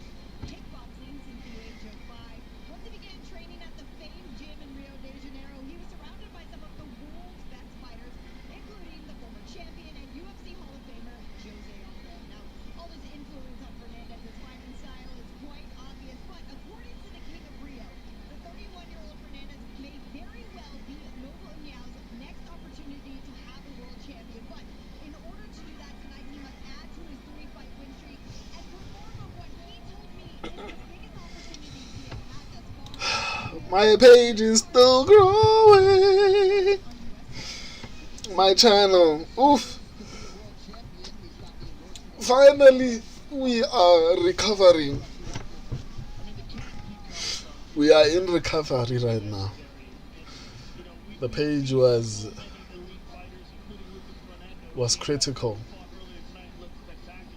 Just such an amazing camp, and when you're in a camp like that with these guys, you just get this rub. You get this elite level performance that you're experiencing every day. And Cowboy Fernandez, he is a product of that. When you see him inside the octagon, very technically skilled on his feet, devastating calf kicks, very sneaky and very deceptive in his movement. Just an elite fighter who has a tremendous amount of potential. You know,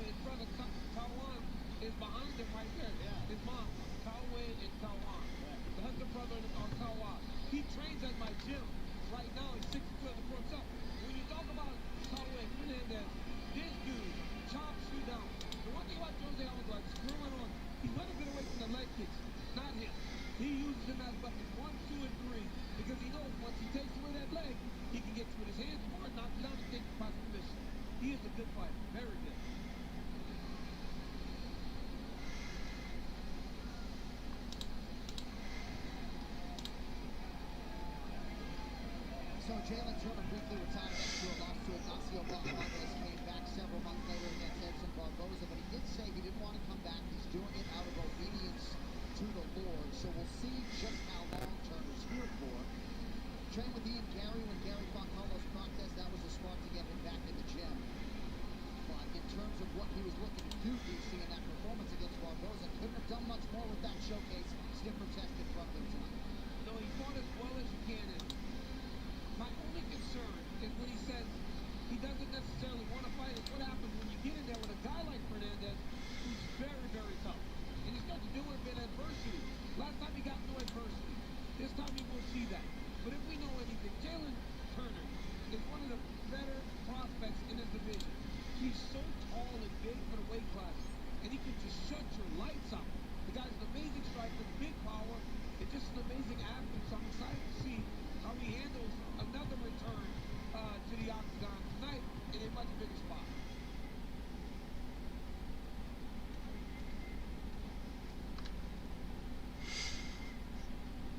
Well, he's just such a nice guy, and that's maybe one of the things that worries me the most, is that I don't think he enjoys hurting people.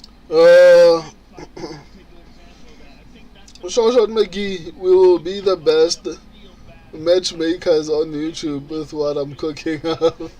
I can't wait to see that, man. If we see a leg kick, TKO, Islam is cooked.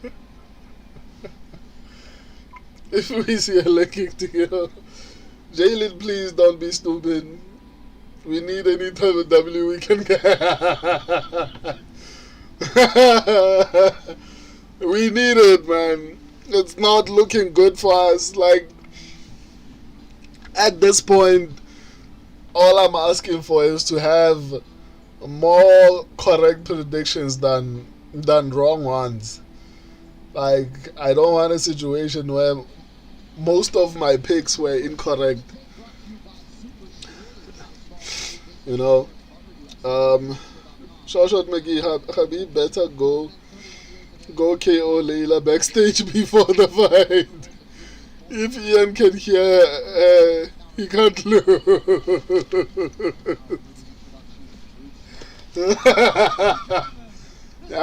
Put her to sleep, you know, submit her just up until the fight ends.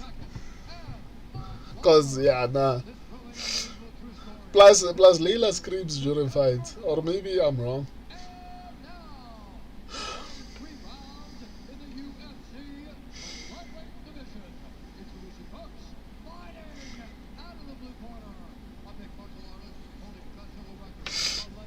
We are scraping for wins at this point. This is a bad night. This is a terrible, terrible night.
Shot McGee. Oh, let's go! Let's go! Put him out! We needed this. We needed this so much. Now Mackenzie Dern and Islam, please. Jalen Turner, my goodness. Boy, We needed this so bad. I take back what I said about not liking American. My God. He is violent. He's very violent. He is violent. I mean, but he's a very, very religious man. And he's very nice. I mean, He is one of the nicest people you'll ever meet. But man, that was impressive. That was so impressive. talking about how does he deal with issues that he's going to see tonight. Being that he doesn't really want to be in there. Well, Wow. no issues. Wow. Let's take a look at this again. Starts spinning. Hits with the left hand. You heard him. Gets on top. Jalen Turner. Look at this. Boom. Right here. Left hand. Dropped him. Gets on top and just rains Is that bombs grounded down. bomb? Look at that. And that's the eyes roll back. That was it. Justified stoppage. You can't complain about that. No, no. If your eyes roll back, you're done. I know you want to fight. He would have just taken way more punishment and it was the same result. Yeah. There's the celebration in the corner. Manny Fernandez, Anthony Gonzalez. We needed this one. What a win for the Cowboys. Shoshat McGee. Ian win or you're sleeping outside. Outside love. From the corner right before head kick from here.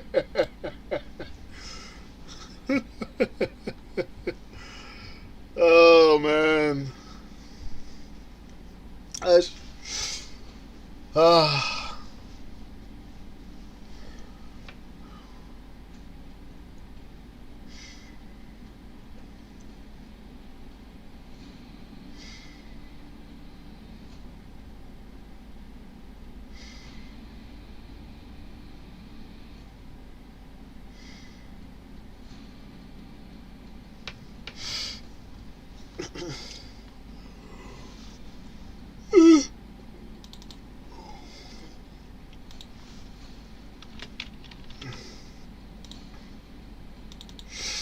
It's rough in these streets, man.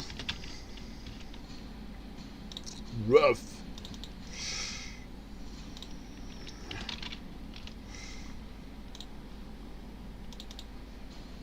To a Fox 6 post-electrifying stars collide shortly. Ryan Garcia versus Steve King left hook against the relentless pressure and punishing power again of Conor Ben. Two explosive styles. Corner Ben. Garcia versus Ben. Corner Ben.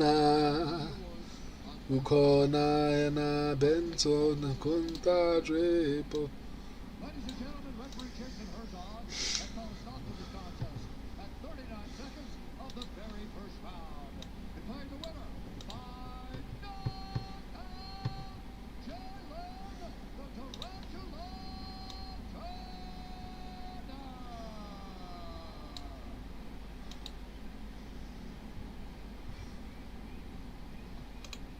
Congratulations, sir. I'm here with the winner, Jalen Turner. Jalen, that was quick and violent. You got out of the gate as quick as humanly possible. Couple of shots, that's a wrap, and you look very happy. Yeah, man, I'm feeling the joy of the Lord right now. I gotta give all my thanks to my Lord and Savior Jesus Christ. You guys see, there's a lot of fighters coming out here just saying that there's a revival happening right now, and I'm stepping in here with the Prince of Peace every time, and I'm putting on victory. Jalen, with the kind of power that you possess and the physical attributes that you have, Let's go, man. nation. And with a result like this, you've got to feel very confident coming into your next fight. Who would you like to fight next? You know, I would like to see a number next to my name. I've been there, let's do it again. Welcome me to top 15, top 5, top 10. I'm there. Well, you certainly justify it. Congratulations. Enjoy this absolutely stellar performance. Ladies and gentlemen, Jalen Turner. Tonight's social media posts are brought to you by Threads for conversations happening inside and outside the octagon. Take it to Threads. What a moment for the lightweight contender Jalen Turner on any given Saturday night, Jalen. And what a guy. Tremendous kid. Really Bro, Abdul Malik lost. Abdul Malik at this point should be cut, man. Like how do you... Tawfiq better watch this, man.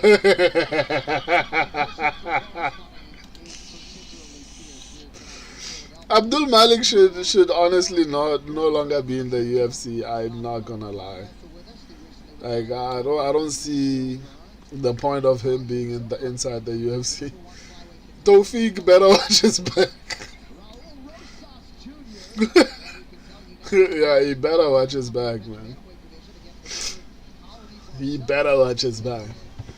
Imagine if Gillian Robertson wins this fight. Oh my god. Oh my goodness.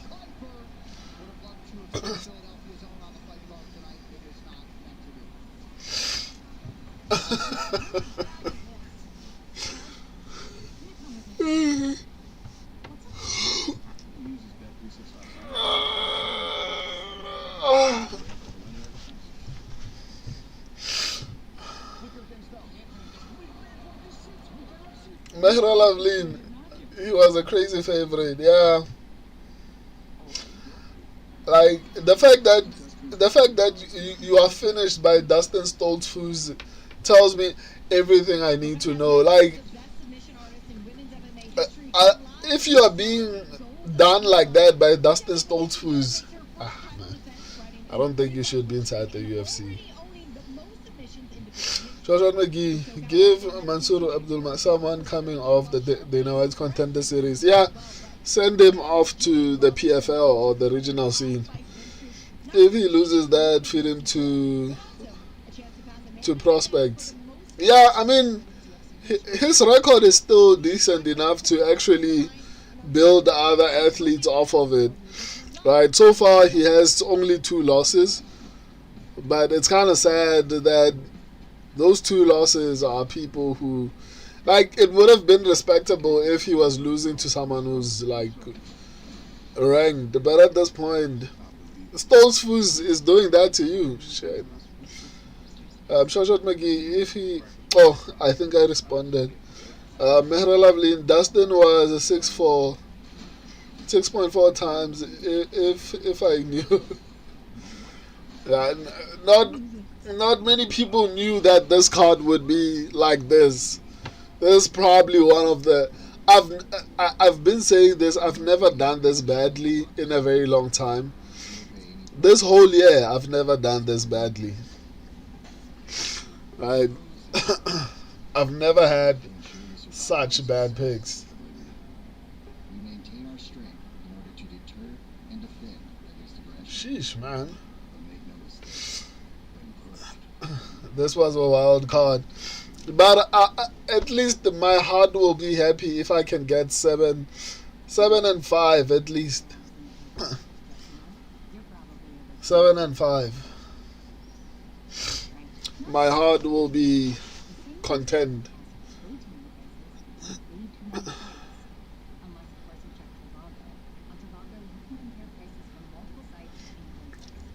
Same. This is very bad for pigs.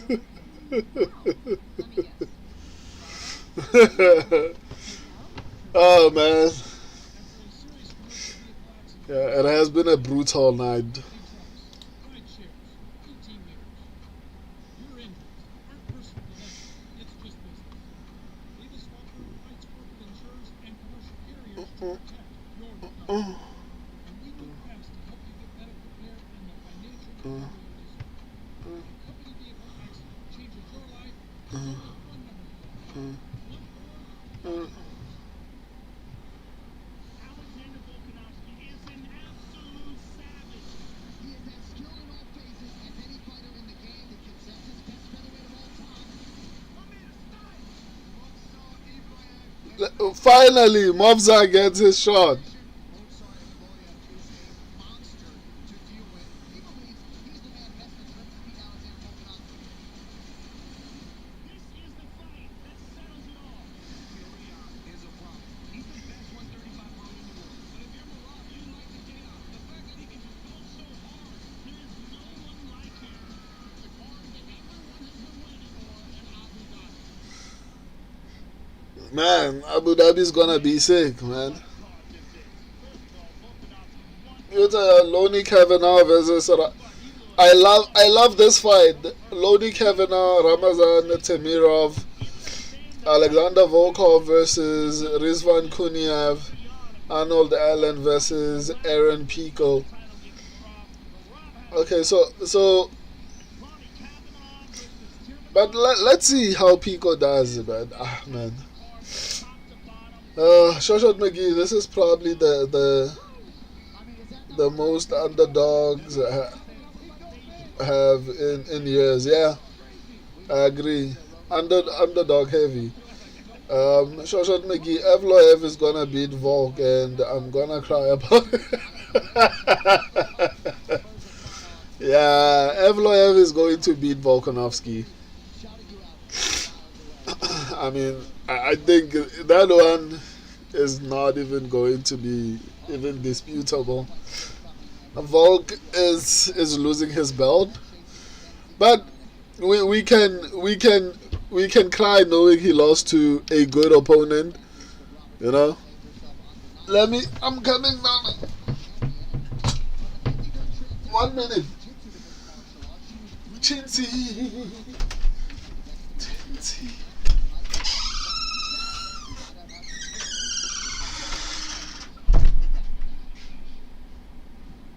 I've always wanted to be the best in the world and what happened in jiu-jitsu. I came to MMA to try and accomplish that. She has the highest level jiu-jitsu possible. She is a multiple-time world champion, as good as it gets on the ground. My base, my foundation of jiu-jitsu is just something that's so ahead of most of the girls in the division that it's hard for them to catch up. Another submission finish. After every single one of my fights, they got so much better. My striking has just gone up so many levels. We've seen her hands radically improve from the beginning of her career. And let me tell you something, she is dangerous. She's fighting like a woman possessed. It was only a matter of time if those two fights would go. To be able to get back to some I did everything possible. So I just felt like I was meant to do this and doing that at the same point. Just throwing bombs. It was so fulfilling. This next fight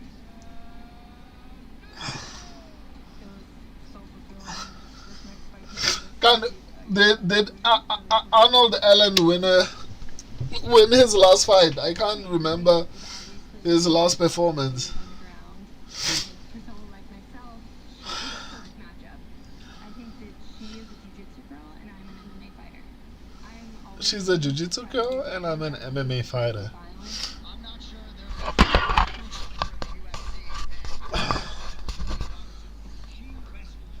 I'm gonna stick for.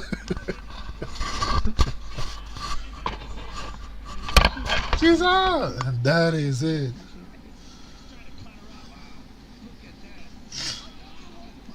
They hate Arnold Allen. He never fights up the rankings. When was his last win, though? And who was his last win? How many wins does he have? But that's actually true. I don't really consider her to be a weak grapple. I mean, that's a whole different level. She's in real trouble now. I have a lot of submissions on my sleeve, and I don't think she has that in her to defend all of those. Can't do that with the kids of Durham, man. She's just never been in the cage with someone like me. She's never been pushed to that limit. She's never felt my kind of pressure, and I feel like this is going to be another decision. Decisionizer. Decisionize it. I feel Velvet got her, stop her game completely, and finish the fight by submission. She's gonna break her arm. UFC 330 is definitely my moment. It's my time, and nobody's gonna take it away from me, especially not her.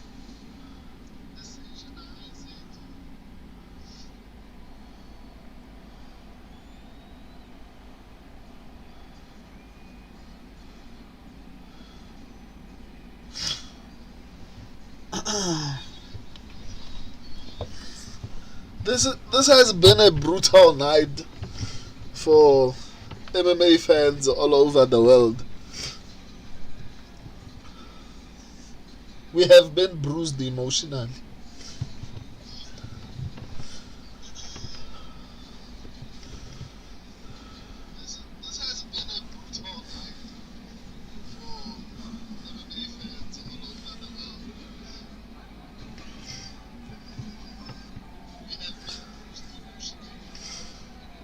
Mehra Lavlin, bro, I really hope Islam doesn't mess up.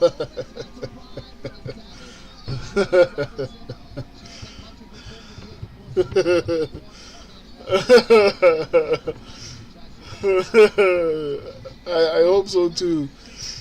5 rounds snooze. Oh man, hopefully, I'm hoping we are all wrong and this fight actually ends up being entertaining, but in all likelihood, it's probably going to be a snooze fest. She has nasty ground and pound. She's very relentless. She's got very good striking, and her ground and pound submissions are outstanding. The question is going to be, in the DraftKings changes, can she compete with Mackenzie Dern? Now, we know in just pure jiu-jitsu, Mackenzie Dern is a multiple-time world champion. But does that translate to MMA? When you add in the elbows, the knees, the punches, and the kicks, and the ferocious intent that Jillian Robinson brings inside the octagon. All right, tonight's Keys to Victory are brought to you by Superfile. Share securely, unshare instantly. Claim your custom file extension at superfile.com. PC to win. She's got to go chase out the takedown. Beautiful hand is over. She's not even in the fight, but she was able to Uh, get a lot of takedowns on Mackenzie Dern. Screaming at the range. For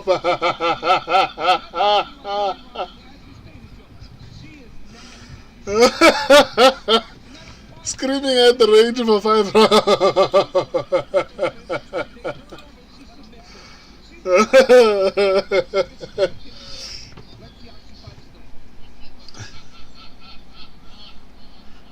Not a very good year for our favorite.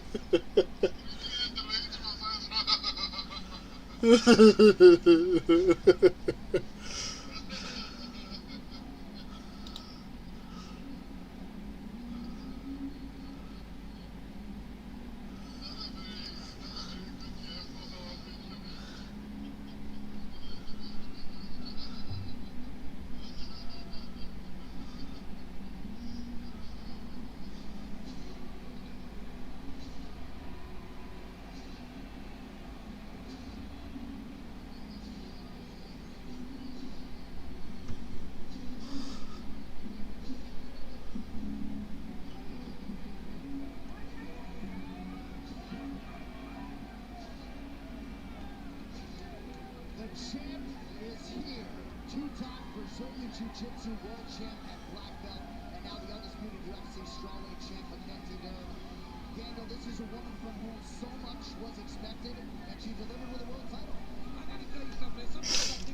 The fact that Mackenzie Dern is the champion and Jillian Robertson is fighting for the belt shows how low level women's MMA has reached. At least at the time when Rosna Mayunas was champion, it was a lot better. But man, has the standard dropped. She was expected to be here at some point in her career with all of those accolades. Now she is here. And when she got a title opportunity, she made good on it. Now she has an opportunity to prove once again why she's one of the best in the world. Big moment for Dern, but she has had a life full of them to prepare her for what she faces tonight. All right, Joe, what does the champ Mackenzie Dern need to do to get a big race tonight? Well, first and foremost, her aggressive striking. This is one of the things that's really changed with Mackenzie Dern over the years with her work with Jason Parillo. She struggled with that earlier. She had a lot of openings in her striking. Boy, had she tightened that up. The same kind of willpower and discipline and focus that led her to be a Jiu-Jitsu world champion has completely transformed her striking. She's dangerous on the feet now, and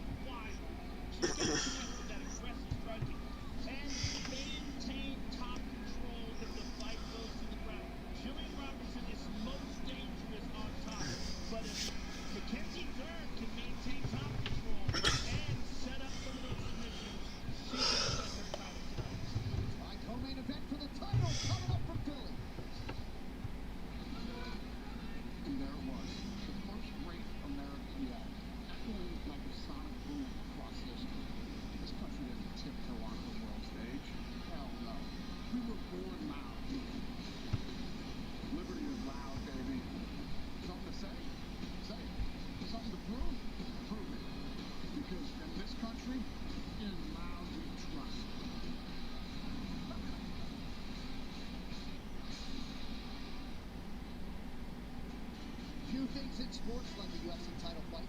Tail to tape brought to you by Super Sure, the official small and medium business insurance partner of UFC.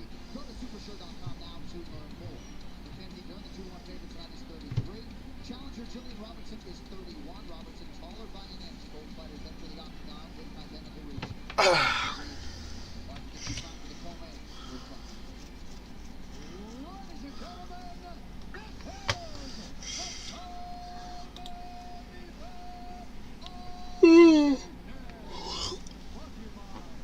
Oh, I'm so tired, man.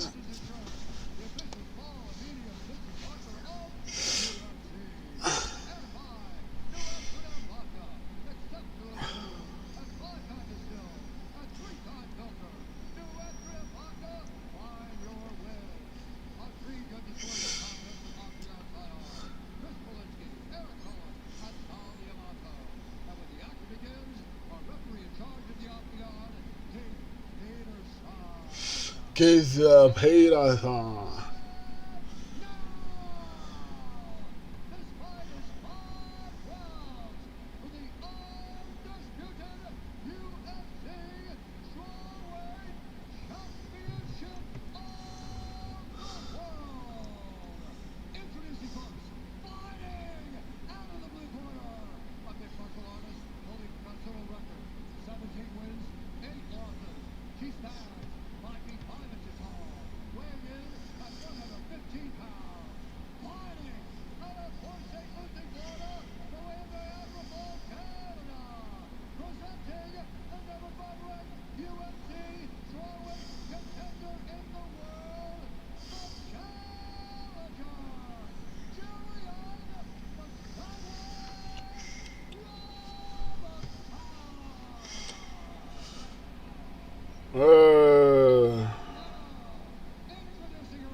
Let's get it. Jillian Robertson never shows emotion. She is intense. This is about to be a good one. Fight! Last October, trying to successfully defend it tonight. Robertson in red, Dern in the black and gold, defending the champions. With Mackenzie, you see long punches, cuts a lot of distance. That's one of the things he's really worked on in the last few years. Jason Murillo really tightened up that boxing. Look at that, Jillian tries to secure the takedown. Nice job on Mackenzie. Nice knee by Dern. Stuffed it quick. Robertson has taken down 18 of her 20 UFC opponents. Dern holding up early. This is the kind of fight that Jillian likes. Yep. Long, dirty, nasty fights. Robertson just landed an elbow a moment ago. And that's the thing about Dern, man. She loves to fight. Oh, yeah. She will stand in a fight. Jillian, she has much more difficulty covering distance with her punches. And I think that's going to be an issue for people. She's clean, though. Jillian's She's clean, but her striking is short. Her effective range is short. Scans QR code to download Exodus or visit Exodus.com. Control your money. Kippy landed some good strikes in that takedown that time. Mackenzie's very good at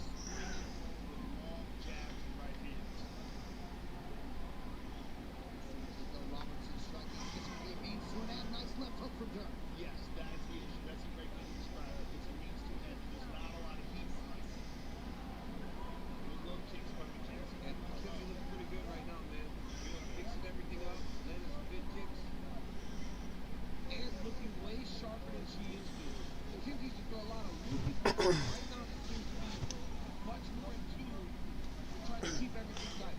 But she got to make the training easy. Much more in tune. I mean, we talk about Canelo, some of the fighters that he has trained to become world champion or put in championship positions. Very long list of guys. Yes. And now women. Swelling already on the right side of the face of Jillian Robertson. McKenzie's been very effective with that low kick to the left leg of Jillian, and that's also going to slow down the ability. I don't even know what to say about this fight, man. It looks like the most harmless thing all night. And there have been boring fights, but this looks very harmless. At least. Level change that right there.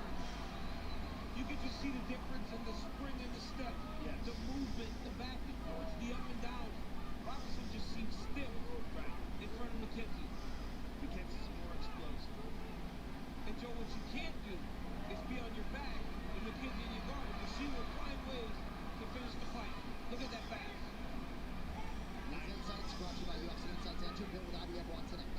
She's in half guard right now, and her jiu-jitsu top game is extraordinary. It's so beautiful to watch, so technical, and her control is outstanding. Once she gets you in this position, it's very hard to get out, particularly if you're dropped early in the fight. Minute half to go on the round. It's been a shutout thus far. Jillian Robertson, 2 of 4 to UFC, 0 for 2 on takedown. It's all done. Looking for a Kimura on the left arm with Robinson. Switching it up, she's in half guard. So it's not ideal. She's trying to loosen up the half guard with elbows. The legs loose, pop right over. Oh, back to half guard. Good job by Jillian. Jillian's a really high-level grappler in her own right. That's why she's had so much success submitting people inside the octagon. She is, but there's levels. And her submissions don't come from her back. It's her beating people up and then eventually chasing down the submission. So right now, this is worst case scenario. McKenzie's got her back. One hook in. Jillian's doing a good job of protecting the right side, preventing that second hook from coming in. It's almost in though. It's in. All right, now she's gonna flat ground. Oh! That's it. It's over. It's over. That's the Oh no, the angle's off. angle is off. Oh, the angle is off. Robertson desperately trying to survive the final seconds of the round. Okay, now Thumbs up from the ref. Oh. Okay, that was a bit exciting at least. I mean, that was a shutout. I was arguably a 10-8 round. Jillian didn't get anything accomplished. And you can see that out. Now, I need you to wake the fuck up, okay? You're not moving your feet. You're staring at her. You're forcing shit. I need you to settle into the seat.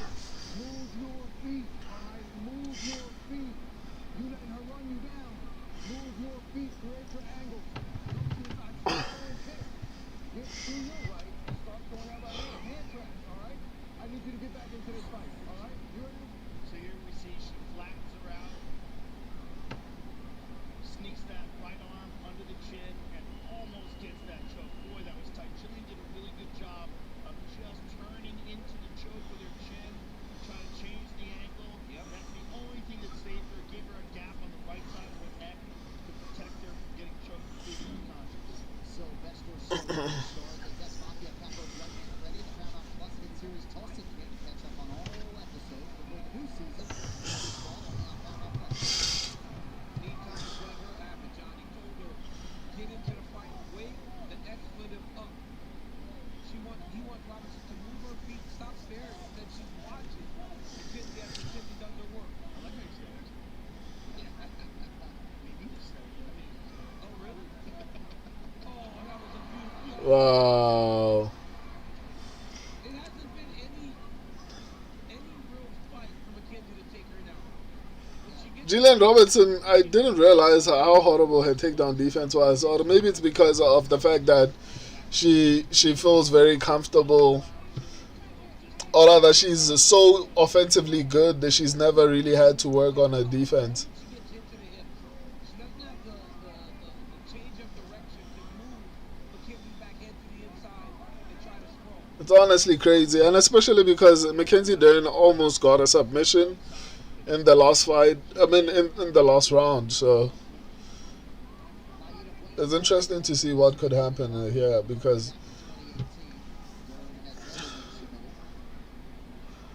that was a dominant round, man. Slide that knee out. There's another thing to take into consideration. This is one thing that you talk about all the time, DC. Once you get the title, you get 10% better. Yep. At least. You get better. And we're seeing that from Mackenzie Dern. She looks like a champion tonight. She looks like she's very confident in this matchup also. Yes. She feels like she knows she's better than Jillian Robertson, especially on the ground. And she is making her fighter there. She's dominating her everything. And I think part of Mackenzie Dern thought this first title defense might have come against the future Hall of Famer, Yeah. Zhang Weili. So, Can you imagine you're supposed to fight Zhang Weili and then Zhang Weili decides she wants to get a makeover and be like a K-pop star and then you're gonna fight Jillian Robertson? It's crazy. all right, the Cuervo Hype Cam brought to you by Cuervo Tequila. For every round, keep it fun, keep it Cuervo. You see the look of concern on Dean Thomas Smith's face, knowing, Look at this. their athlete is in a lot of trouble Rear naked choke with the arm in. with the arm. Yeah, it's like a arm triangle from behind. But she's getting up on top. Jillian's getting up on top here. She is on top. Yep. Now this is good for Jillian. Now let's see what she does with it. That was a big mistake by Mackenzie, because this is where Jillian does have excellent control. Where she doesn't rely on her athleticism. She doesn't have to worry about strength. It's just You know, on the upside of Jillian Robertson potentially losing, is Dean Thomas is wrong. He likes to say a lot of nonsense. Feeling the dangers coming back in your direction that made McKenzie do something that Jillian Robertson feels so unthreatening on top, man. but she gotta be careful with that right leg.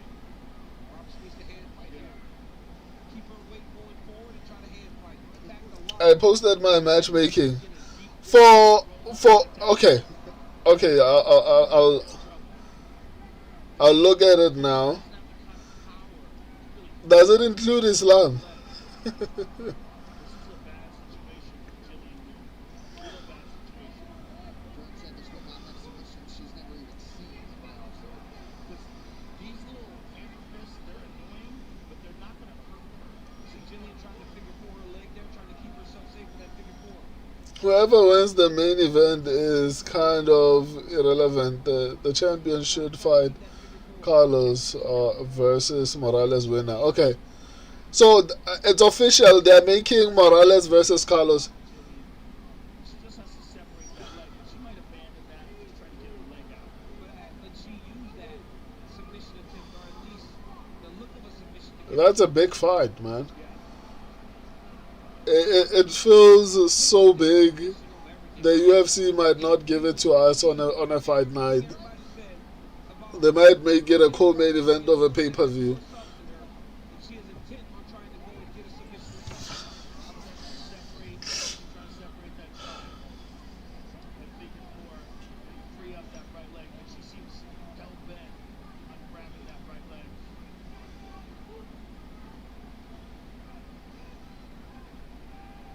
Either way, this is just a bad feeling for Jillian. No, but they had Morales as backup, and Carlos Prates is number 2. Okay.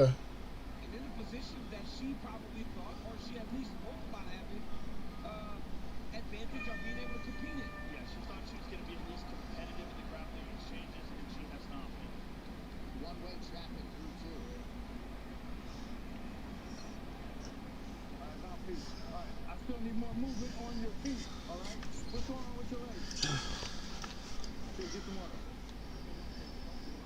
All right.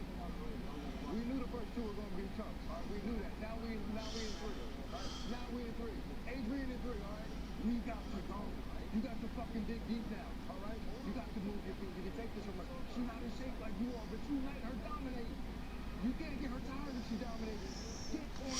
Joshua McGee, they will wait till after the fight.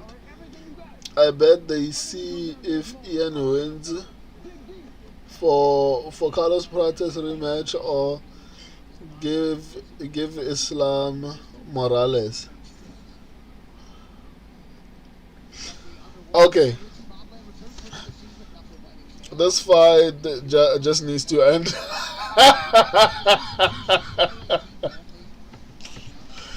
Unfortunately, it's gonna be a decision. Mackenzie Dern is going to win a dominant decision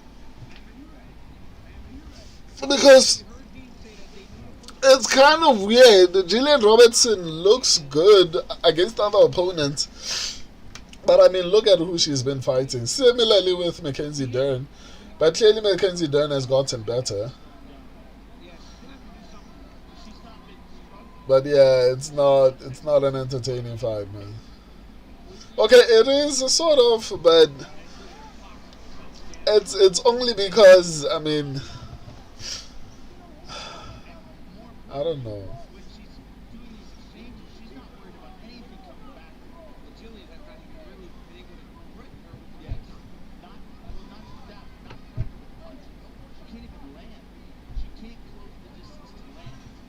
Joshua McGee, so we say champ fight Carlos Prates versus Morales fight because that's what should gain perfect world.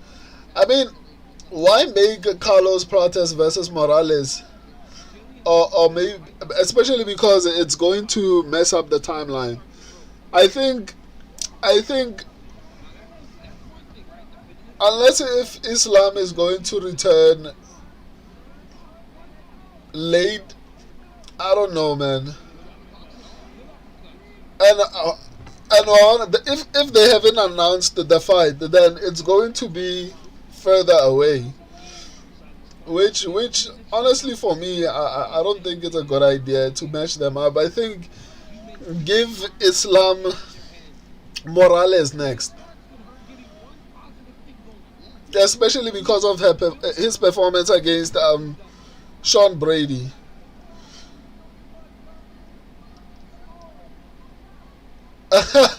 Islam has been active, dude. Like, Islam has fought 2 or 3 times. It's only, I think, last year. If Ian wins, do Carlos Prates, no question. I don't know, man. I think I'd still prefer to see Morales next, irrespective of who wins. But most likely, it's not going to be that. If Garry wins, it's going to be a rematch. Islam has been a dominant champion. They're not just going to not do a rematch. So if Garry wins, then Islam, it's going to be a rematch. Then it makes more sense to do Prates versus Morales. Morales only has 1 ranked win.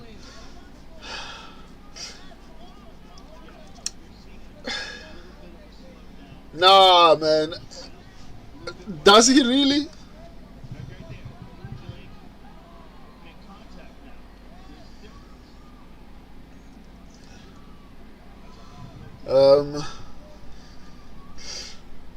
CP has more ranked wins and more KOs. I don't know, man. Like, I feel like Morales has been fighting really decent competition. And why are you saying he has only 1 ranked win? Like, what happened to the rest?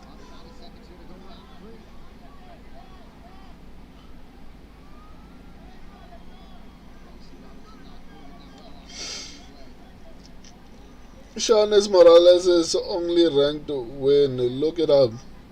Sure. Yeah, no, that's not good.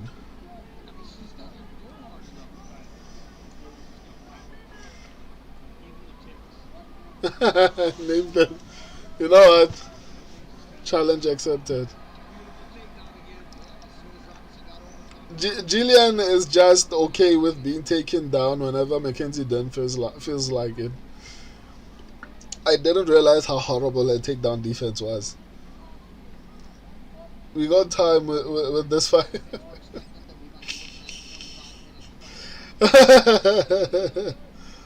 Oh man.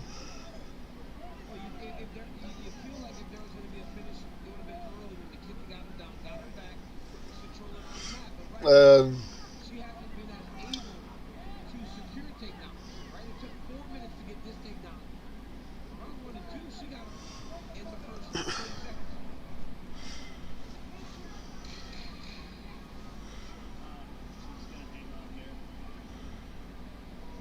Sean Brady. I mean, when he beat Gilbert Burns was still ranked though. Even Neil Magny. Okay, but I mean, at this point, I feel like I'm reaching. Yeah, I know you have a point. I guess Protest deserves it more. Kicks to the hips. Secures the takedown. Great job by the kids there. Now the champ's up 3-0. That leg will be keep rocking. That body to the head is landing every time. Big teamwork chops the body too. All right? Moving, jabbing, punching the body, kicking the leg, and taking down whatever the fuck we do. So Gillian Robertson has to finish Mackenzie Dern, which is not gonna happen. So we have another 10 minutes of I don't know.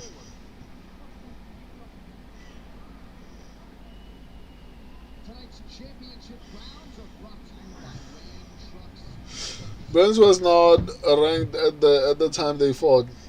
No, man. I think he wasn't he ranked. There's no way. Burns was ranked, dude.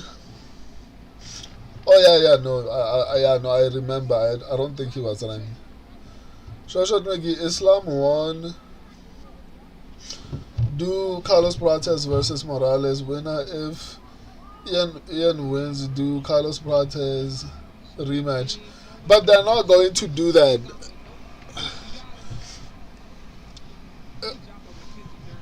We have to. If Gary wins, definitely it's going to be a rematch with Islam.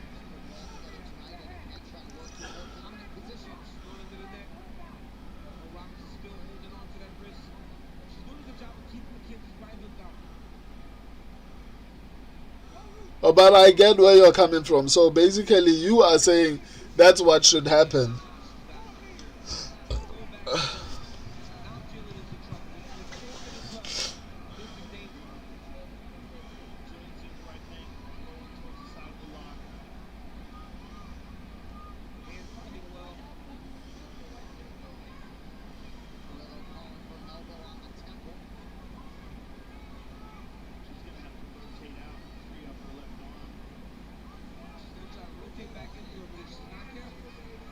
Oh! Almost. If Islam wins, he becomes. He comes back next year. If Ian wins, he comes back before the year ends. And Carlos Prates stays ready for. So it makes sense. Okay. I hear you. I don't know. I just don't feel like a rematch is exciting, at the very least for me, maybe. Not at this point, right?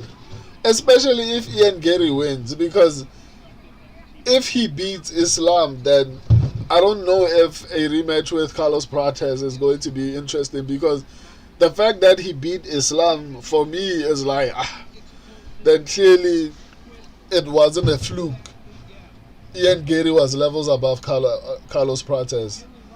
And another thing is, it's too early for me to see the rematch.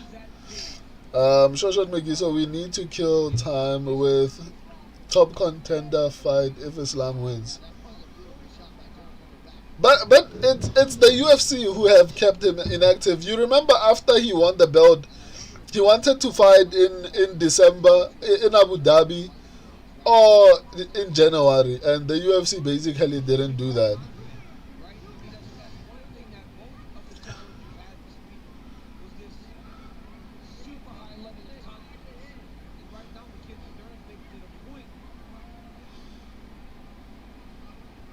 She shouldn't have been so confident.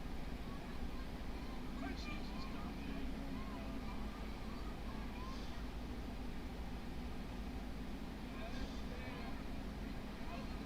finish because Jillian's been able to stop all the choke attempts in this battle. Gorilla calling for some 12 to 6 elbows there. Okay, here we go. Jillian's on top now. Oh, nice elbow. Oh, no, Jim.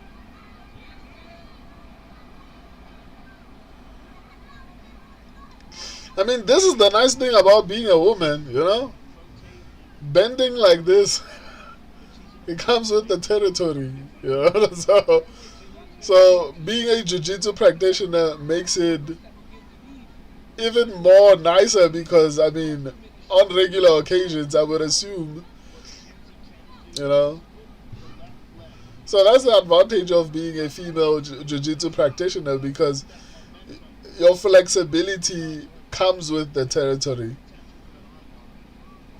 But man, Dern is a lot more flexible than an average person, so let me just leave that at that. Can draw your...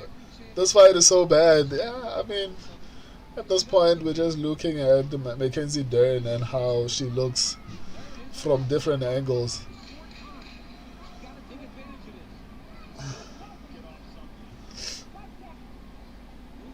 Pretty big shots. All right, 20 minutes down, potentially 5 to go.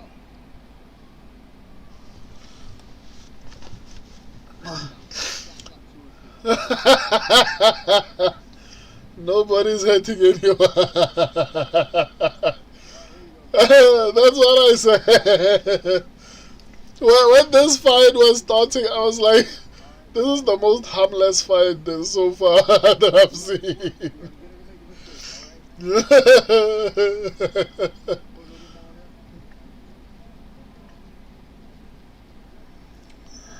Let's not give up on yourself, all right? Let's keep it going. A dejected Dean Thomas trying to impart some instruction to Jillian. It's going to take something big to happen. Something crazy. So Jillian Robertson has 300 seconds to try to Gillian Robertson. This is one of the most harmless fights I've seen in a very long time. Or let me just say today, because normally, but there are some girls that are ferocious, but I mean, for a title fight to be this peaceful is honestly crazy.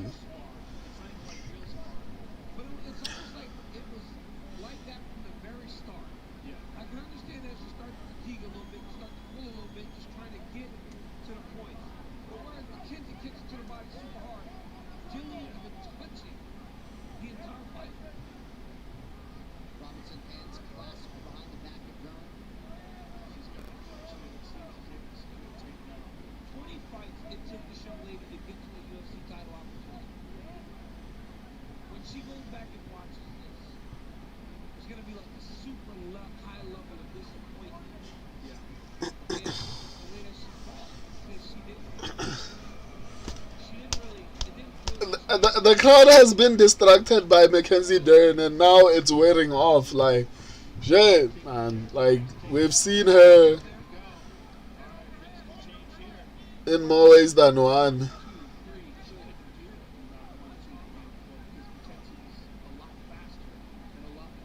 Yep. She was more fresh. The problem is I don't know she has the physical ability to do anything with Mackenzie. But even now,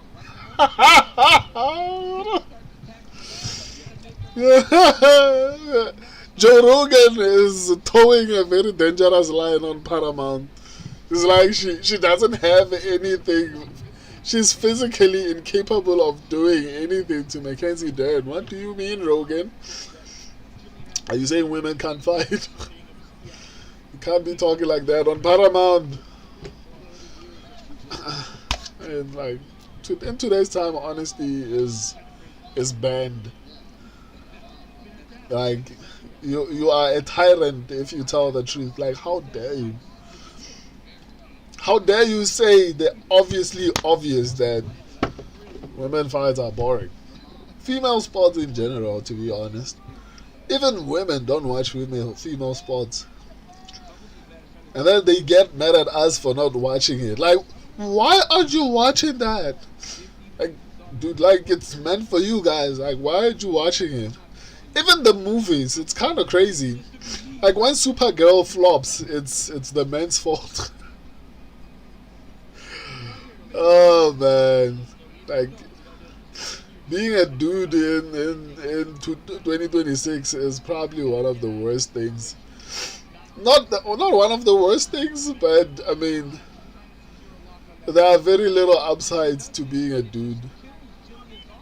It was crazy when I heard that. I was like, dude, like, how is it like men's fault that women's movies are flopping? Like, why aren't women going to watch them? It's like the same as sports. In South Africa, the female soccer team was playing, and sheesh, the stadium was empty. How dare you?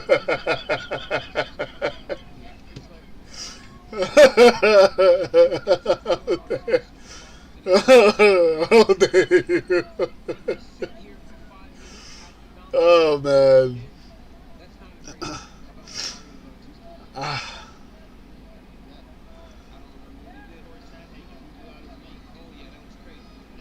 I mean, why are you putting us through this though? Like, it's like watching your child, you know, like, you can't be critical of them. It's like watching your child play soccer or wrestle in an event. Like, it's like, hey, you did well, my baby. But like, it's not like it's the most entertaining thing you've ever seen. Joshua McGee, YouTube coming for you round 2. Layla won't stand for it.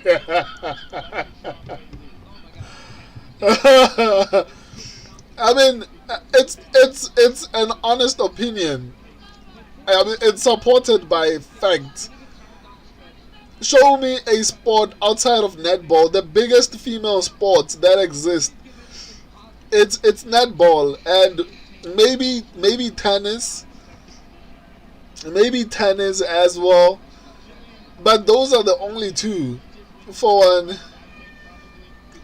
keep it moving.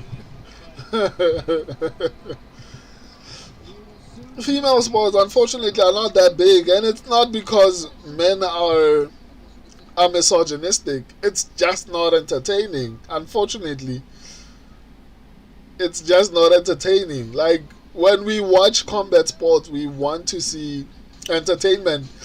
Even grappling. Mackenzie Dern had the advantage, but like, she couldn't. There was maybe 1 or 2 moments whereby I was like, okay, can this happen? Like, you don't feel like there's going to be any danger. Like, I can press my phone and feel like, nah, I'm not gonna miss anything. But you know, that's the point, man.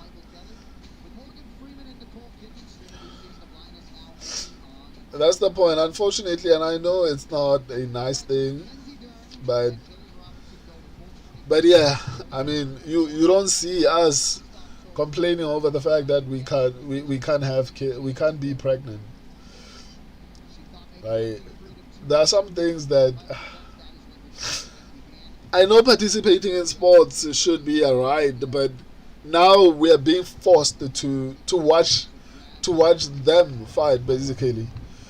I'll have you know, they dominate extreme dancing in the Olympics. I mean, that's why I'm saying there are sports like even netball. Even netball is honestly entertaining.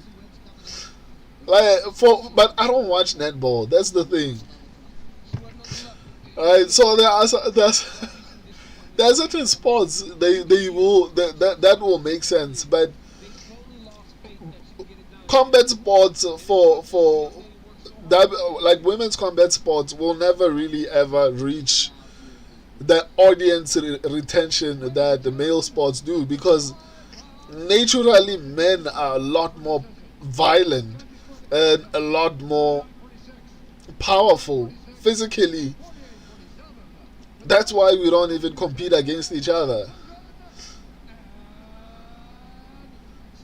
No, I think that would be the most entertaining part. Imagine if Gillian Robertson had won.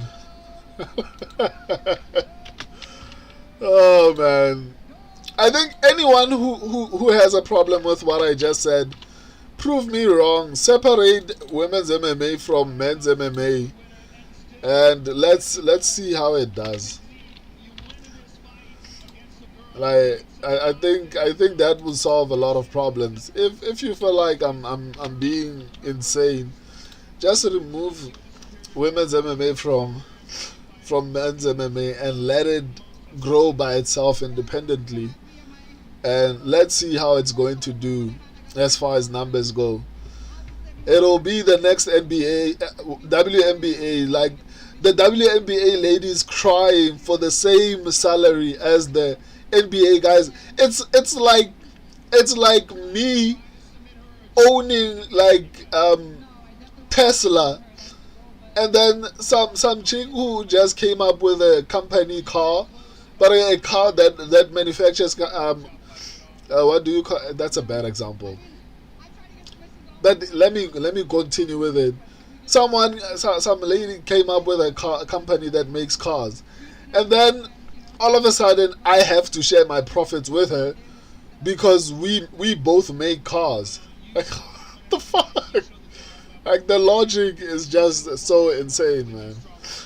So, I mean, anyone who disagrees with me, I mean, it's very easy to prove me wrong. Like, start separating women's sports from men's sports. Let them play on separate days and let's see how they do. Right? Like, Disney has been building their company in such a way that insults men, and that's why their movies have tanked. Like, their movies are tanking bad.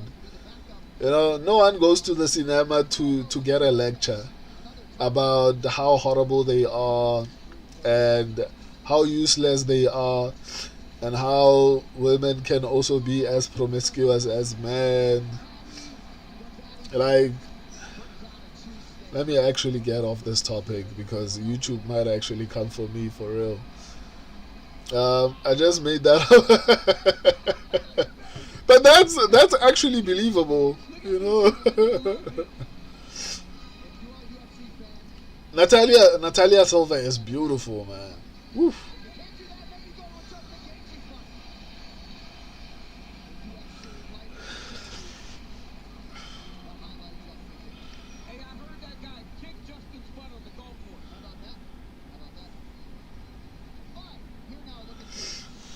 I'm sorry, YouTube. Women are better than men. I apologize.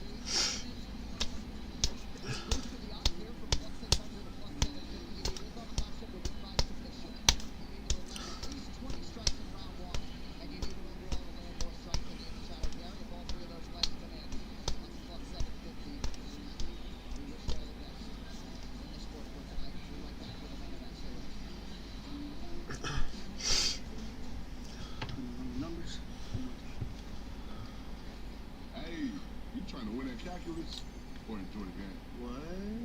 Prize picks is simple. Pick more or less on your favorite players to get your picks in. Then see if you got your picks right, like I did last night. Without all this paperwork. Like I did last night. Not been 3 months. Download today. Subaru.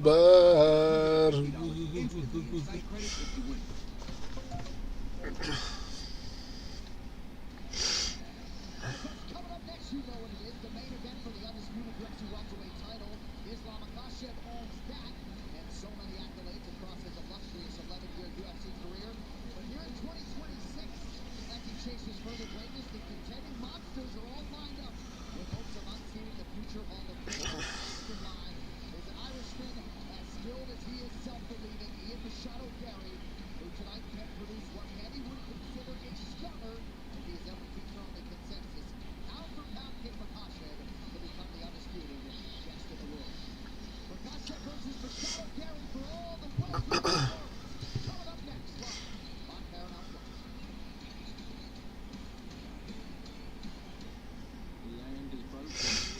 boom, bum, bum, bum, bum, bum, bum.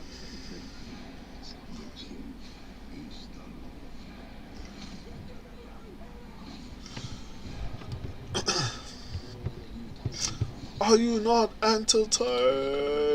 There will be no peace until we are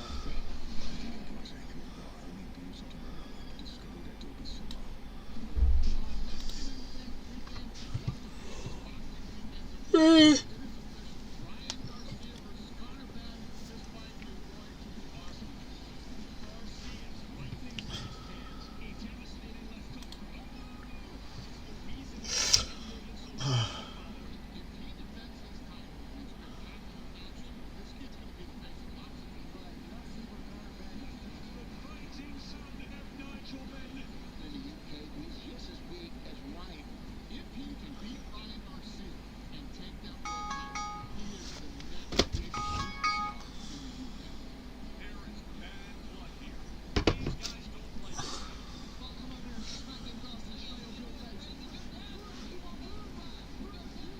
Why are they showing us boxing, man?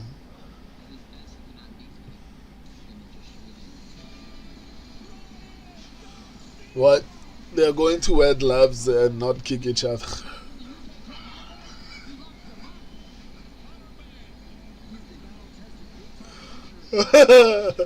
I'm sorry to every boxing fan, but I mean, come on. Stop disrespecting me, or I'll wear my gloves, punch you in the face, and not kick you at all. And not try to take you down. But I will punch you. I mean.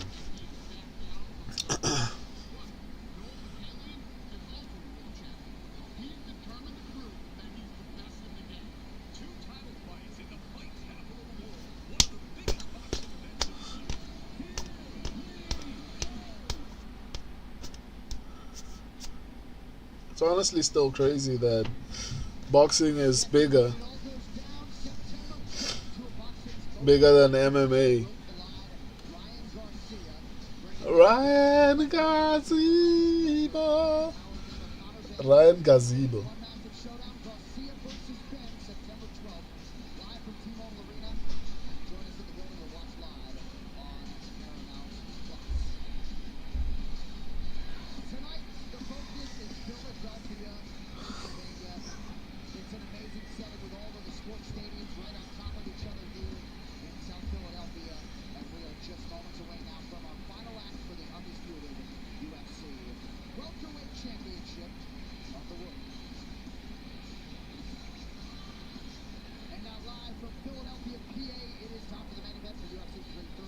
Makhachev versus Machado Garry. Well, Islam Makhachev is the man at lightweight, and now at welterweight, he continues to be the man. The challenger, Machado Garry, has talked of UFC gold since his promotional debut, and now, with the power... Ian will walk out to the audio version of his wife's book.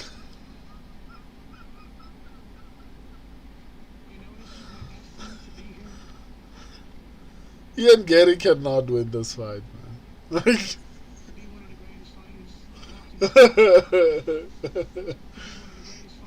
it'll be a sad day for MMA if he does.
CP.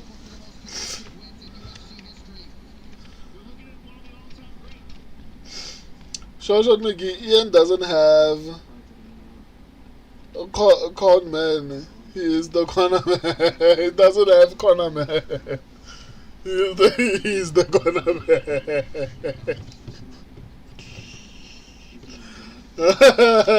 Wow. Yes, Ian is ineligible for a finish bonus per Leila.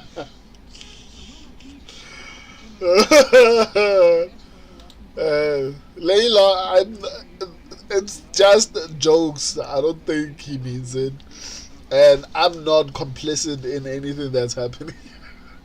I'm just reading texts. I know she likes to threaten to sue people, so I don't want to be the subject of her wrath once she's mad. Ian Garry failed to make her a champion.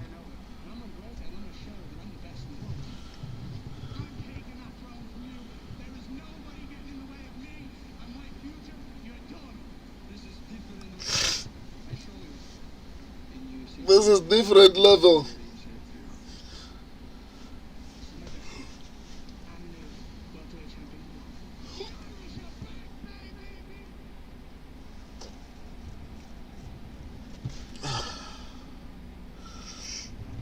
Let's go. Let's flee go.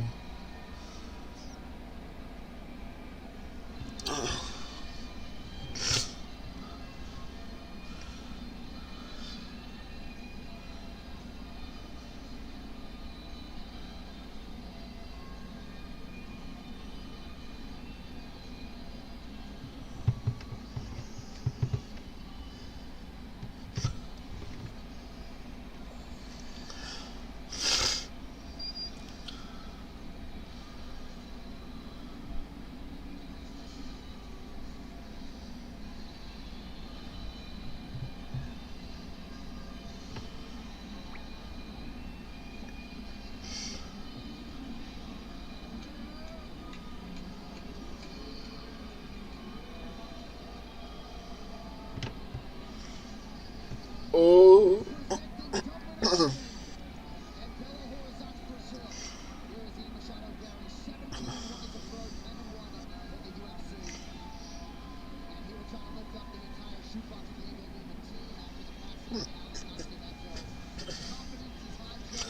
Mehra Lovely, let's go, my dude.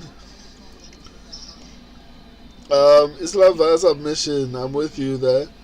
Shoshat McGee, Leila, I'm a representative of the channel. My views are a representation of this channel's morals and behavior.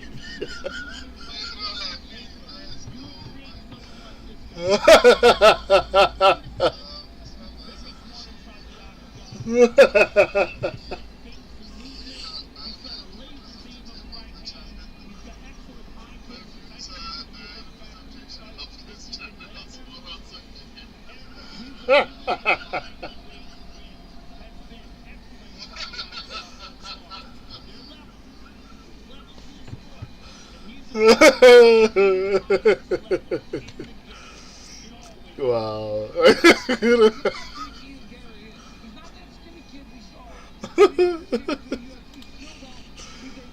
Oh man.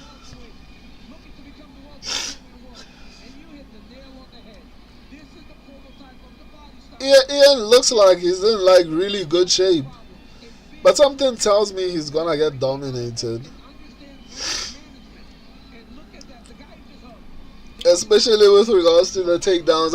I think he's going to think his takedown defense is good until he gets taken down.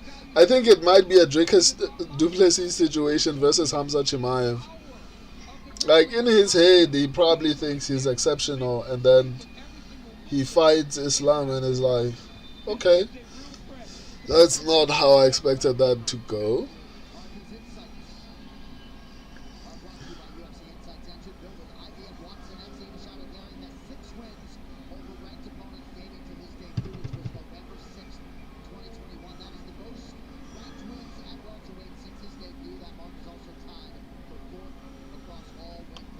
Come on.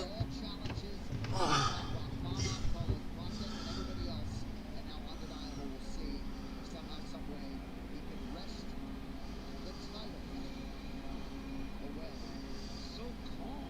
Like, I mean, so calm and calm.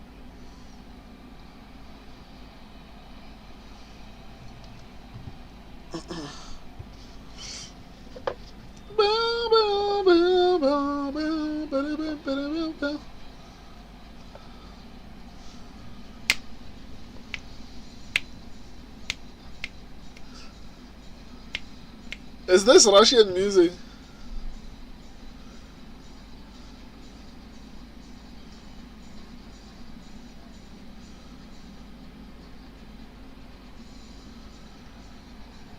Let's go! The pound for pound king.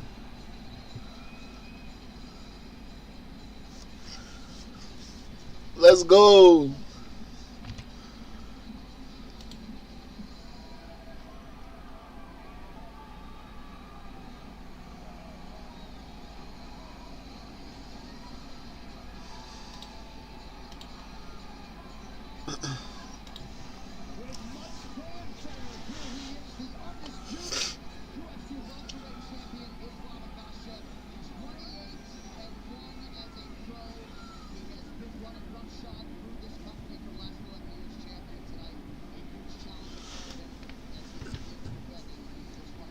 You know, we talked about expectation of Mackenzie Dern, but imagine the expectation that this young man had.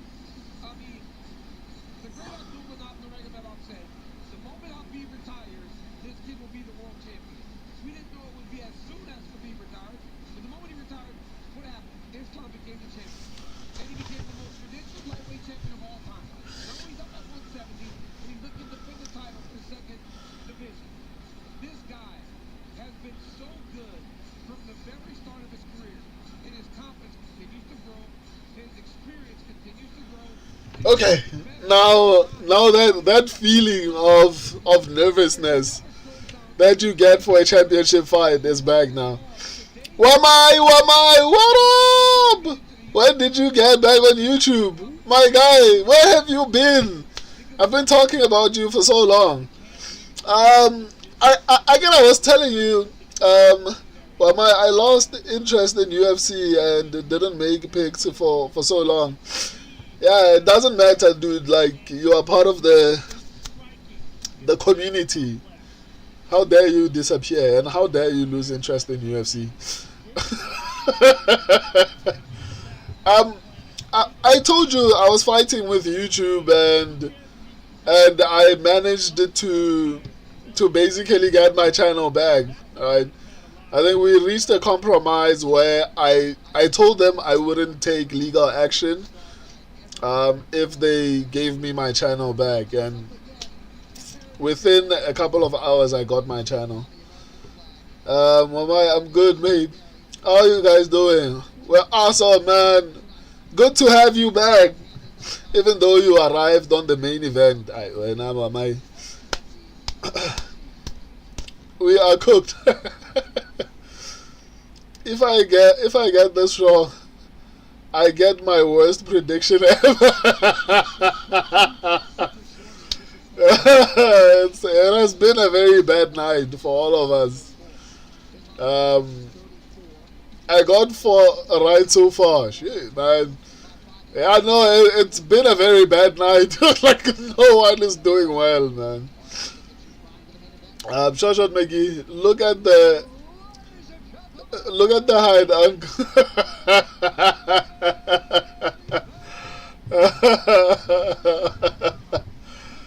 And hopefully it won't matter, Sharp. It's fine.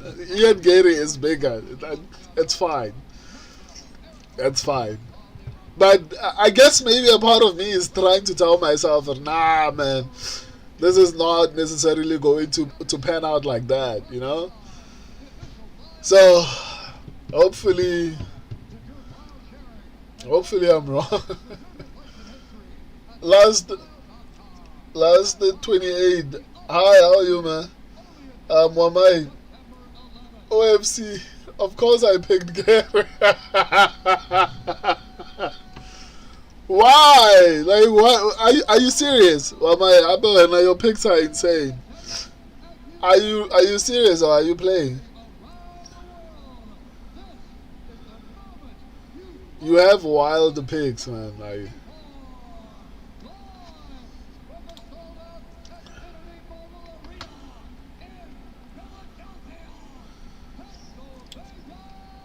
awesome, awesome.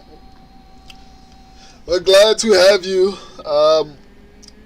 When is the fight? The fight is happening right now as we speak.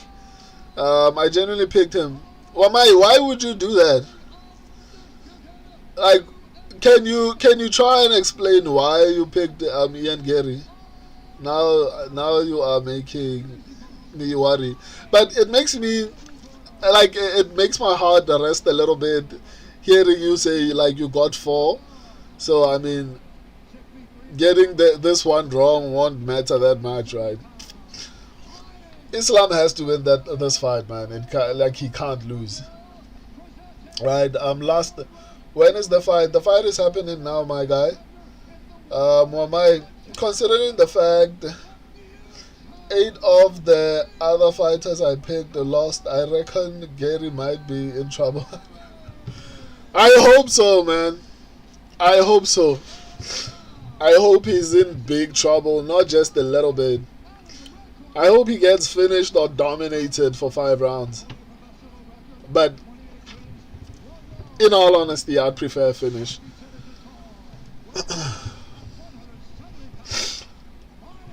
Islam looks big, man. Not gonna lie, I'm worried a little bit, especially because of the height. Well, I don't know. I just think Gary is pretty good. Unfortunately, I'm worried I may immediately know I messed up. I messed up in 30 seconds. Yeah. I guess we'll just have to wait and see. Woo! That feeling before a fight starts. Layla already eyeing up Khabib for the after fight, bro.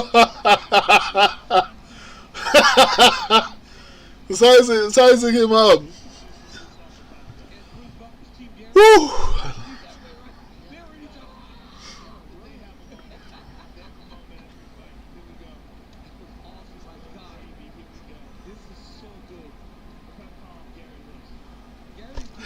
UFC's welterweight title, Machado Garry, the challenger, is in green. Makhachev out of the southpaw stance, the new white and gold. One thing that Ian Gary generally does, he is not afraid to back up. This time he seems to be trying to stay his ground a little bit more. Cannot allow Islam to back him up freely.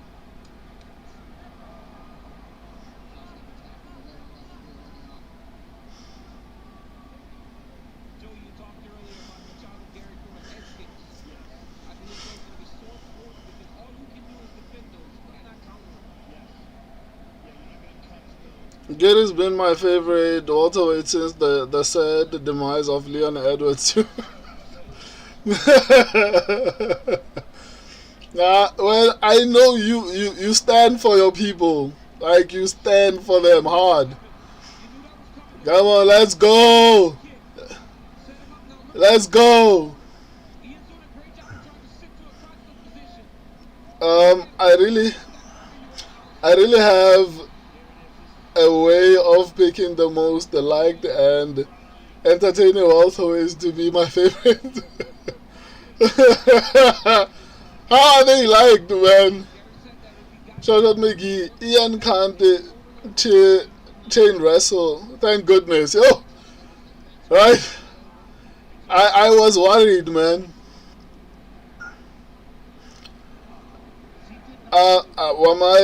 As a result of recent event, I no longer think Tuporia would easily knock out this man.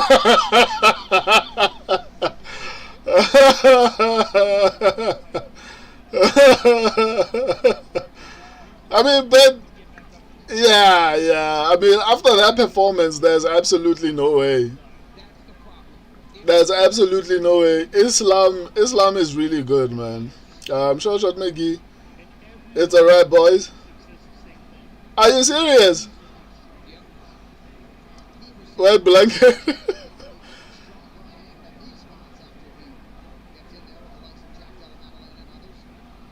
I mean, there's still 5 rounds, you know. Gary's height is still a problem for me, right? Because I always used to marvel how he would make that weight. Because when you stand next to him, he's enormous. Yeah, this is just the second welterweight training camp and fight for Islam Makhachev. But I like that Islam Makhachev is making him work. Ian is not spinning in this match to get back up to his feet. This is wearing on his gas tank and his ability to move. It takes energy to get back to your feet. And it takes energy to defend all of this. This is a constant strain. Notice how Islam constantly keeps that weight going forward. Everything he does is with the intention of getting Ian Gary's chin. Man, the audience doesn't like Ian Gary, man. Ian's got to try to drive that left elbow back inside. He's got to find a way to get that left elbow back inside so that he can try to separate the hands of Islam Makhachev. And he's trying. He's just unable to do it so far. Islam's tying up that left leg. Gary's doing a great job so far, but Yeah, Ian Gary is doing well to defend, man. Ian Gary is doing well to defend. I didn't expect him to be on his feet this long. Short Shot McGee, dude got 2 last names up.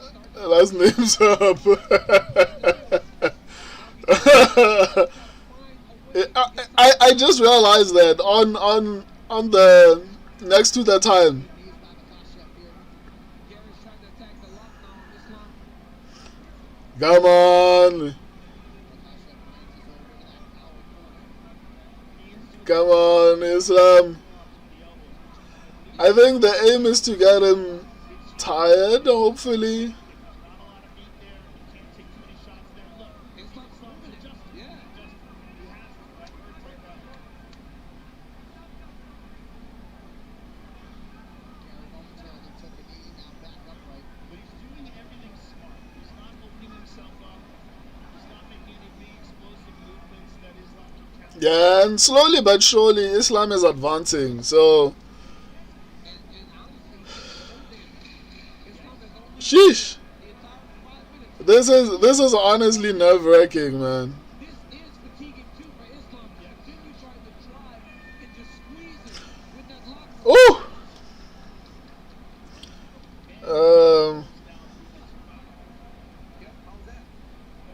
I'm shaking, man.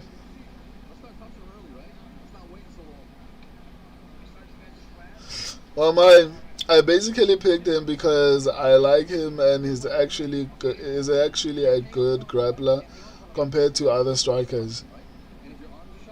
Okay, that's fair, but is it because you like him or you actually think he's a better fighter than Islam Makhachev? If you are nervous after that, imagine if something actually happens in round 2. That's what I'm scared of, because my nerves are not necessarily for this round. My nerves are for the 3rd round, for example. Like, what happens when... Obviously, Islam has good cardio, but what happens in the 3rd round? Can he maintain this in the 4th round, 5th round? Will Gary still have, like, decent cardio? But Gary looks a little bit slow, but okay. Well, if he wins, it's because I'm a genius. If he loses, then I'll say I picked him out of loyalty. But I mean, so far it looks like your pick is good, man. I did genuinely think he can win, though. Okay, that's fair. And by the looks of things, he's doing decently well. I'm not gonna lie. I'm not gonna lie. He's doing decently well.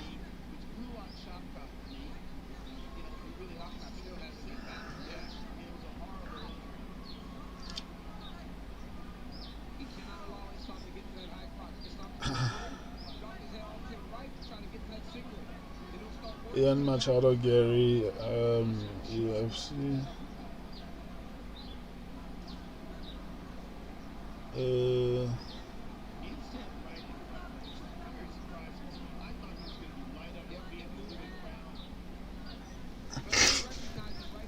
Oof. This fight is honestly very nerve-wracking. I'm not gonna lie to you.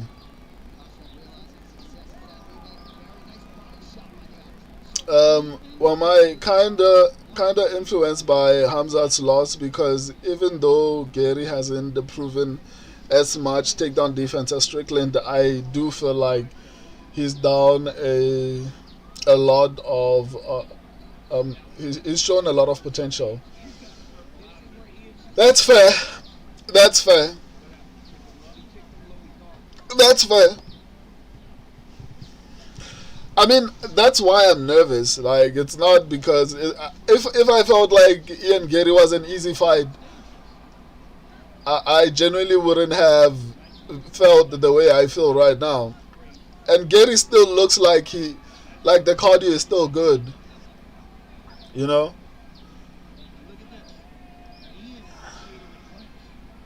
Trying to break the posture of Makhachev. And not trying to separate and open up. And now still Oh! absolutely huge. Ian's still stunned. Let's go! Let's go! He's got to make sure he doesn't separate his arm. If he separates his arm, he'll start trying to squeeze it and choke him out. Garry cannot turn to his knees here. Huge moment. Watch the arm triangle on the opposite side. Right inside control. The 5-tool player is Makhachev with a huge knockdown in round 2. Really is the yep, that's different. Could be is that he has this incredible threat on the team as well. It kind of feels like people don't respect the striking. Wow, that was insane, man. This guy had standing. There's a narrative. When the narrative is he's just stagger, stay up front. He just gets on top of his Wow. He just Philadelphia power play before he even happened. Flip.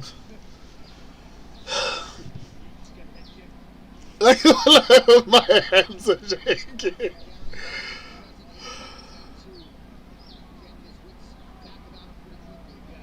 he did. Good job defensively on his back.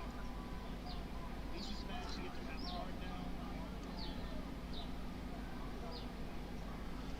Remember our first fight with Machado Garry said cardio is his best weapon, and that will help him figuratively in this fight.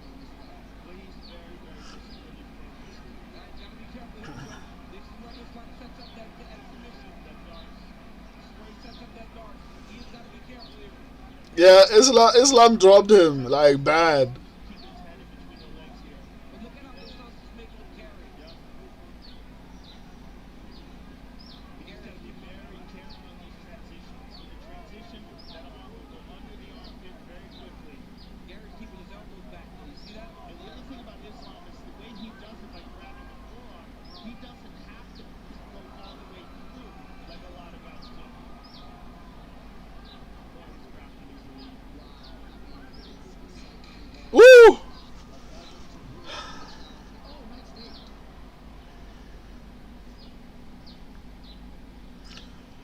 Yeah, 2-0 Islam. Right here, look at that. That works because he throws that off the left hand. He actually, watch his left hand. Watch him shield. Right, then the left to shield. He reaches forward, kicks him off the same side. That's high level striking. Man, Islam is good, man. Wow.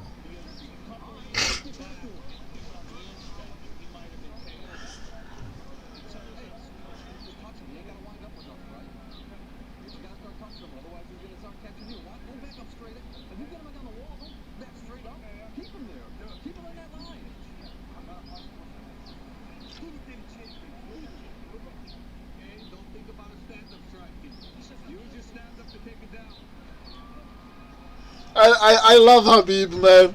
Habib is like, dude, don't get comfortable on the feet. It's risky. Take this guy down. And now Ian Gary is going to be a lot more careful, because I think he also came in with the perception that the only way Islam can win is if he grapples me. So now he's going to be a little bit more cautious on the feet, which is going to cause problems for him. He survived 5 rounds of being in bad positions, whereas no one has liked him.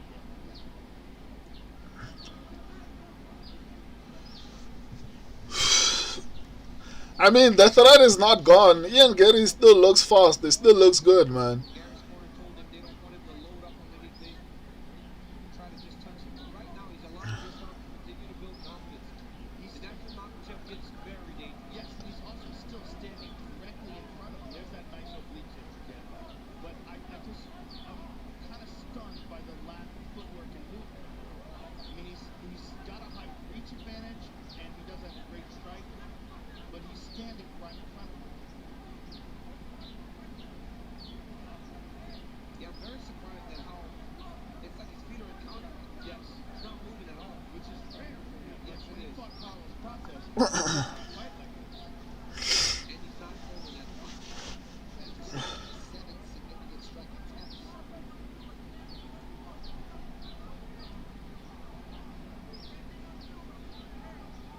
Now here's another factor to take into consideration. We know that Islam is in supreme shape, always, but he's put out an incredible amount of effort over the first 2 rounds. Yes, he has. Ian Gary threw some high kicks earlier. He needs to throw more. Yeah, exactly what I was saying. Ian Gary was a lot more active for the first 2 rounds than he is now, because he thought Islam's only way to win is on the ground. So he's a lot more careful now in approaching or in getting into the pocket. Because out of even with that loss, Ian Gary, I've never seen Ian Gary that hurt. Maybe early in his career, I think. But I think even he is surprised that he was hurt like that. And he got hurt on the feet, right? So Ian Gary's output is insanely low this round, which means he is honestly scared. Which then allows Islam to somehow recover this round and still win. Let's go! Let's go! Yeah, Ian's will is broken. After he got dropped, I think his will.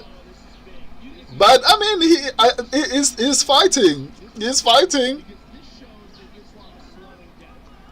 That right there showed to me that Islam is really Sure, I mean, he was able to get off his back, and after being taken down so well, and like that was a clean takedown, and he found a way to come back up. Is Ian bleeding? Sure. You gotta beat that shit. Oh, there it is. I like that. That front kick down the middle, kick to the body hard, kick to the arms. There it is. Now it's time for Islam to start trying to get takedowns around the body.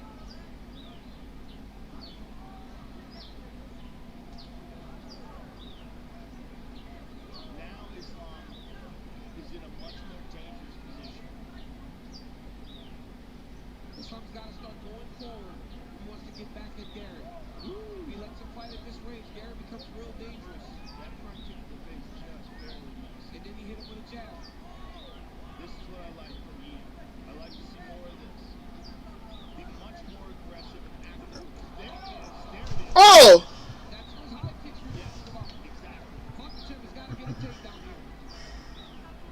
Or he's got to break the confidence of Gary, because Gary's building. And Makhachev is backing off that.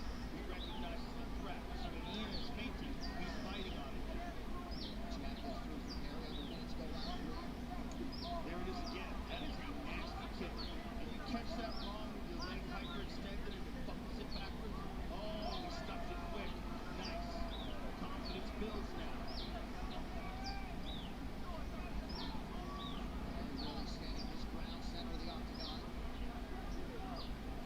Islam is burning a lot of energy in these first couple rounds.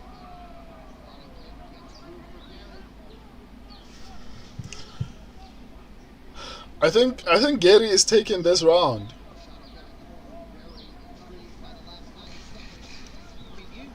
Yeah, I think I'd see, yeah, I see it that way as well. 2-1. Yeah, I think Gary took this round, in my opinion, at the very least, if I'm being fair. Took a big deep breath as he goes back to his corner. There's a difference between welterweight and lightweight. A big Next time, next round, we have to take it. We must take the next round. You hear me?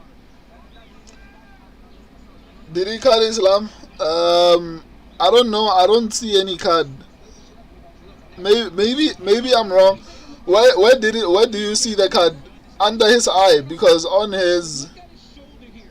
When Ian Garry beats the shoulder and gets it going forward, then he can scoot back around the corner. But as long as this left shoulder is inside of his hip, he's safe. Now let it play. Let it play. Watch that shoulder slide. Shoulder slide. Ian Garry's got it. That first round, when he got that takedown, he tried to sit the corner. He was able to stay inside and then shut the leg. He beat the shoulder. He won the round. All right, tonight's championship rounds are brought to you by Ram Trucks. Nothing stops Ram. Islam needs this fourth round. Yeah, he needs it badly, because the previous round might have went to Ian Garry. You heard the Makhachev corner telling him he needs to win this round. They do not want to go into round 5 feeling like it might be 2-2. Yeah. And also, if Ian Garry wins this round, it's a confidence builder, because if you look at early in the second round, Ian Gary's confidence was a little bit down after being knocked down, right? So it's a dangerous thing to allow him to think it's 2-2.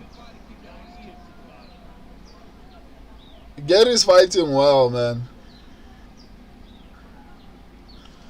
I think, yeah, Islam should throw a little bit more kicks, man.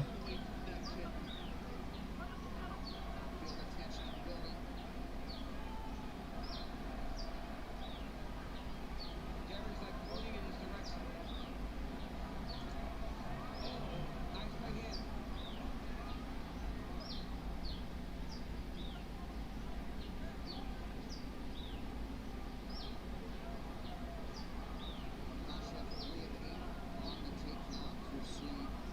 Nice right hand. And even that, right? We always speak about Islam being one of the best positions. The takedown is stuck the rest of the round. He's only been able to secure a few of these. Look, he's doing it again. Now watch Islam's left shoulder. As long as his left shoulder stays inside that leg, he's fine. Oh, he's starting to beat the shoulder again. Wow. That is one of the best takedown defenses. Look with the shoulder. The shoulder's still inside.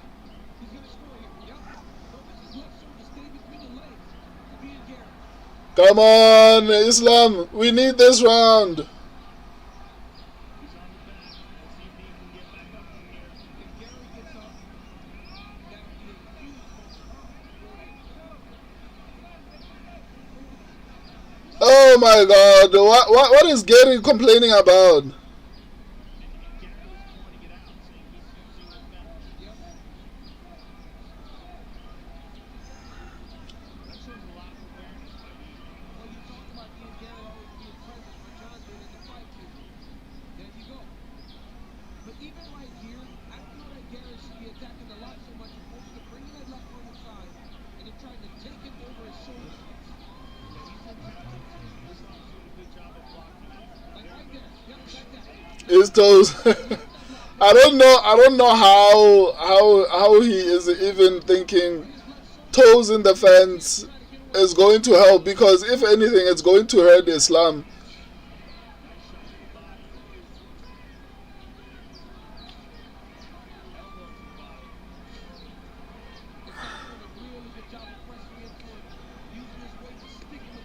Oh man. At this point, I don't know. I don't know who's okay. Islam is taking this round. As long as he can keep it here, and I saw Ian Garry take a deep breath, so hopefully he is tired as well, because I feel like Islam is slowing down. Yes, it is. And there it is. See, look, he's got to get that over the leg. Now Gary's got to try to scrape and get his left arm inside. It's on this arm to keep the back. Islam is starting to trip here.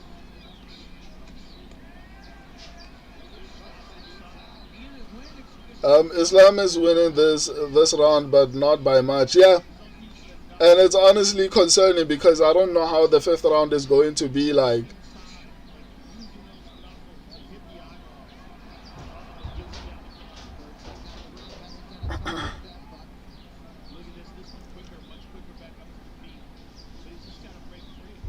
He has not been able to break through. But he is landing some big shots though.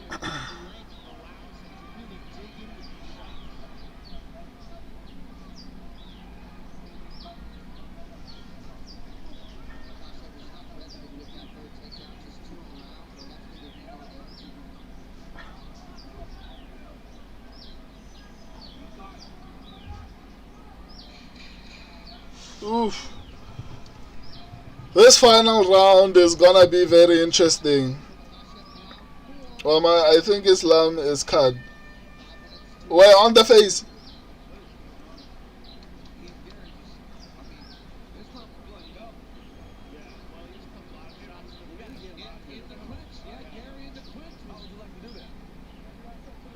It might be 2-2. Absolutely exhilarating performance. Yeah. Shoshat McGee, wow, we might be cut. I think Islam might have taken that round, but it's going to be close. I agree that it's 2-2. Shoshat McGee, this sport is so cruel. Man. On damage, hopefully 2-2. Yeah. On damage, I'd also agree to a 2-2. But it's highly likely that Islam is up to 2 rounds. Islam isn't coming back till 2027 if he wins. Sheesh. Depends if they get the smart judge or not.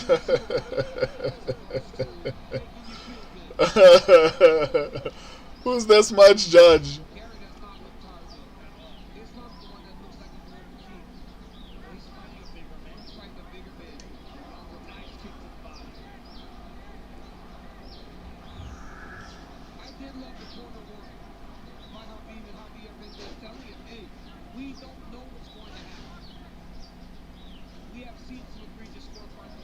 Oh. Yeah, no, it's not. It's not how I thought it would be. Depends if Shoshat McGee ought to have as up 3-1. Yeah, that's why I said even though Ian Gary, I think I wouldn't be mad if he got that round because he was doing a lot more damage whereas Islam was just controlling.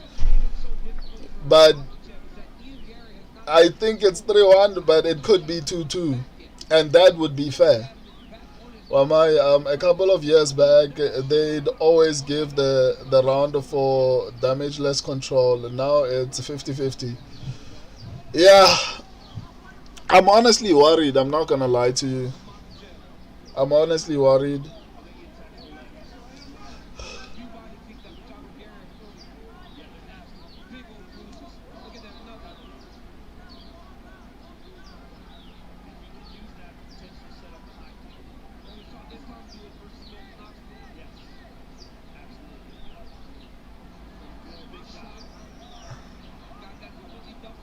Come on! Oh man, Gary is up. Don't put in everything, Islam. Come on.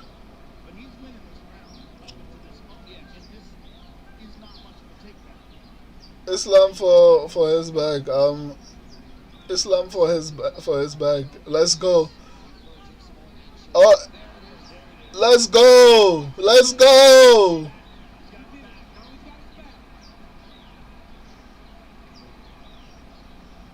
This was a hard fight, man.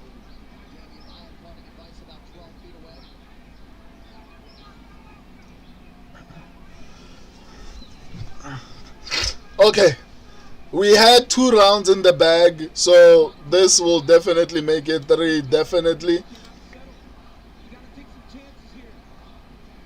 He's also got to make sure that he doesn't get choked. So he's got to keep 2 on 1 on the outs. Control at least one arm. Make sure that another one doesn't get under his chin. And work his way to get higher than Islam is. If he can get Come on, Islam. he's not going to get choked. Yes, lock it in, my boy.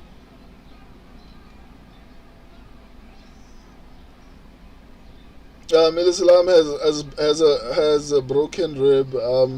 Look at his left side. Oh, I didn't realize that, man. And I mean that honestly happens as the age as age catches up. You know, as you get older, you start to get injuries. Gary's got to break that body triangle. There's a couple ways to do it. One of them is to roll towards the side when the body triangle is locked on. Then put pressure on the ankle. Come on, Islam. Then you start trying to use your feet to that top leg. Shot McGee 3-2, maybe 4-1. Is the judges are crazy. Yeah, I feel that way too. But he defended, and he's officially. But most likely, he's winning this round now. And this probably is looking to fight. No matter how they score, those first 4, right? 3-1 him, 2-2. Worst case scenario, if you keep Makhachev, Wow. you win. Yep.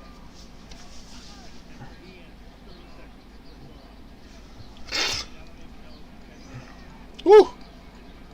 I have to go pray. But I'll wait for the decision, and then we'll come back and wrap up once I'm done. Trying to explode and go towards it, but until he deals with that body triangle, he's not going to get out of this. Damien Maia had Ian Gary. But again, Islam Makhachev, who seems to be showing what has made him such a great champion. Fight IQ. Wow. Ian Gary might say stupid things, but the guy can fight, man. The guy can fight. The guy can fight, man. Damn. Ian says a lot of stupid things, but the guy can fight. Like, you can't even dispute that. Once upon his news. Oh man, that's insane.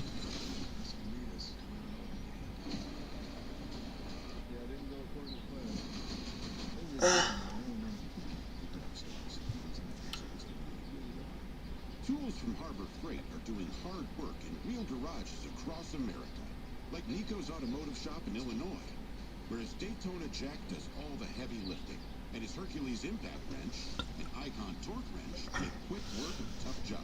Nico Once upon a time, watchable than the JDM fight though. Yeah, and I think obviously size also matters. I think it's kind of the same problem that Ilya is going to face, because lightweight guys are a lot bigger. Similar to Islam, is going to face those type of problems. Welterweights are a lot bigger. He's not used to fighting welterweights, and Ian Gary is a massive welterweight, right?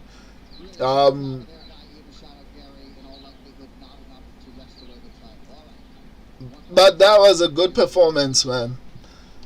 Might not like the guy, but he's an exceptional fighter. The judges scored the contest 49-46, 49-46, and 48-47. For the win, Wow. I guess I was right. I guess I was right. Like, he officially holds the record. The longest win streak in UFC history. Islam Makhachev. Let's go, my boy. Separate yourself from everyone. Ladies and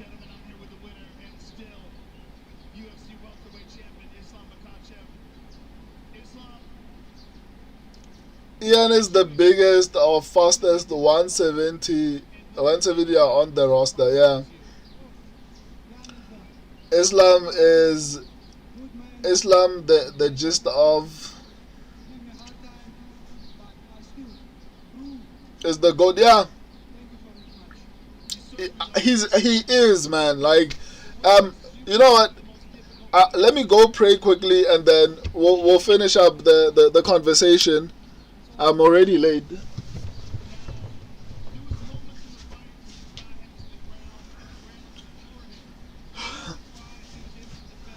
I'm coming back now. Now, give me like 2 minutes. I'm coming back.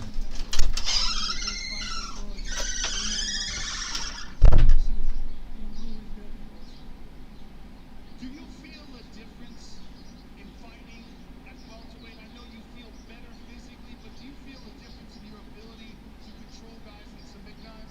Yeah, I feel the guys have more power. Very hard to submit them. But still, my game is one. I take down all my opponents in hard time there. And thank you for all people who come support me. Thank you so much. Well, thank you, Islam. Enjoy this, sir. Congratulations on your defense of the title. Ladies and gentlemen, the welterweight champion of the world, Islam Makhachev.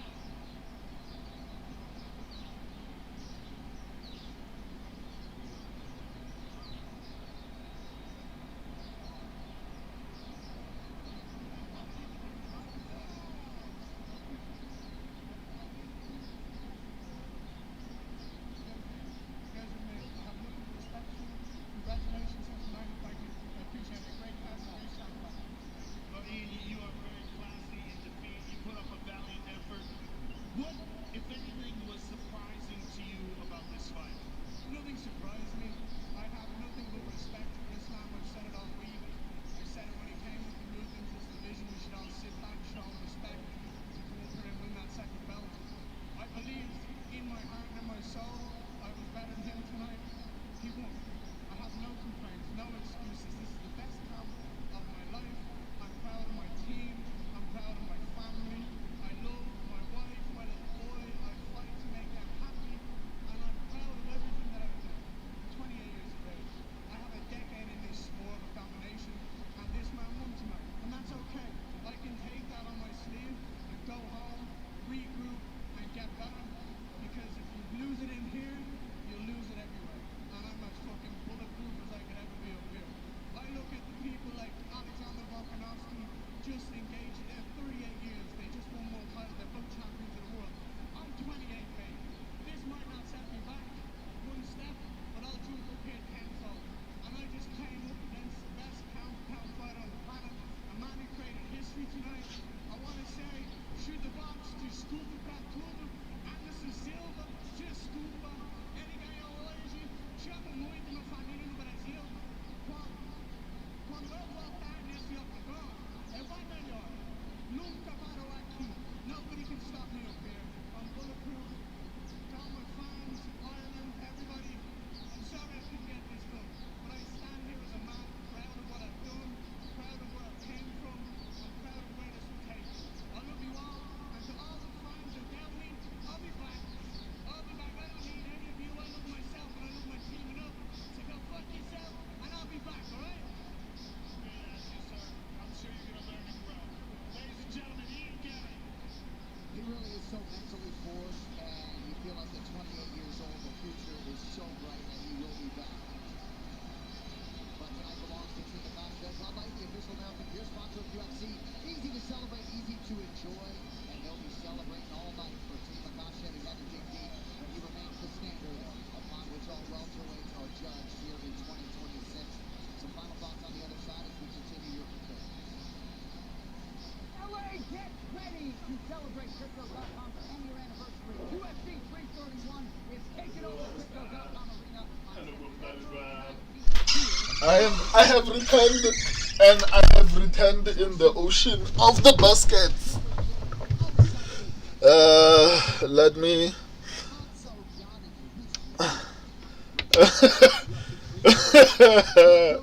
I'm seeing some weird jokes that. Let me update the final results just for the two people who are going to watch after this.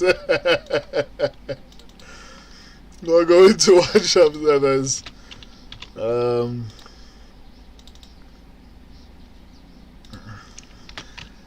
Had I not changed my pick of Neil Magny, I would have been like Topology and at least gotten 8, and at least gotten 8 correct. Me and my overzealousness. Okay, so let me reply to you.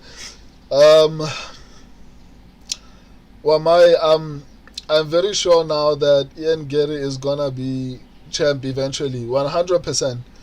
Wamai, especially with how much he's improving every fight. Yeah. Shoshat McGee, Ian will be in the streets. Layla kicking him. Oh, Wamai, based on how he describes his childhood, he'll adapt to that fine. I mean, how does he describe his childhood? I've never really heard like his story, and it seems like his brother, or what it seems like to be his brother, is disputing that. It's like you had a comfortable childhood.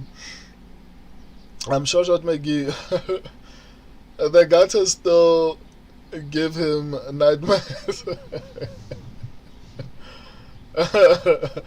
Mehra Lavlin, alright bro, I'll go, kinda tired.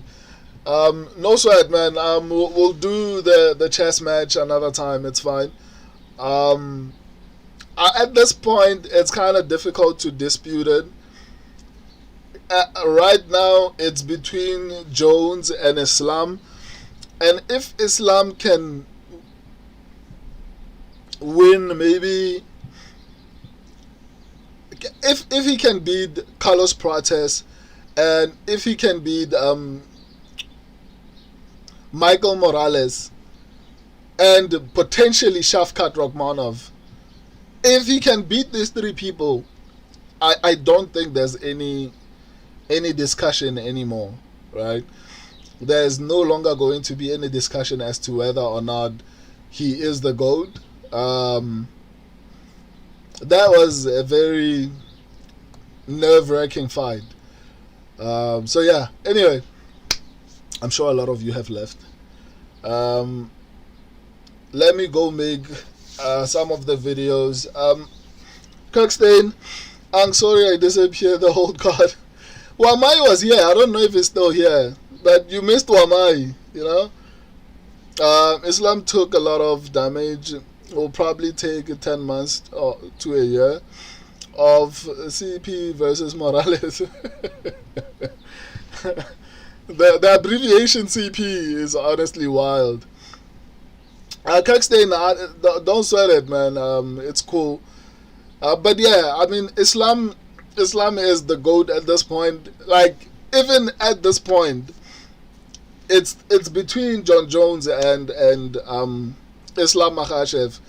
You can make arguments back and forth, but I think at this point Islam is now fighting people that are very, very, very good, you know. Short McGee, the list is on the community post. Okay, I'll check it out. Kirkstein, Islam out for 2 years.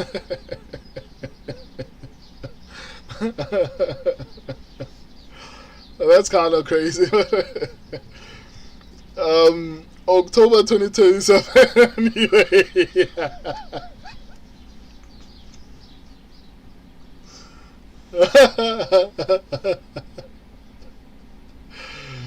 I mean, he's the GOAT at this point. I don't think we should even be complaining. Kirkstein needs more rest. Probably will sustain a hand injury. Yeah, and Shoshat McGee pointed out that he might have a broken rib. Kirkstein, October 2029, Abu Dhabi. Oh man, Joshua Mickey, best list so far. We'll see. We'll see. I'll make sure that I take a look into it and maybe add some few things if ever I feel differently. But I'm probably going to use it for the most part. Joshua Mickey, I could not gonna lie. We'll see. We'll see. I'm going to make that video right now. Kirkstein. Wait, I'm not even kidding. Carlos Prates versus Morales for an interim title.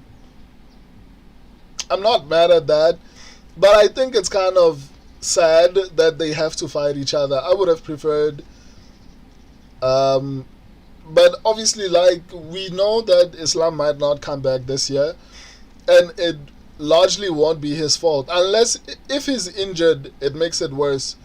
If he's not injured, then most likely what's going to take place is that what's his name, Dana White is probably not gonna allow it. It's the same as why they don't keep Conor active.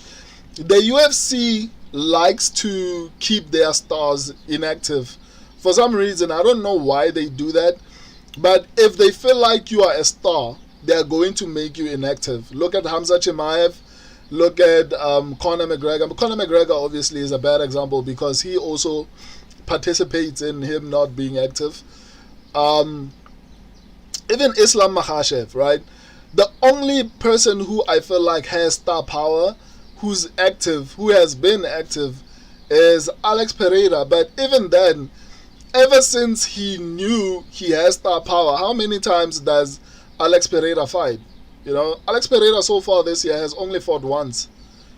So UFC has this tendency of, Ilia Tuporia is another example. If the UFC feels like you are a star, you are not gonna be an active fighter. Like that's just how it is, unfortunately. Like and I just maybe not realized it now, but it happens with everyone. Ilia Tuporia.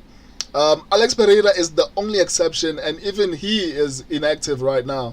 So it's Ilia Tuporia, Islam Makhachev, Hamza Chimaev, and Alex Pereira. These are the four main stars, and Conor McGregor, let's say 5. So currently the UFC has 5 stars, right? I think it's indisputable that these 5 people, whenever they're fighting, the number, or at the very least, on my channel, I see the difference. Islam is by far the biggest one outside of Hamza Chimaev.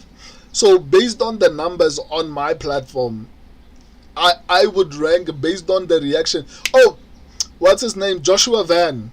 Joshua Van is another hidden star. The biggest video on my YouTube channel is Joshua Van with 47,000 views. Charles Johnson, unfortunately, I feel like he has the potential, but I think his career didn't pan out that way. If Charles Johnson was able to stack wins and actually get to, even if he didn't win the belt, but get to a point whereby he challenges for the belt, I think Charles Johnson would be among the biggest stars in the UFC, right? Because I saw like the videos with Charles Johnson, and not just on YouTube, like on Facebook. Immediately after posting it, it hit 1,000 within like a space of an hour, for example.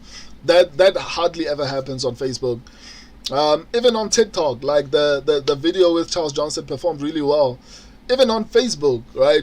So Charles Johnson has the star potential. Unfortunately, I don't think he's going to ever realize it, because he's currently past his prime, and he's been unable to win enough to get to a point whereby he can do well. But back to the stars, before I respond to you, back to the stars, like let me include Joshua Van and Charles, but Charles Johnson doesn't really count as much because he's not a champion. So I mean, they are going to keep him active, right? But if they feel like you are a top star, which is Conor McGregor, Ilia Tuporia, Islam Makhachev, Hamza Chimaev, Alex Pereira, Joshua Van is a new star, right? And the UFC are trying to push his star power up because, and you can see it based on how much they have stacked the card for Joshua Van versus Pantoja 2, right? I mean, imagine having a co-main event of Piotr Jan versus Merab Dvalishvili. I mean, Merab Dvalishvili was headlining his own cards. Like last year, Merab Dvalishvili was headlining his own cards last year, right?